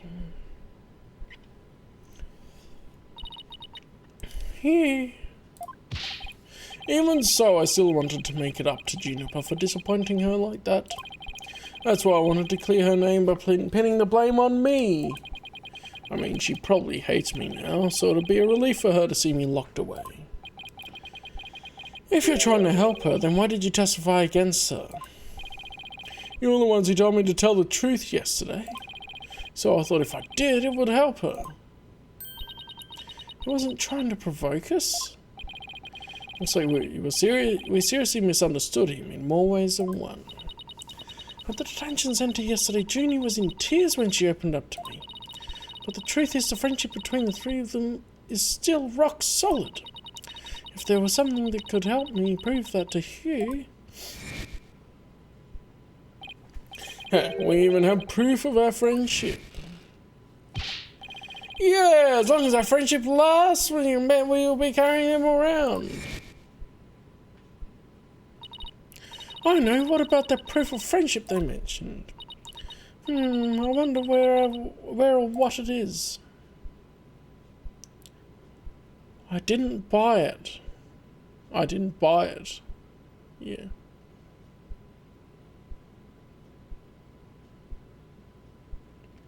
It's handmade, and there's only one like it in the world. Yeah, we can tell that's what it was. That's his proof of friendship.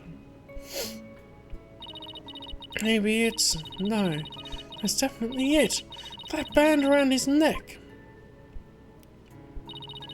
Mr. O'Connor, that band around your neck, that's your proof of friendship, isn't it? Proof of friendship? Is that anything like a proof of purchase barcode? In court, evidence is everything. That's why the three friends created friendship bands. It's the evidence that proves their friendship. Ho ho! How very interesting and chic. If they have doubts about their friendship, they can look to the proof they have on hand. That's why Mr. O'Connor's hand always goes to his neck when he is pressured. It proves he still has feelings of friendship towards the other two. It doesn't matter if I wear it if those two... Objection! But they feel the same way too. I know they wear their friendship band somewhere. Ginny and Robin must both feel the same as she. I just know it. Everything you have said leads me to believe that.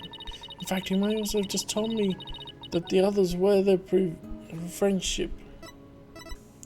Where they're easy to touch. All we have to do is think back to their testimonies. Ready? I knew you want to be on the AI out of context. Yep. Miss Newman holds her arm when pressured. And Miss Woods holds her wrists. All out of context. Oh, of course. I know Miss Woods very well. She will never abandon her friendship with you over something like this. And taking the blame for her will only succeed in making her terribly sad. Arg. Arg. Arg.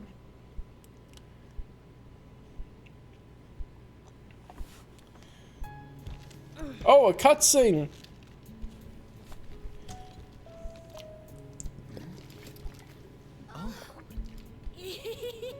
Robin, those bands of friendship that you made, just for the three of us. You may have forgotten about them, but not me.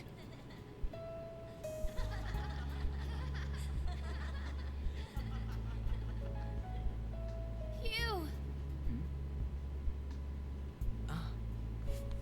Hey.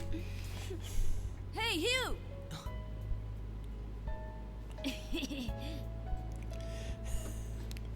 She was needing dough. I don't know how that turns into the bracelets. I should have known better than to doubt my best friends.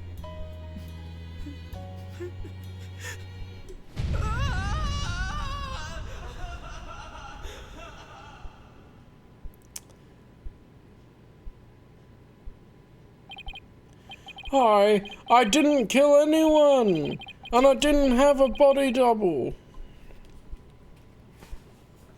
Yeah, how does that dough turn into... Maybe it was clay or something that you can mold into the right shape and then it sets once it's cooled. It wasn't even red, but anyway. I didn't move the body, I didn't even see it, and it may look like I'm speed reading. Zen in the art of mastering the bar exam, but I haven't read a single word. Oh, everything's a sham. Well, you could have fooled me. In fact, you did. Now, I am being convicted of perjury. To deal with you. Yay. So, Miss Sykes, can I place my trust in you? Judge ain't the judge. I'm going to save Junie, so yes, you can place your trust in me. The implication, The book, yeah. Yeah. We talked about it last time. Then, am I to understand that the witness is recanting his confession? Yes.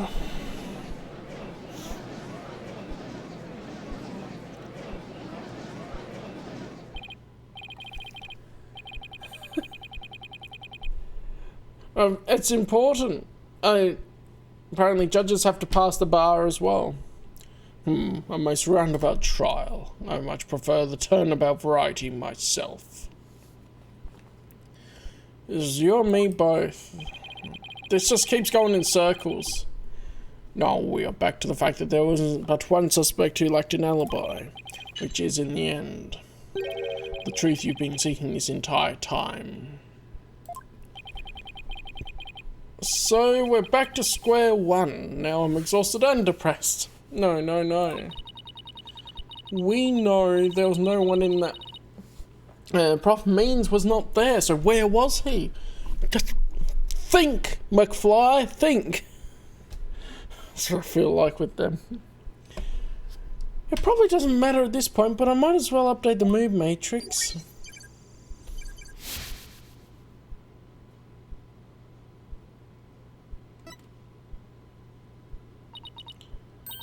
Huh?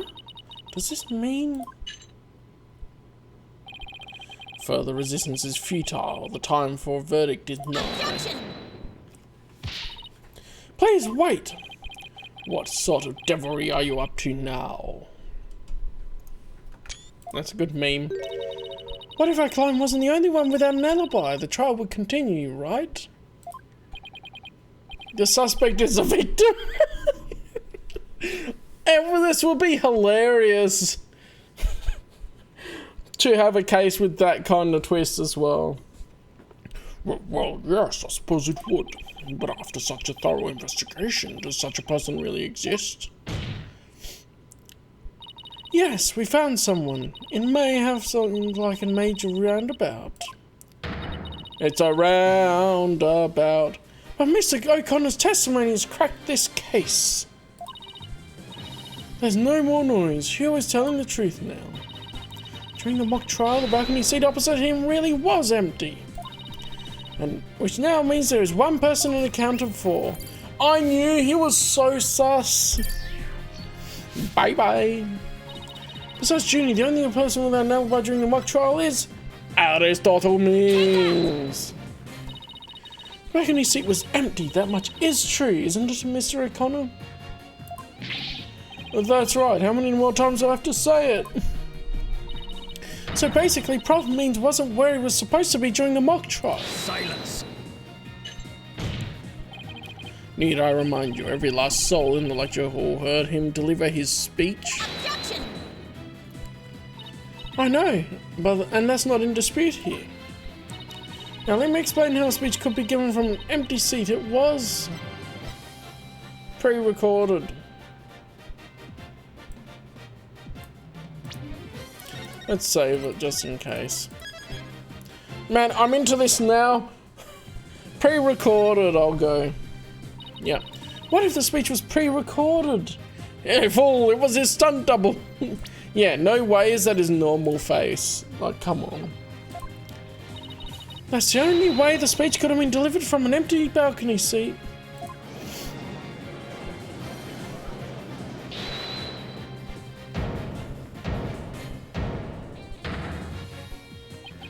Wait, are you accusing Prof Means? That's insane! This really is the Columbo case we watched. For sure. I mean, he's the one who gave me the tape recorder.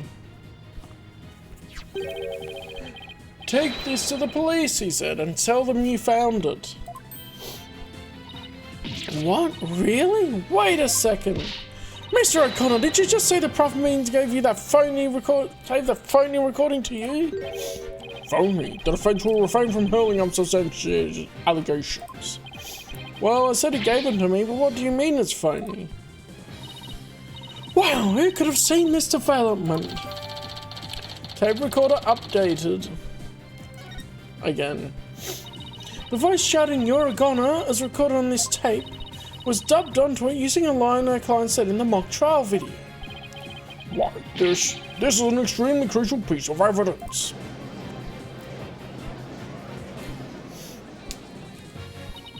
Prof Means gave Hugh the phony tape. If that's really true, that means then Prof Means has guilt written all over him. Johnny was in this tape. I will be your doom. That would have worked as well. Your Honour, the defence moves to call Prof for Aristotle Means to the stand. Silence. The seat was never empty. 'Twas but an oversight by a dullard of a witness. An inmate who was formerly a surgeon once told me something. He said it's often all too easy to overlook critical symptoms. Objection!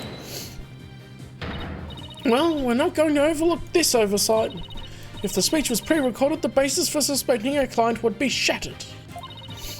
Let's check with Prof Means and see whether the empty seat was a witness oversight. A verdict without first looking into that would be inconceivable. That's enough, both of you. Now, here's my opinion on the matter. While surgeon overlooking critical symptoms is a problem, a witness's oversight, too, must not be overlooked. Thus, it's a matter of whether Prof Means was or was not in his faculty seat. I believe we must ask the professor himself. I agree. Prof Means should be here in the gallery today.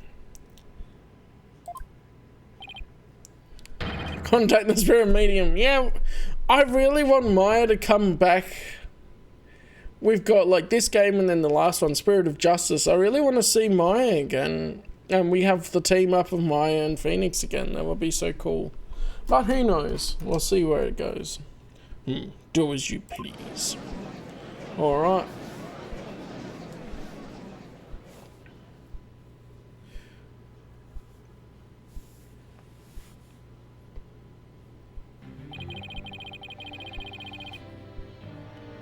I'm gonna leave it here because of time. Caught in a murder trial again. Most likely.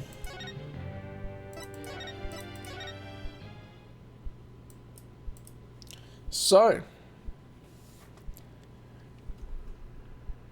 I recalled it from the start, although I was also theorizing about some other things, but like...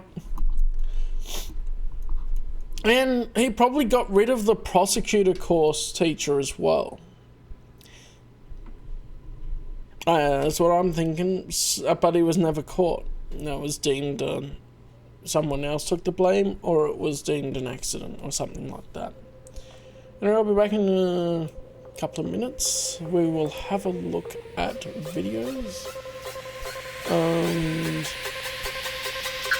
all that good stuff.